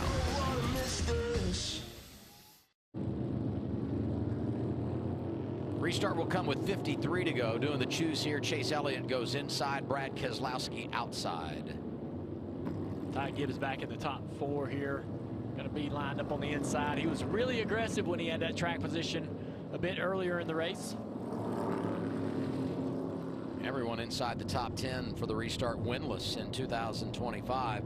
And now our true green flag moment of the night. And one of the earlier wrecks that we had where the 20 of Christopher Bell gets loose. Gets himself turned around. This took out a couple of heavy hitters early in the race. 12 of Blaney, who's always been strong in Atlanta. You know, Larson tiptoed through there, and he's 11th on the leaderboard right now. Hanging around. What about the 6, Alan? They told Brad Keselowski that he can go hard to the end. This caution helped them in their fuel number. He doesn't have to worry about fuel savings to the end, he was told. I like it. That's a great update, Alan. Now we know where we're at on fuel. Now it's just how much risk you're willing to take. Still 54 to go. A lot of racing. That's the thing. It can happen real fast. We could have a clunky, you know, a lot of cautions to the end of this race. Back to the green flag. RFK all on that outside line are going to try to organize. Priest needs to get up there, help his teammates a little bit. 54 is pushing that 9 car, going to push Chase clear. Does Chase jump up in front of the 6 here off of turn 2? He sure does. Anticipating that outside line, getting the good push and shove down the back straightaway. Now Gibbs getting a push from Bowman. Mention those RFK cars trying to connect in that outside lane. Bowman to the inside. It's going to put Gibbs 3 wide. HMS cars maybe going to hook up at the front end of the field. Gibbs sliding high. On board with Reddick riding the rim. It's still 3 wide. His teammate on his outside, Bowman to the inside down the back straightaway. Top 3 still on. 45 is now clear. Reddick's going to drive down underneath the 60 here, trying to get to the quarter panel. Can't do it. Lose a little momentum down the front straightaway. A lot of bouncing around up in front of him. Reddick, jockeying for position. Reddick gets a big push from his teammate, the 54 Gibbs. It drives him to the outside of the 60. Even 60 still their door. Now to the back bumper of the 9 car. Chase Elliott's going to stay up here and hopefully get some help. He's pushed to the outside of Busher now for second. And that's the hole that Reddick wants to fill. Get to the outside of this 17 to the right rear quarter panel before the 17 can get back in line. I think the outside's the lane you want to be in. Oh yeah, here you go. Shove the 9 down in the corner. Stay close enough that the 17 can't fill it in. I love the top. I know the bottom looks like they're inching forward, but I think the top is the safer lane to be in because of this. These guys move left and block left. Zane Smith said his name a lot tonight. 38 back there behind Alex Bowman.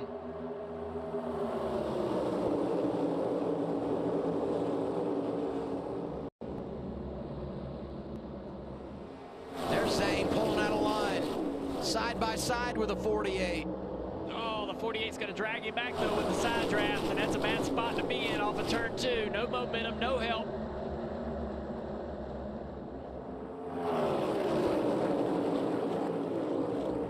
What could Busher and Chase Elliott do second and third?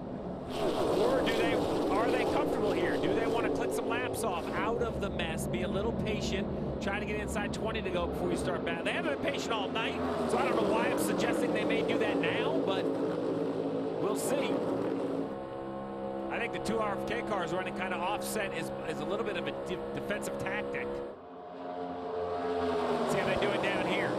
17, there you go. He just kind of runs the bottom. I don't think with any intention of getting to the inside of the 6. I think just blocking both lanes of air.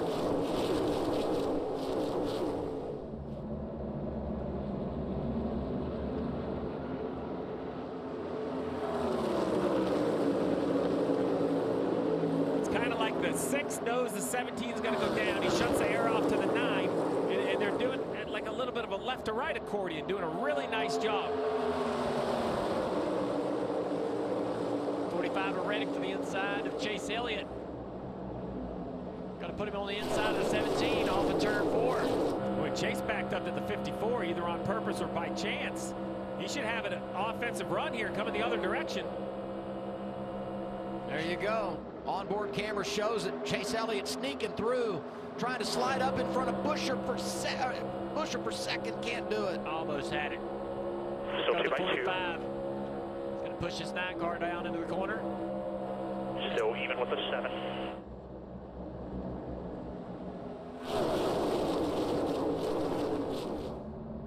Ty Gibbs has kind of survived that loss of track position. He had lost it, he worked on it, and now he's found himself back towards the front. He's had a great approach tonight, because there were times you looked at him on track and you just said he's trapped and he's frustrated. But the young driver hanging in there, looking for his first career victory, and he's at the front with 45 to go. And right behind this group is that 77 of Hocevar. He's right behind this 45 car. Don't forget Tyler Reddick down the front straightaway. Sorry, Dale, I was going to say, don't forget that 7 is his teammate. I don't know if Hocevar Out of the cares. inside, 3 wide. Oh, he gets shut off by the 54. He has to jump out of the gas. That run is dead. Got to build another one off the nose of the 10 car.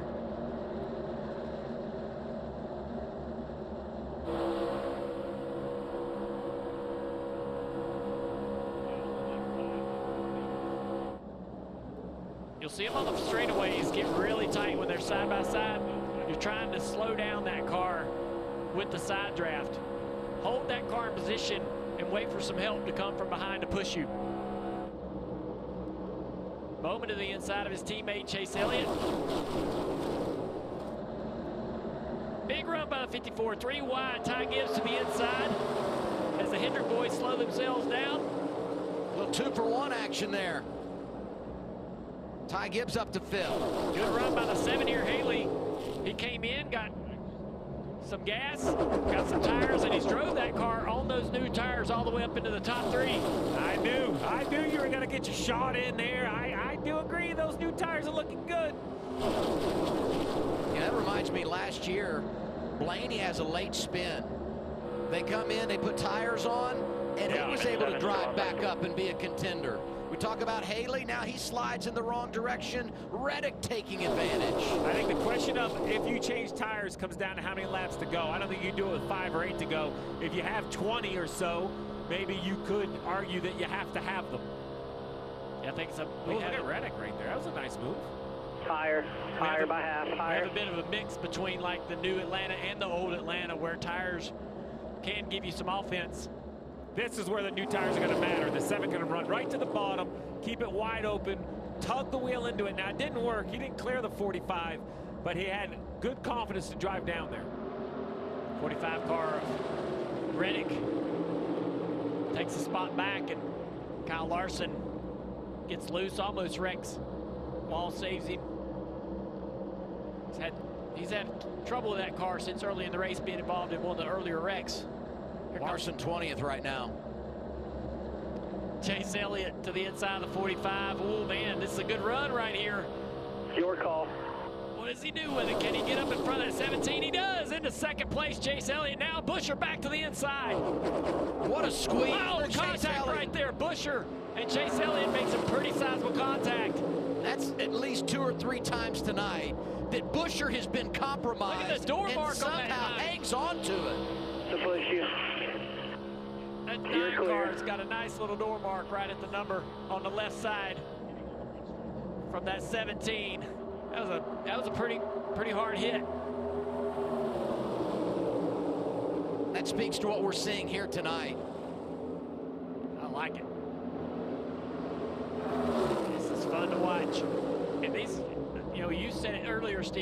got to give it to these drivers. They are putting the show on for all of us. Look at them slow each other down. Huge, huge contact from the 7 to push the 9 clear.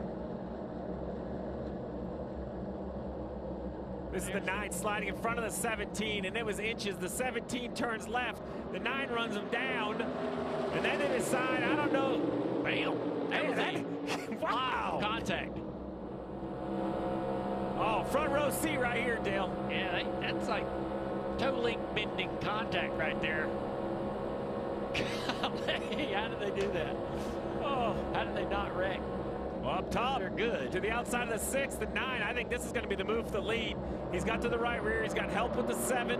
17's got to come push Brad, his teammate, lined up top. Big run by the 17. Both have good pushes. Chevy versus Ford in the draft. Justin Haley helping Chase Elliott. Chris Buescher helping the boss man, Brad Keselowski. Buescher is clear of the 7. He doesn't take the bait. Bowman out of line. Oh, when he gets tight on corner entry, chases it up. Buescher wanted to help his teammate, Brad Keselowski, his owner. Want to stay in that bottom lane. What does he do? He's back down to help the 6.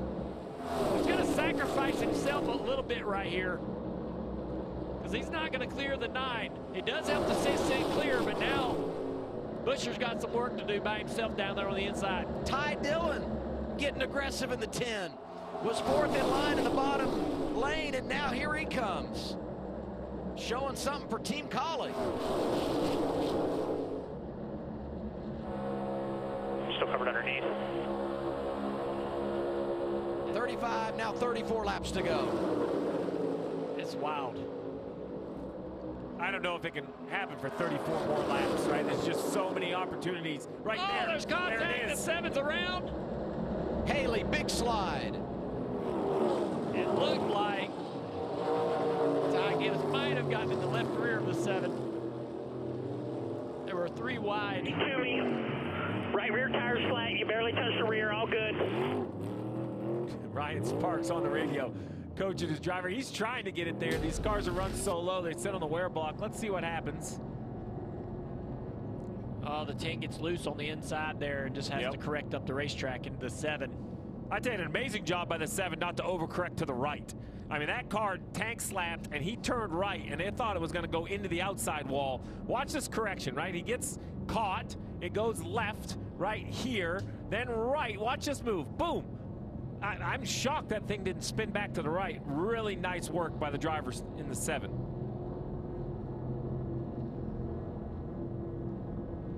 All right, Crew Chief Dale, you're 1-0 in the Xfinity Series. You're Brad Keselowski, Chase Elliott. You got over 20 laps on your tires. You're going to pit with 30 to go? New tires? I think so. I think you're going to bring a lot of people with you. At least the back half of this pack is coming, right, to the pit road. So we're looking at about 20 cars, maybe only about 15 or 16 really competitive cars. Oh, look at that. How quick. You're likely coming to pit road and maybe lining up 7th or 8th or 9th at worst.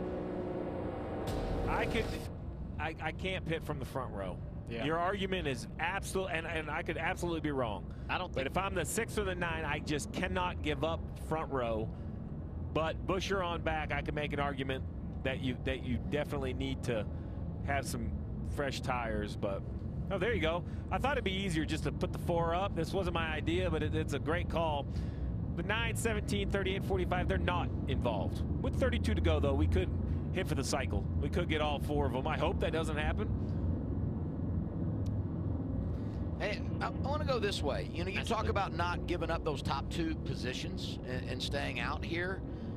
What about the teammate element with Buescher up there and Bowman? And how does that factor in the way you strategize here? Or do you say, like, you know, every man for himself? Are you thinking about having help and working together and that element of it, or no? I feel that everything happens at this track so quickly. You're asking a lot of your driver if you want them to kind of hook up with a teammate and try to have a plan with strategy. So I really think you just have to stick with your own plan. I got the answer to that question. You can't really count on anything, and I think you know that. If you are teammates out on the racetrack, you can't really count on everything to go your way and for your teammate to always help you, unless he happens to be the owner of the team. And Brad Keselowski. Wait, this is coming from an owner of a race team, so well, I like this. I believe, that Chris Buescher will be a little more loyal to that 6 car than what the other teammates that are available to each other out there on the racetrack. Maybe not on the very last lap, but we've seen him sacrifice himself to be able to push that 6 car clear into the lead. Brad expects it too. Chase Elliott, team radio. I don't know. I said I'm really torn. What do you think? Yeah, I hate to give it the front row, but I think some guys are going to come. The question is, can you get there in time, not get crashed? Yeah, my gut says stay. Oh. Yeah, me too. Yes, sir. Yeah, I'm with the two of them. Let's go to Marty. It's interesting, Adam, because Chase Elliott and Alan Gustafson under the last caution had decided that if caution came out in this range, they would indeed pit. But Steve, here is to make your point. Chase Elliott said, I think too many things are going to have to go right for anyone who pits here to be able to win the race. I just feel like this is going to sound awful, but sometimes on top of the pit box, you have to say, how am I okay losing? And I'm not okay losing taking my driver who's as good as Chase Elliott off the front row and it not working on new tires. I'm okay losing staying out with track position and having tires beat us. I'm okay losing that way. The other thing we have too is behind them, Stenhouse, Ty Dillon, they have 10-lap fresher tires sitting in 6th and 7th. A few other cars, they're all coming to pit road even with that advantage. So that tells me how important the new tires are. Stenhouse had better tires than anybody in front of him, still gives up the track position. And I love, so just as much as I didn't want to pit from the front row, if you're Stenhouse, hey man, we got to win. We got to make something happen. Let's make, 6. We're not quite there. We're kind of in that dirty air. Let's get on the, and he did what you said, Dale. He got everybody to come behind him. So now we can be the first car on new tires. I love Stenhouse and Reddick on the attack. Give me them playing offense here. Alan? An easy choice for Ricky Stenhouse because he told the team, I'm just not fast right now. I'm really, really tight. So they're going to come on, put 2 tires on the right side, roll around to the left, put on 4 tires. Marty Snyder. Long debate between Billy Scott and Tyler Reddick as to whether or not to come right here. But to Steve's point, and they gave up the back half of the top 10 to come down pit road. We'll see where Reddick restarts, but obviously on offense for the 45 for the final 30 laps, Adam. Adam, I think they're going to restart in the same spot. I think basically you can't give up something you don't have. So if you don't have track position, what are you worried about? Hey, the host of our car is damaged, but I don't mind him on offense either. Oh, no, for sure. Danielle? Right now, Adam, Chris Buescher is sitting 15th on the playoff grid, just 35 points above the cut line. He told me, I don't look at points. I don't worry about them. Last week at Pocono, I didn't chase points. Even though I know I'm on the bubble, I go to win, and it ended up being a 40-point-plus day. All I try to do is run up front, and the rest will take care of itself. You look at the last 8 weeks, Danielle, 8 different winners, 6 of those winning for the first time in 2025. Here's a little recap of what we've seen the last couple of months. It's been fantastic. A win today would change the playoff picture. They got it going on. What an effort for this race team. From the back to the front, Ross Chastain wins the Coca-Cola 600. Ryan Blaney is the man in Music City. The playoff field is over half full. Chase Briscoe saves and wins at Pocono. Welcome to the playoffs. I think you could look at 9 for 9 pretty easy here. No doubt. Yes. Yeah. And then we'll go to Chicago. I could see 10 for 10, go for 11. So that's back to that cut line conversation. Is the schedule is a big part of that. This is, you called it clunky, Dale, and I agree. It's that clunky part of the summer where we just have a big variety of tracks. A free pass here, Michael McDowell. He's back on the lead lap. I'm showing 21 cars on the lead lap. This is significant, though, because he's head-to-head with A.J. Allmendinger in season challenge, and Allmendinger restarting inside the top 20 as well. Front row, Elliott, Keselowski, and behind him going to be their teammates, Bowman and Buescher. art class, highlighting the drivers with fresh tires. Stenhouse 10th, so you heard like Reddick pitted from just inside the top 10. Is going to restart just outside the top 10. Great decision to pick because you didn't give much up. Stenhouse is having to get a few spots back there. Looks like he's fading to the back of the field. Yeah, what is he doing up there at the top? Must have been a penalty or something. Yeah. And then 47. I don't know. Yeah, it was odd. After the Chews got single file, maybe. The one thing that you don't want if you're one of those cars is cautions, right? You want the opportunity for the race to be green, to be able to utilize the new tires, to be able to make the moves you need to make to get toward the front. Caution laps are going to eat away at these 29 laps to go here really quickly. Got word Hocevar, Reddick got penalties, and so did Stenhouse, as we talked about. 28 laps to go as we get to green flag. Big push outside lane. Buescher and Keselowski working together. Keselowski is clear. He's going to drive down in front of this 9 car. Chase is going to push him a little bit. Here comes the 48 to try to help the 9 of Chase Elliott down the back straightaway, but the teammates of RFK are going to lock together, making contact. That's going to get the 6 clear off into turn 3. Ty Gibbs trying to make something happen in the 54. Here comes the 45 of Reddick with those new tires, driving up through the field, trying to make as much of a gain as he possibly can. Thought about 3 wide, backs out of it. Confidence is high on those tires, and speed not a problem. The question is, does he have room to work? Eric Jones right back there in the hunt inside the top 10. Inside lane, 47, 77 working together. How about that? That's way back behind this lead group. Brad's just going to have to watch wherever the runs are coming from. He's going to have to get some great information from his spotter about the momentum from behind. Which lane is a lane I need to stall out? Down in the corner, drive down in front of the 9 car, get him out of the gas. On the straightaway, jump in front of your teammate in the outside line and take the momentum from the top. Zane Smith, big shot to the 17 of Chris Buescher. If Chris Buescher gets another one of those or gets enough momentum to be able to make a run on the 6, does he make the pass? Or does he sit here and control the front of this field for Brad Keselowski? Look at Reddick already up to the top 5.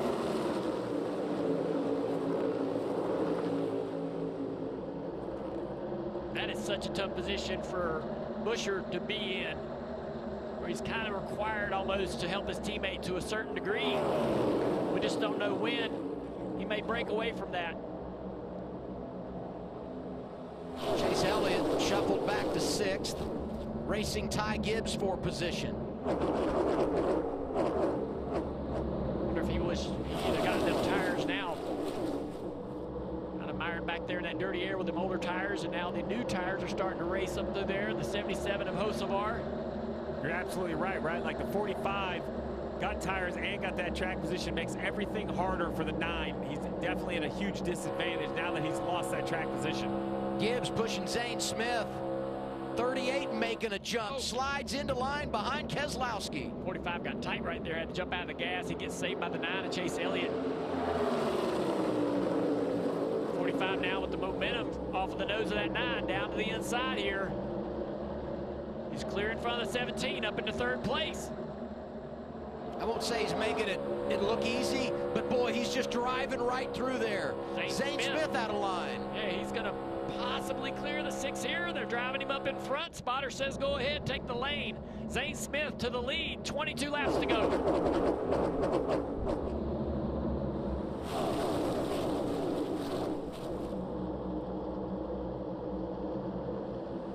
Still 1, single phonics 5 still. Reddick is really the only car that's been able to use the new tires to drive up into the top 5. Here's the 6 of Brad Keselowski to the inside of Zane Smith, going to clear easily. Buescher trying to sneak back up there in the 17 car. Chase Elliott back in it. Ty Gibbs riding high in that outside lane. You see the 77 of Hocevar and Stenhouse side by side just off the screen. Toyota's working together. Gibbs pushing Reddick. Here's the 45. On board looking for the lead. Riding behind Keselowski. 2 off, half off 38, half off. All nose to tail for the top 5, 6 spots. Now the 48 to the inside. 45 to the inside of the lead for Brad Keselowski. He's not going to be able to make the pass. Brad's going to get the push down the front straightaway. Zane Smith's going to stick behind this 6 car. Fords working together. Zane the push. Keselowski keeps the lead. Bowman comes through for 3rd. Just like that, Reddick loses all of that track position, drives in front of the 77, stalls out Hocevar. He's losing tons of spots down the back straightaway. Reddick still losing spots. 48 of Bowman to the inside for 2nd place. He's clear. Danielle talked about it. It was about a year ago when Bowman got that big win at Chicago. Rejuvenated himself, locking into the playoffs. And regardless of how it plays out, you can take the playoff picture and turn it upside down. This is going to be something tonight, a real turning point late in the regular season. Brad really wishes he had his teammate behind him. Had a little bit of security, knowing there was some commitment. The 17 trying to work his way back up toward the front. And Stenhouse back in the picture. He had a penalty, which is why he had to fall back on the restart. A penalty on the pit stop. Has recovered reasonably well now, up into the 8th position for the 47 car. Bowman dove to the inside, gets blocked by the 6. Out front. Down the back straightaway, another run coming from the 48 here. Fades to the inside. He's going to try to make this pass happen. Not a lot of momentum. Brad can't slow him down. That was such a nice job by the 6. Just that slow walk, but is it going to work? Yes, the 48 to the lead. 6 back to the inside down the front straightaway. What a crossover move by Brad Keselowski. 17 to go. And he's clear. And he prevents another crossover from the 48 of Bowman. And here comes Stenhouse. That red 47 just keeps flashing. Up 14 since the restart. The 47 is the car on the move. Bowman back to the lead on the inside of the 6. No run from Brad. 48's clear in the lead.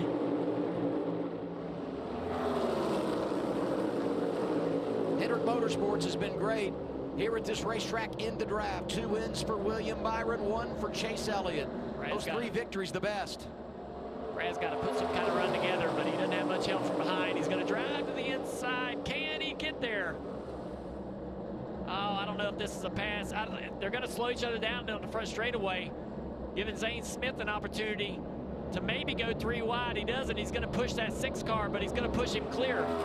That entire pass was created from Brad getting on the left rear quarter of the 48 and getting him tight, driving him up the racetrack and believing that the 38, the fellow Ford, would stay in line, and he did. 3/4 half. Just keep that 54 with you. Brad's drafting IQ is just so high. The moves he makes have just such subtle tendencies. Big run right here by the 45. Oh, he has to lift. Commit to the outside line there. Hocevar 3 wide middle. Here I come. I've been missing you guys. Had a long time, he said, since I've been up front. Hood flap, flying tape coming off the right front fender. The Chili's machine cannonballs into the top 5. 7s are wild, and the guy behind the wheel is a wild man. Hocevar trying to make it happen. Oh, he's going to jump in front of that 10 of Ty Dillon. Zane Smith has been a helper. Now the 38 helps himself to the lead. He takes over the top spot. 13 to go as Bowman and Brad go for it, second side by side. Hendrick cars lined up in the bottom, 48 and 9, and the 47 of Stenhouse, all from the same engine department. Will they stay loyal enough to get some momentum? Big move by the 10. Slides up in front of the 54. Takes Ty Gibbs. All that work, all that patience erased. Look at Bowman. Drives to the backside of Zane Smith. Trying to push him out there and then drive around him. Brad looking high. Zane's going to hang on that quarter panel, though, and stay on the outside of the 48. What does Brad do down the back straightaway? He's going to help the Ford on the outside. Zane Smith into the lead. Reddick has reset, coming in that outside lane. He's 4th. He's on those tires, just like Stenhouse. I see the Fords seem to be a little more loyal than the Chevys. The Chevys keep going. 47, big move to the bottom. Ricky Stenhouse Jr., 4 career victories, all in the draft. 2 at Daytona, 2 at Talladega, trying to add Atlanta to the resume. He's up to 2nd behind Smith. We're coming back to 10 to go. 19 positions since the restart. Penalty on the pit stop. Ricky Stenhouse fights his way to the top 3. Going back to his inside, though, he's going to take that spot away down the front straightaway. I think the bow ties need to kind of figure out, are we fighting amongst each other or are we trying to line up? The Fords do seem to stick together a little bit more. Here's Bowman. Out of line. Brad Keselowski had fallen to 4th, and now he's trying to make it happen inside lane. On board Reddick, a shove. And half a lane lower behind. Stenhouse trying to side draft the 6 car down the front straightaway is going to do it. Brad's going to drive right back in behind him there, get back in line. Bowman still out front. Zane Smith 2nd.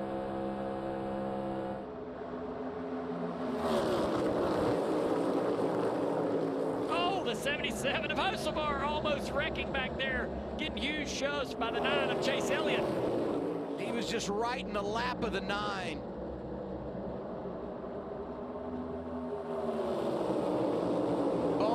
Smith, Stenhouse, across the line, 8 to go. Things have calmed down just a little bit up front. Down to the inside, the 38. Zane Smith is going to be able to clear this 48. Spotter says, take what you need. Up the racetrack he goes. I ask, do you want to lead coming to the white flag? I just don't know if you can hold the lead. Bowman back to the inside. There's not a lot of momentum here. 38's going to try to stay there. He's going to be able to do it. They'll be side by side. What does the 47 do? Huge run by the 47 right here. 3 wide. Stenhouse going for the lead. Stenhouse said, give me some. Here he comes, driving through. Brad Keselowski coming with him. 7 to go.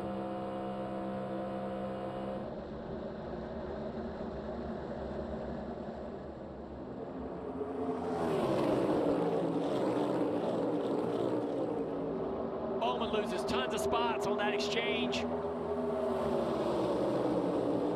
Side by side, the 2 Fords for 2nd. Reddick trying to help the 6 Keselowski on the outside line. The 47 of Stenhouse trying to block whatever's coming. Trying to slow down the 6 of Brad Keselowski on the top right here. Big run down the back straightaway. Brad to the inside. Stenhouse tries to slow him down, can't make it happen. These moves are just indefensible.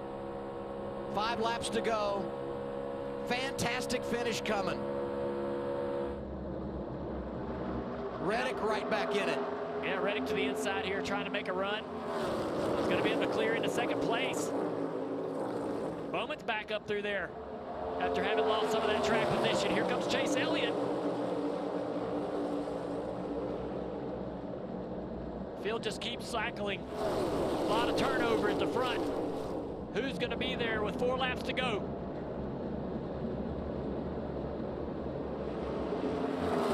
That was it. That was like the last timeout. Single file down the front stretch to catch your breath. And a photo finish to end stage 2. Big run for Reddick down the back straightaway. Oh man, that was an opportunity possibly to go the inside. He stays behind the 6. Bowman on the inside looking for help. Here comes the 9 to the inside, 3 wide on Bowman, his teammate. 3 laps to go. Keselowski out front, Tyler Reddick behind him. Well, the 9's going to get into the quarter panel of the 45. He's got to get help from the 48. That move for Chase will take him all the way to 2nd. Yeah, that timed out really good for Chase. Brad has 2 rows to block. Drives down in front of the 9. In the corner, back to the top of the racetrack in front of the 45 on the front straightaway. Big run for Reddick. Reddick did not go to the inside. That was an opportunity. He clears the 6 into turn 1 if he does that. 2 laps to go. And remember, you want to have the lead on the final lap because if the caution comes out after the white, the race is over. Cover the 9, staying up. Chase Elliott in the 9 with the big momentum around the top of the racetrack. coming to the white flag. The Hinder cars line up. Huge run coming. Brad Keselowski leading, 1 lap to go. Sponsored by Credit One Bank. Caution comes out now. It's over. Here's Chase Elliott to the inside. He's going to clear into the lead. Bowman dare not push that 6 car into the lead past the 9. Chase Elliott out front, side by side for second. Chase Elliott trying to bring it back. What a victory this will be. Home track winner, Chase Elliott delivers at Atlanta. Awesome job, man. Awesome. Thank you guys so much. Awesome job, buddy. Awesome.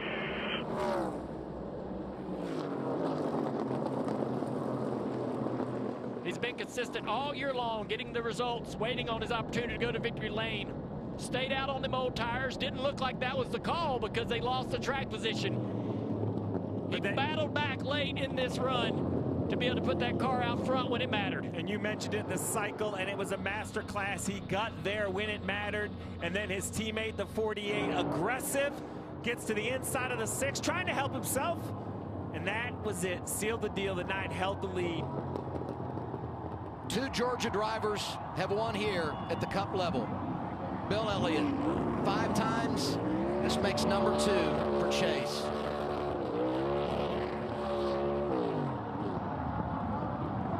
And he had a huge advantage over the cut line. But the man who's already got a championship in his pocket is going to the playoffs. Chase Elliott gets it done.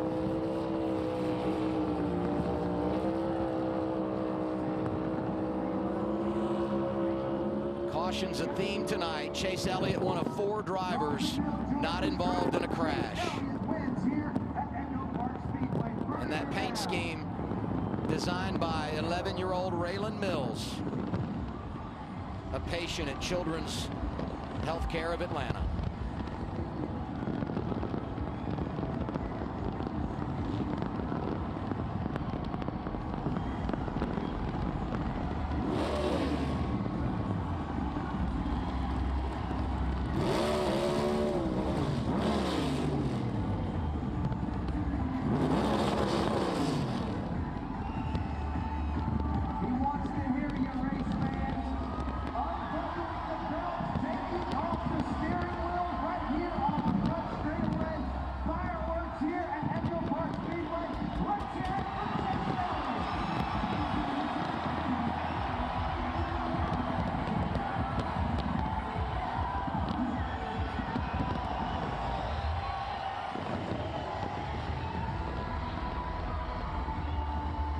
A popular victory, a huge celebration.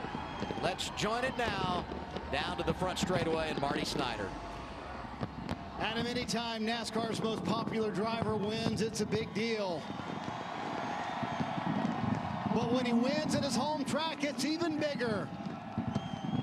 How about that, Georgia race fans?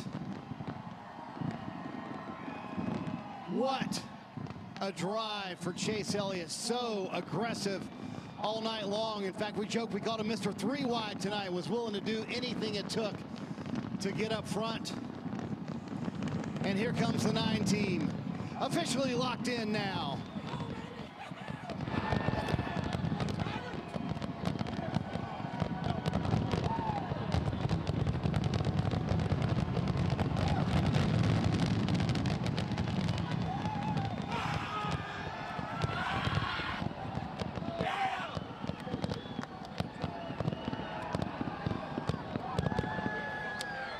No more talk about how they're consistent, getting solid finishes. Chase Elliott delivers at his home racetrack.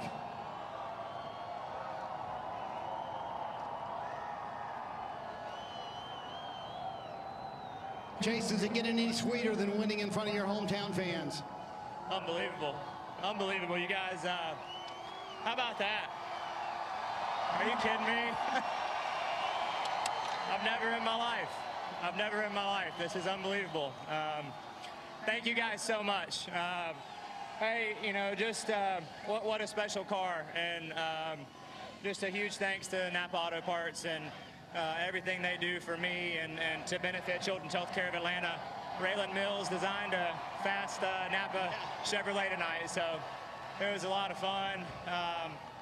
This right here is something I'll never forget. Thank you guys so much. What made this so...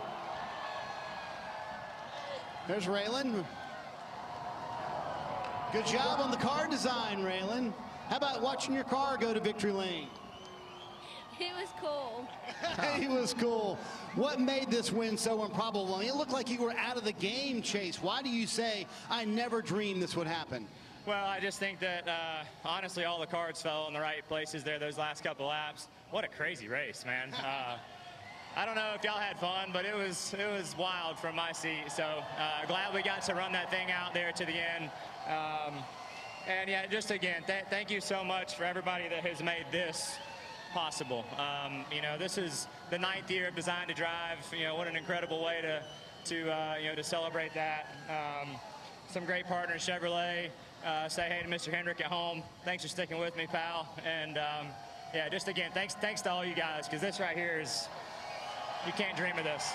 You got a short drive home to Dawsonville. I'm sure there's about 80,000 fans that'd love to party with you tonight. It's going to be a big one, so we'll get ready.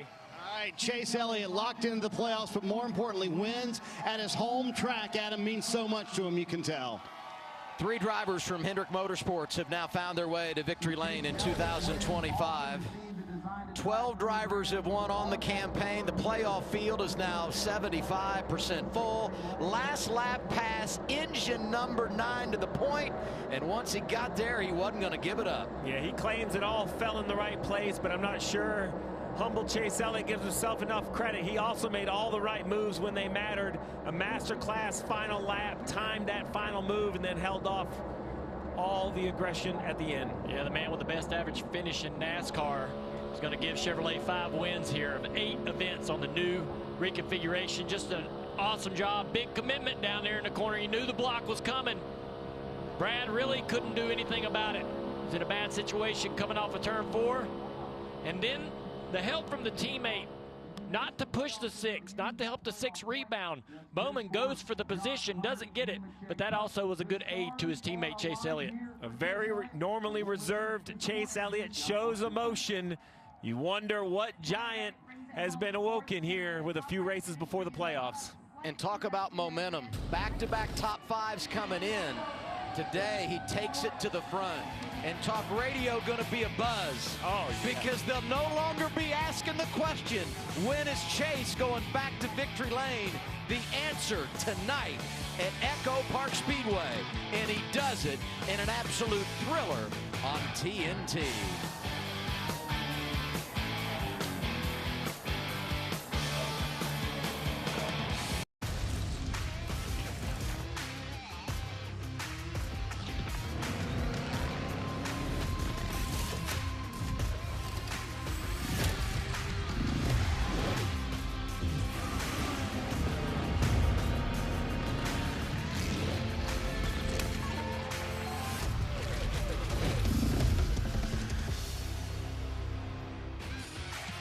My goodness. When you break a 44 race winless streak, survive a race that had 36 cars involved in a wreck, and do it at your home track, well, you get to party like a rock star. And that's exactly what Chase Elliott is going to do here tonight at Echo Park Speedway. Just went into the stands with the fans. Yes, that would be Chase Elliott, hometown boy, and he's about to make his way to victory lane to celebrate this one with his guys. We are here to cover it all, and I'll tell you right now, it's 11:30 on the East Coast, but I will tell you what the Dawsonville pool room is doing right now. What is that? You go ahead and do it, Parker. The siren. Exactly. Yes, They just actually tweeted that out, ladies and gentlemen. So if you're in the area, head on over there and celebrate with your friends. Oh, that's cool. There Very you go. cool. Wake up, Dawsonville. They spelled it correctly as well to emphasize siren, not a siren. It is the siren. That is absolutely right. There's a lot to talk about with this win, but that move Chase Elliott made, I don't know what it's like to be one of these cars. How brave was that move, Jamie? Well, I'm just going to start by saying, like, I think for us, like, getting to be here and feel like what just happened and the energy of Chase Elliott getting out and his reaction, like he's pretty like level, right? Like you don't get a lot out of him. but when he got out and you could hear the crowd, you could tell it kind of took him back a little bit. He talked about it being such a special moment for him, but he earned it. Like, as we were walking out here to the stage, I'm like, I don't think he's got a shot. It's 10 to go, and he had faded back a little bit, and then you just kept seeing the moves happen, and the next lap and the next lap, Brad tried to block, and it just wasn't there. It was a pretty special moment. Look at this right now. It's so cool. Car coming in right now, and just all the fans lined up with all of their cameras There was watching this happen. Huge crowd here tonight. Obviously, to see this is so special to see the hometown boy win here. Obviously, the most popular driver. But I think you'd point out something there. With like 10 to go to 5 to go, he's sitting 5th, 6th, but he just makes methodical moves when it was the correct time, made aggressive moves like we had seen through the night, and then gets that push from Alex Bowman. He's probably got to go thank Alex, I would think, just a little bit. And I don't even, it wasn't even the push. It was the fact that Bowman didn't help Brad to get back to him, which was huge. It was definitely a little bit of teammate playing there, and he owes Bowman one for sure. But he set himself up in the right position to get that push from Bowman and then had that monster run. There's nothing Brad could do. Brad had blocked every move for what, 40 laps? Yeah. Something like that. But he just, at the most pivotal time, he couldn't make that block because it was such a large run. It's such a shorter distance when you go to the bottom in turn 1. If you have momentum, it's impossible for that front car to try and block. And it was safe to say this was kind of Brad's race to lose. He controlled the majority of the race, and I think as we walked up here, you're like, it's Brad's night, right? 31st in points, he's going to lock himself in. The chase, man, had the run, was able to get to his inside, and look at that, unbelievable. Look at him. I mentioned to you, Parker, when the guys talked to him in the red flag, I mean, he was not happy with that race car. Said he couldn't get the back to kind of stick, and it looked like he was out to lunch. You see right there, no doubt Mr. H on the phone right there, calling his driver to congratulate him on this win, which is absolutely a big one. We mentioned the winless streak that he's been through. Look at that smile on his face. I love that. It's awesome. It's definite emotion. And you mentioned it, he was not happy with that race car in the first run in stage 1, but he pointed out something really, really important. He was like, when we looked at our notes, that's historically how this place reacts. At the beginning, it's sort of out of the racetrack, but knowing night was going to fall, it would come to them, and he actually asked one of the last pit stops not to make any adjustments because the car was driving so well. It come to them with the nighttime, with the cooler temperatures as the race went on, and obviously he had the car he could make moves with. He had cars that had newer tires behind him. He had Stenhouse driving to the field on newer tires, and he was able to hold them off. And I think I just love how he was so patient there with 5 to go, with 4 to go, to make the right moves. That's just so, awesome job, it takes so much patience and just, I don't know, cerebralness to be in that moment and to make the right moves. Yeah, and listen, what you don't know inside of the car when yours isn't handling well is how's everybody else's handling. And I heard a lot of guys complaining about their car, but as you said, it came to him and he had his car when he needed it. What kind of relief do you think this is for Chase? You heard him when he just climbed out. He said, hey, thanks, Mr. H, for sticking with me. And you know he's the sport's most popular driver. You know his job is secure, but you also know that he wants to go out there. He's expected to win. You want to beat your teammate. Yeah. I mean, and he has probably the most challenging teammate in the entire series with Kyle Larson. We know how talented Kyle is. That's a tough teammate to have. I know firsthand because he was my teammate for a while. But all of those guys, I mean, Bowman as well, right? I mean, you have to perform when you're at an organization like Hendrick Motorsports. 44 races since his last win, but his 20th win. It's huge, man. It's a lot of wins through a career. It's huge, and I know the pressure he puts on himself. Whenever you talk to him, whenever he does interviews, he mentions how much pressure he puts on himself, how it's so internal, right? And it's in that internally within that race team. He talks about Alan Gustafson and the pressure they put internally on that race team because they think, like what you talked about with Kyle Larson, we should be the #1 car here. We should be the one winning all want to time. be the #1 car. And when you're at Hendrick Motorsports, Steve Letarte will tell you, Mr. H gives you everything to win. Right. And There's when no you're not excuses. winning, right. That's a problem. Yep. Well, not only the Hendrick Motorsports factor, right? The Elliott factor, and, Yes. and you mentioned his dad is one here at this track. The sport's most popular driver factor. Fans want to see this dude in victory lane. You can hear it right now. This is a lot because he is a hometown boy, but this is also because he is Chase Elliott, and he is the sport's most popular driver year after year after year. And selfishly, on Tuesday, You wanna see I him? picked him to win Oh, boy, here this we go. week. I just had to put it out there. I looked rude. Thank think you, Chase, Steve for making me look Parker rude. I think- not scared to pat himself on the No, back. I can't even reach like, my not arm at this all. far back, to be honest. Who's not okay with patting themselves on the back there, Jamie McMurray? Parker. Yeah, Parker. I think Yeah. I've seen. If it had been Jamie's pick, just know he would have had it. So. That's right. All right, we see this, the celebration in victory lane, but of course Brad Keselowski was so close to getting the victory here tonight, just came down to that final lap. Let's hear from him right now. Right after the checkered flag, Brad Keselowski came on the radio and said, I just needed a teammate. What made the difference in that finish? You know, the 9 car got a great push from the 48 there, and if those guys would race, I could hold them off, but when they double team me like that, it was the same thing when we had a couple teammates. We were able to hold them off, and we lost that, and at the end, they were able to double team me. So good effort, led a lot of laps, in position. I don't really think there's anything I could do differently, just putting ourselves in position. You don't get a lot of shots at these that close. Does this one? Get a lot of shot at these, Alan. Does this one hurt? Every loss hurts. I don't dwell on them. We go on to next week and try to win.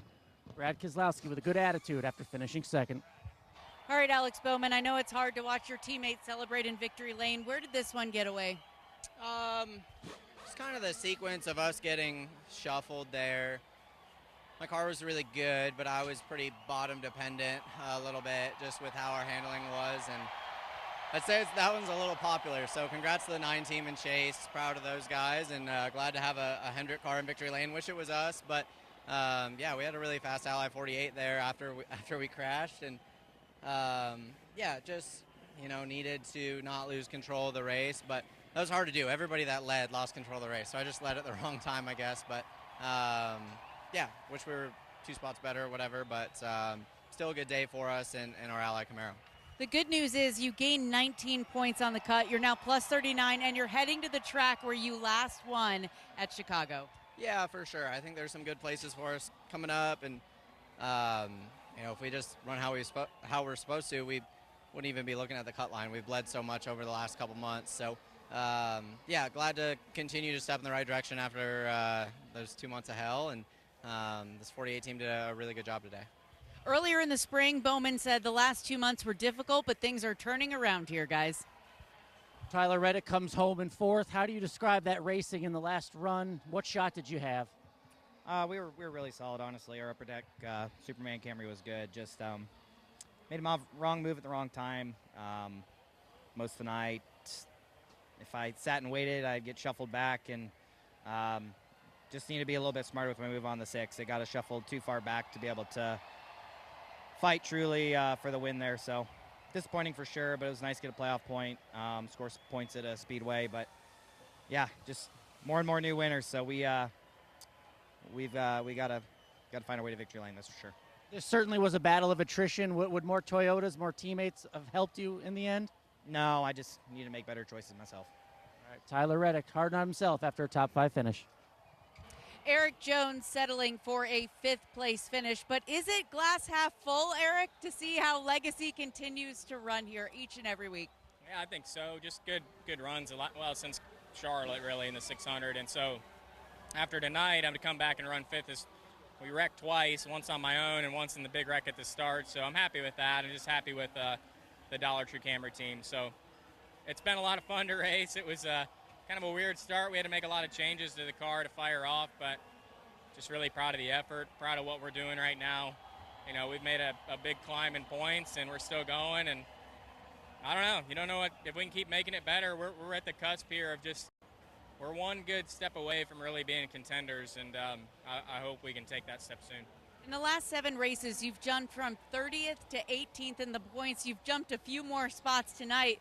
With 8 races to go, Eric, in the regular season, are you thinking you could point your way in if you continue running this well? Yeah, I mean, if we can do this, for sure. It's going to take some perfect races, but we've been doing that. We haven't got the finishes here and there, but we've got a lot of stage points through the day and ran well. So if we can get some stage points, get these finishes like this, you know, there's no reason we can't. So would love to get a win. I thought we had a shot at the end. It just was kind of, I just ran out of time, but nice to be in contention for it, and getting amped up, you know, running up front and having fun. So road course has been up and down for us, so I hope they're good the next 2, but looking forward to it either way. Solid top 5. Congrats. Thank you. Yeah, it was a solid top 5, certainly for Eric Jones. Take a look at this. We had another guy to that win list, Chase Elliott, punching his ticket to the playoffs right now. We got 12 drivers. We are at the halfway point of the season as well. Well, and the good thing for those guys on the cut line, with Chase winning, he was the highest in points that hadn't won, so it didn't really affect the guys right there on the line. Eric Jones mentioned he thinks he might be able to point his way in. It is close. He'll need just a little bit of help, but I think overall for Legacy, it's just been a huge improvement since the beginning of the year. Absolutely massive. And another one you look at there in 15th, Alex Bowman came in here on the the cut line, that's a big night to get a little bit of breathing room points-wise right now. I know he'd want to be in victory lane. That sort of locks it up and gets you in the playoffs, but if you're going to fight in on points, you want to get the breathing room in a crazy race like this. He got some of that. That was big for sure. Yeah, and looking at those three guys, Reddick, Buescher, Bowman, those are three that I think could get a win before this regular season is over with. Carson Hocevar didn't make a lot of noise tonight. Thought we might hear more from him, good or bad, but not a lot of noise out of the 7. He made a little noise in the beginning. A little bit, but not a lot. He was making headway. He was driving through the pack in stage 1, had one of the best handling cars, but it all went sort of pear-shaped. See what happens when you pick the driver that wins. You just feel like you get arrogant. I can tell you anything. Really? What do you need to know? Where are we going next, Parker Klickerman? What are we doing next? Yeah, what are we doing next? Absolutely no idea. Okay, well then you don't know everything. We don't do rundowns. We are going to go check the guys out. Adam Alexander. Is Steve Letarte this bad as well? Because I know he picked Chase Elliott to win the in-season challenge. I can't remember if you picked him to win the race, but I mean, are we getting a little gloating up there, Steve?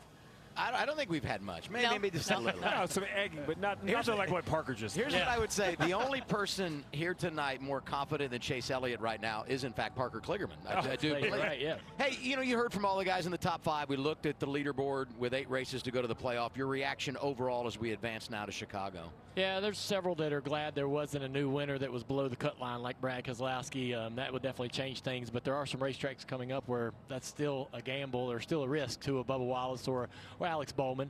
Buescher and Bowman, we mentioned that they made some gains tonight, but they just kind of got to keep doing that every single week. The schedule is weird. A lot of road courses and Daytona looming out there as that final regular season race. A couple of normal racetracks that we go to, but you're just going to have to be perfect. You're going to have to be great. Kind of like Eric Jones said, you're going to have to get the results, get the stage points, and we're going to document it. It's going to be a lot of fun. Bowman's who I have my eye on. I thought his interview really told the story for me. We showed Chase Elliott passing Brad Keselowski multiple times, but it was a couple laps earlier. I think it's the move of the race. It's when Chase Elliott goes 3 wide into 1, passing his teammate.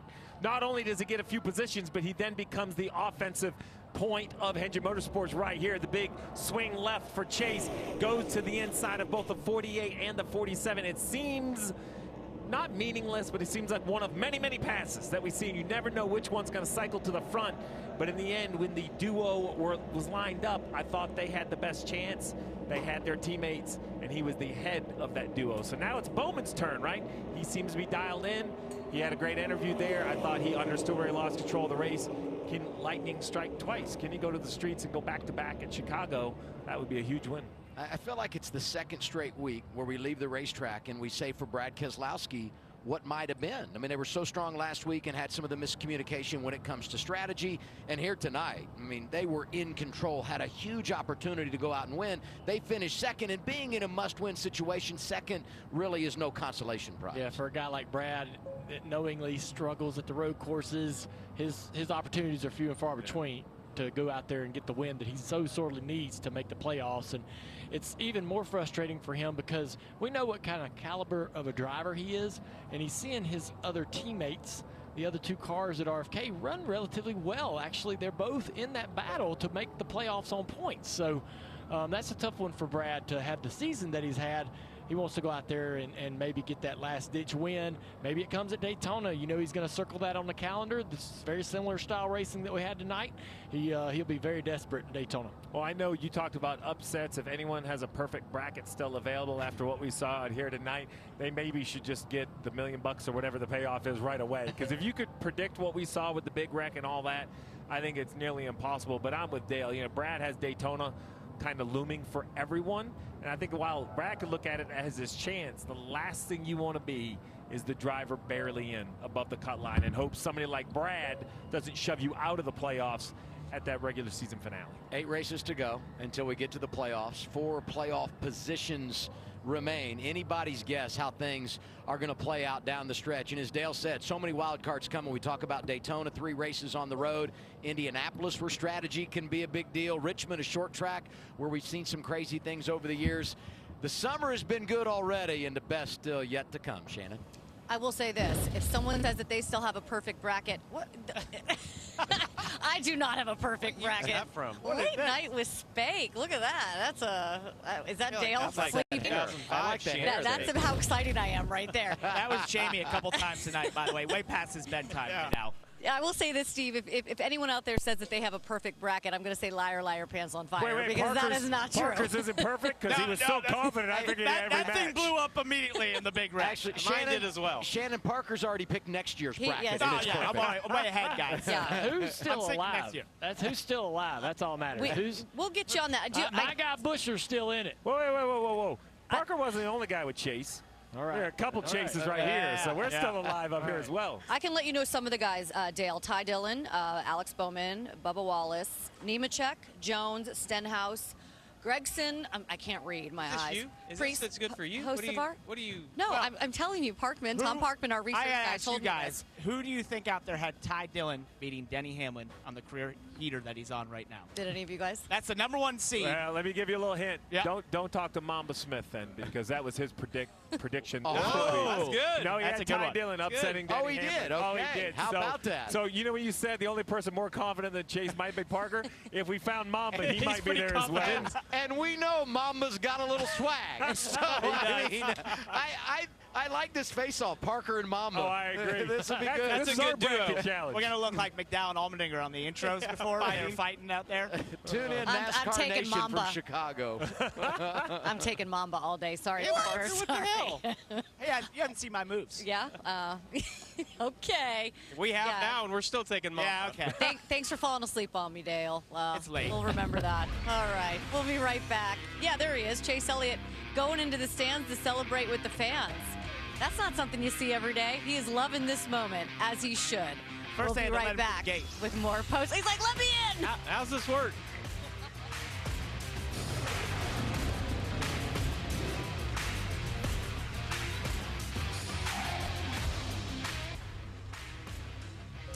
If you want to watch the race from a different point of view, you can check out the NASCAR In-Season Challenge. Altcast presented by DraftKings Sportsbook featuring Jeff Burton and Larry McReynolds. Only on True TV and streaming on Max. America's crew chief and the mayor getting it done. Wondering how many notes Larry McReynolds went through. I wonder how today. his bracket is. Oh, yeah. His head exploded like He's lap mad as 5. hell, yeah. he's he's smoking fired that up. cigar and that glass of wine before he hits the road tomorrow to get back home. All right, here it is. Time for our in-season challenge update presented by DraftKings Sportsbook. Like we said, just bust the brackets because they are done. We got Ty Dillon, Keselowski, Bowman, and Wallace. Ty Dillon could do Phenomenal. this. He could go to round 3. They mentioned it, Brad Keselowski, road courses, not his strong suit. Going to a street course, he has not run well there. I think Ty wouldn't say he's a road course ace either, but I think that's pretty That's the biggest matchup. upset for sure, him Yeah. beating Hamlin. But Brad has struggled a little bit at the road courses. I look down at Bowman and Bubba Wall. So Bowman's pretty solid road racer. Yeah. Bubba's getting better, but Bowman won there last year, so you got to like that. We got Chase Elliott. He's favorite moving forward, going Yeah, against Nemechek. definitely like We got him. a 20 Yeah. and a 29. That's going to be tough for John Hunter there. That's Yeah, a tough for one sure. to go up against. Jones and Stenhouse. I would probably take Jones over Yeah. Stenhouse at the road course. Yeah. That's still an interesting one, though. For I sure. feel like mean, it gets easier this week, though. Oh, Like, yeah, well, Atlanta the was focus so on- hard. Easier at the street course. Yeah, what's easier because there are some guys that are really good at road racing. When you come here, there's just, I mean, you saw it, Shannon. There's all these wrecks. It's unpredictable. Wait, Oh, Gregson and Hocevar I still missed alive. that one. Yeah. Noah makes it on. That's huge. Wow, up against Priest. That's going to be an interesting one to watch. And Hocevar and Reddick, that will be definitely 2 cars that could be up front. Coming through, boys. Yeah, wow, this will be tough too. Allmendinger and Ty Gibbs. We saw how good yeah. Gibbs was at Mexico City, but AJ, I mean, he's a stud when we get to the road courses. And Gibbs is super fast at Chicago for sure. He was fast at Xfinity, fast in the Cup cars. He's just really fast there.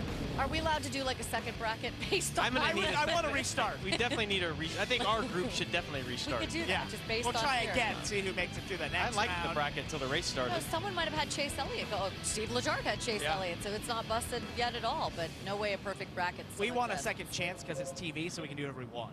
We're Yeah. not really held to any sort of rules. We knew that there was going to be some upsets. So there is. I mean, if you watch the tournament, you know the basketball tournament. There's always a Yeah. low seed that goes and upsets a 1 seed, and we saw that today. Unfortunately, it was probably the Echo Park Speedway that was the most disruptive to those 1 Yeah, seeds. I mean, I knew that it was going to be unpredictable here, but what we didn't know is that we were going to have 97% of the cars crash today or be involved in That a was wreck. good math. And that just eliminates, it makes it so much harder to pick who's going to win there. That's really impressive math. Did you do that? Well, I did that on the fly, Parker. I Yes. love that. I would like for you to check it as well.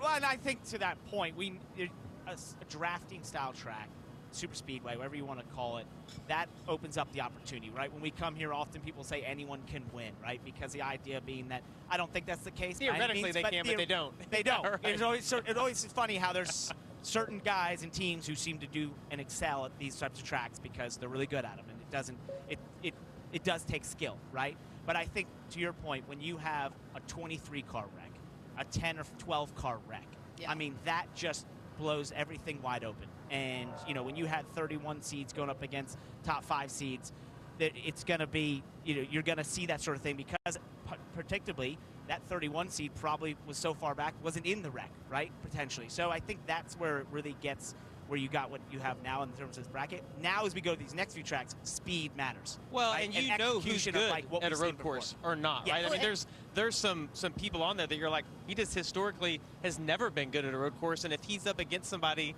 that is, I mean, there's a favorite for sure in those, and there's just not as many wild cards unless we get rain like we've seen at Chicago. That certainly could play a big factor if the caution happens to fall, just in the wrong place.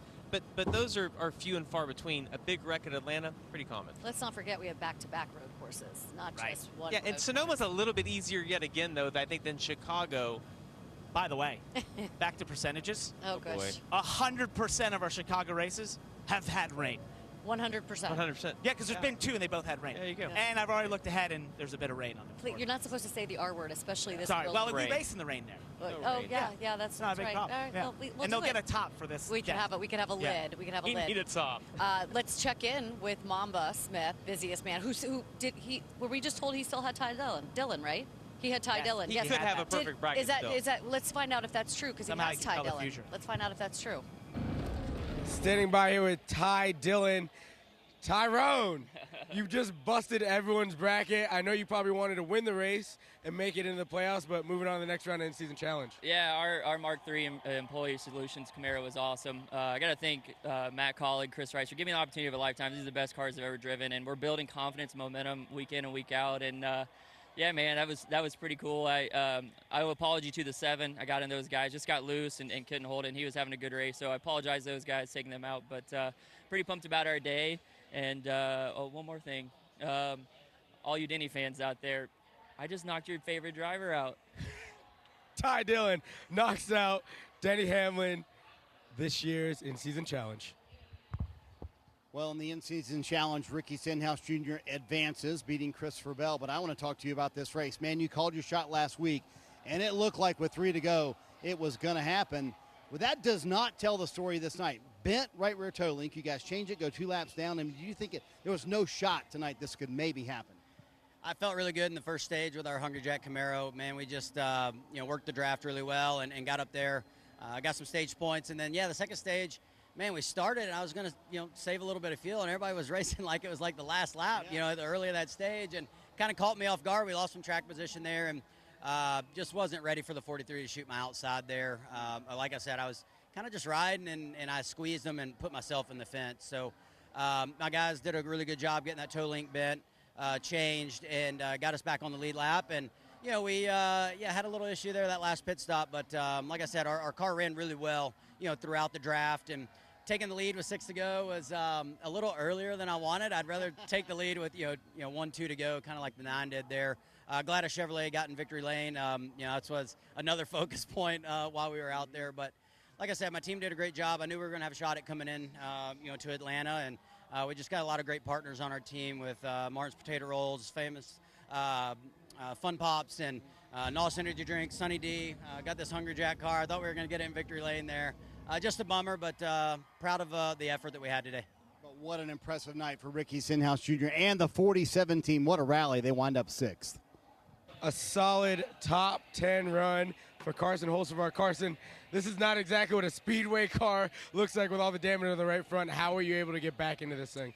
I mean, ultimately, our guys are just really good. We only lost 1 lap going to the garage, and, just constantly just keep working on it. We drove up to, 4th at one point, and then I had, a flat, and got lucky with a yellow, and then there was a loose wheel at some point with all the chaos and everything. So, yeah, to just raise our floor and just get the most of the day was important. But, yeah, it's really just solid. That's how, you build a championship team or a team that's worthy of being really, really good, is just being able to maximize days like this. So big thanks to, Hendrick Engine Shop, Chili's, Ride the Dente and everything. And, yeah, I was told that the crowd went nuts when we rolled back out. So everybody wants to see this Chili's car run good. So unfortunately, we got to wait till the spring to try again here, but we got a few more shots this year.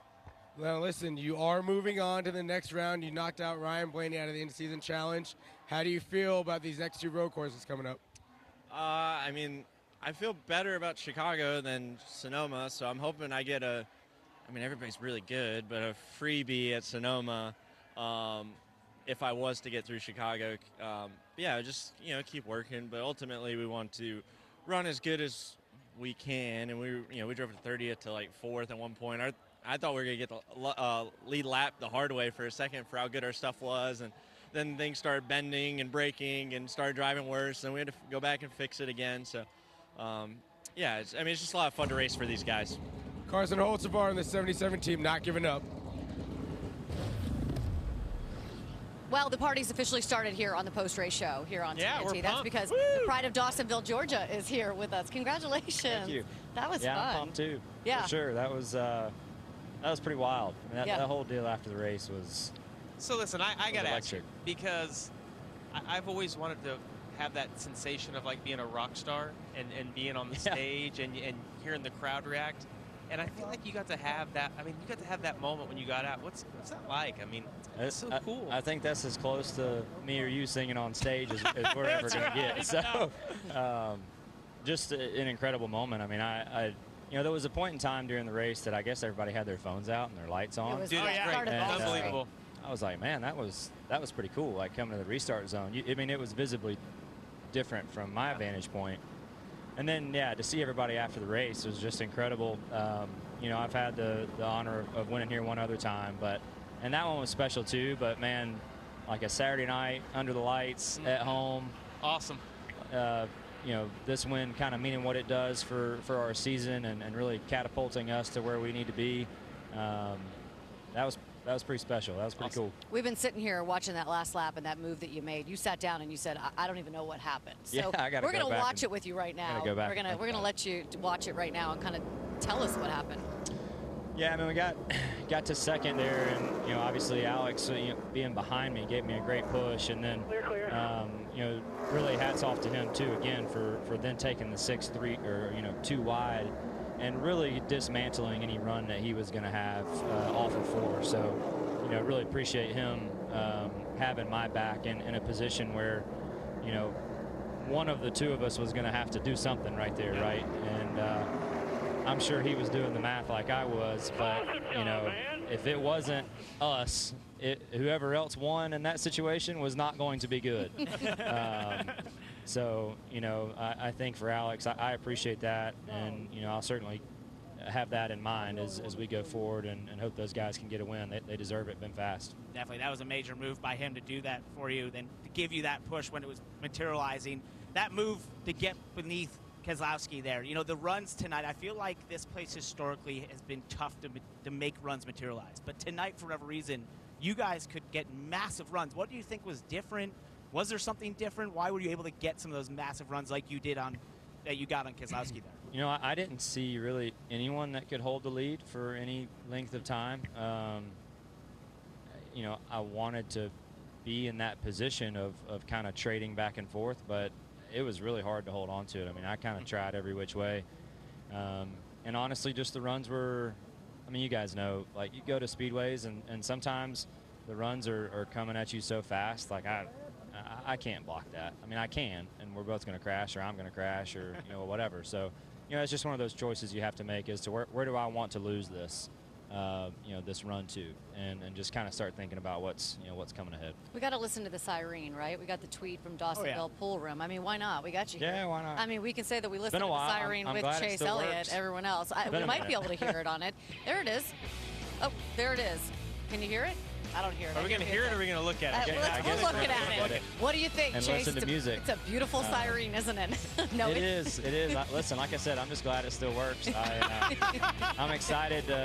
I'm excited to get back up there, and yeah, hopefully we don't make anybody mad tonight. It's kind of late, so kind of sorry, but also at the same time, not very sorry either. Like a statewide holiday tomorrow. Here in Georgia? Well, it's Sunday, so it is going to be something for us. I can assure you that. So sorry to my neighbors. Sorry to everyone that lives in town by the square. Just a big apology to from all of us. Don't apologize. Here, on the 9 team, but we're excited about it, and yeah, just so proud of my team for sticking with it, and really appreciate all of them for.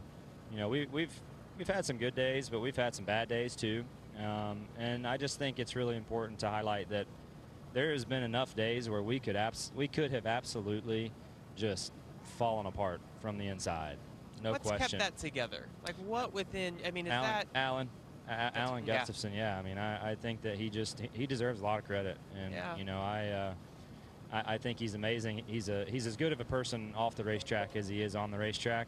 Or on the pit box, and it's been just an absolute thrill to work with him. I appreciate him for everything he's done for me. Throughout my career, been working together for 10 years. We've climbed the mountain and got to the top of it, got to stand on the top of the mountain together, and we've kind of fallen back off that mountain, and now we're kind of on the quest to try and get there again. And it's an important piece of the puzzle for me to continue that journey with the same people that have been through all those ups and downs together, because it wouldn't feel the same if that wasn't the case. So just wanted to take a second and say how proud I was of them and how much I appreciate them for sticking with me and just continuing to show up every week with a good attitude and enough fight and will to be able to put a fast car on the racetrack that can go and contend for wins. And I feel like you two have had each other's backs throughout this whole time. Yeah, absolutely. A lot more than I've seen from other crew chief driver combinations. As long as you guys have been together through the troughs and the valleys and the ups and downs, I feel like I consistently see that from you two. Yeah, I feel that way for sure. I mean, he's just done a lot for me. And when somebody works that hard for me, and I genuinely feel like they have my best interest, I'm gonna do everything I can to try and make us successful, and everything I can do for him, individually too. So, I think it's just been a lot of fun. I appreciate that a lot, and I just want to make sure that I said that. Chase, congratulations. I know it was a big win for the team. Raylan as well, who designed the car, which was awesome to see. I'd be remiss if I didn't mention her out there on the front stretch with you. It's awesome to have you up here. Hope we do it again before we're done. I hope so too. Back on TNT this weekend. So, yeah, just what a thrill. Just a thrill. These moments. I have a lot of friends over in Victory Lane, and I've learned throughout the course of my career, like moments like this and moments like that we're gonna have. Like I'm just I'm in no rush. I'm gonna soak it in and enjoy it because these things are hard to win. You never know when it's the last one. So you just enjoy these moments and make sure that we have a lot of fun with it, and then get our heads back down and head to Chicago. I have to thank you. You were my pick to win this. Yeah. Oh my God. You're welcome. Bragging the whole time. Yeah. Thanks for making me look look a little smart. aggressive. Well, I had faith, my man. I appreciate your faith. Yes. I did. I knew you could do that. It was. And yes, Raylan Mills, great job designing the car. Just quickly, CHOA and everything they do with their network of hospitals here in the Atlanta area is incredible.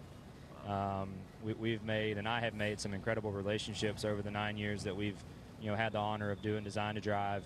And Napa really took that to the next level with the whole car. You don't see a corporate America partner that spends very often. It was awesome. a lot of money to be on these race cars. Just say, you know what, it's all yours. Right. Do what you want. Just for a good cause. And they don't want anything out of it. And just really kind of goes to show what kind of leadership group they have, and just what kind of people you're working with, and all proud to be from right here in the area, and feels like a pretty tight-knit family group. And it was what a special way to to have this car run tonight. Congrats. It was a dream. That's what he said when he climbed out of that race car. It was a dream for these race fans as well to watch their hometown driver go to victory lane here in a night race. That was a big part of it as well. There you are celebrating. You're here and you're there, Chase Elliott. And yes, you're going to be celebrating this big one. We'll be right back.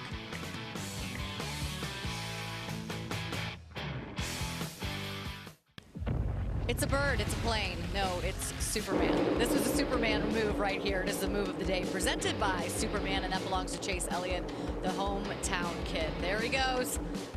I don't know what that's like to make that move. I think that I would have to maybe close a lot of faith and a high risk tolerance. Well, and it's one of those moves that, like he said, that Brad could have blocked, but they just would have both wrecked. Yeah, because he was committed. Absolutely. There's no way to defend that. What a win for Chase Elliott. And NASCAR on TNT is excited to partner with Thread throughout our NASCAR Cup Series coverage. You can head over to BR Racing to share your perspectives and jump into the conversation. That's fun. Hey, guess what we're doing next weekend?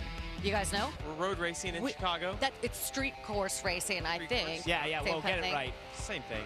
This is our schedule. The walls don't agree. We've got practice and qualifying for the Xfinity Series and the Cup Series, both on Saturday. Then, of course, the Xfinity Series race. And then we're racing Sunday at the Chicago Street Course. It is going to be a great one. It always is.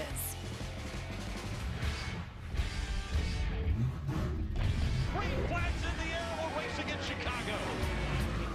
Racing in the skyline of Chicago is insane. So much different than any other racetrack we go to.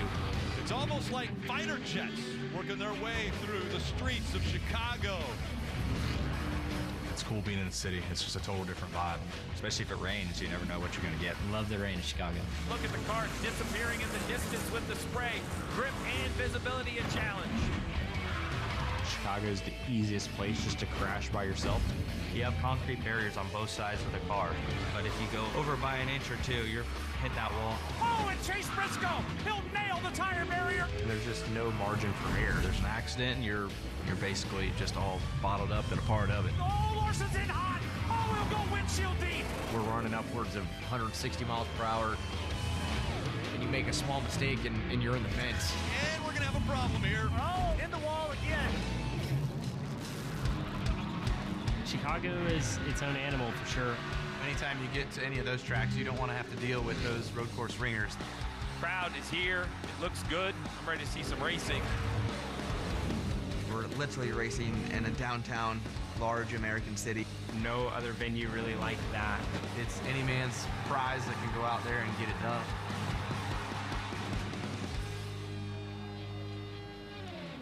One of my favorite cities in the entire country, Chicago. I cannot wait to sit on this desk with you guys and cover that race. Listen, this weekend we've had everything. We've had lightning, we've had heat, we've had rain. We had 36 cars damaged in this race. We had a 23-car pileup in the big one. And it ends with Chase Elliott winning the race. It ends perfect. I mean, can we script it any better? What do you guys looking for? No, definitely not. Chicago, though, that is one of my favorite events in all of NASCAR I've ever experienced. It is so cool. You heard some of them talk about going through the city streets and how tough that place is. In qualifying, if you don't touch the wall just a tiny bit, you're probably not trying hard enough. You get in the race, there's 100 different asphalt surfaces that you run around there in the rain. It's incredibly treacherous. We've had rain every time.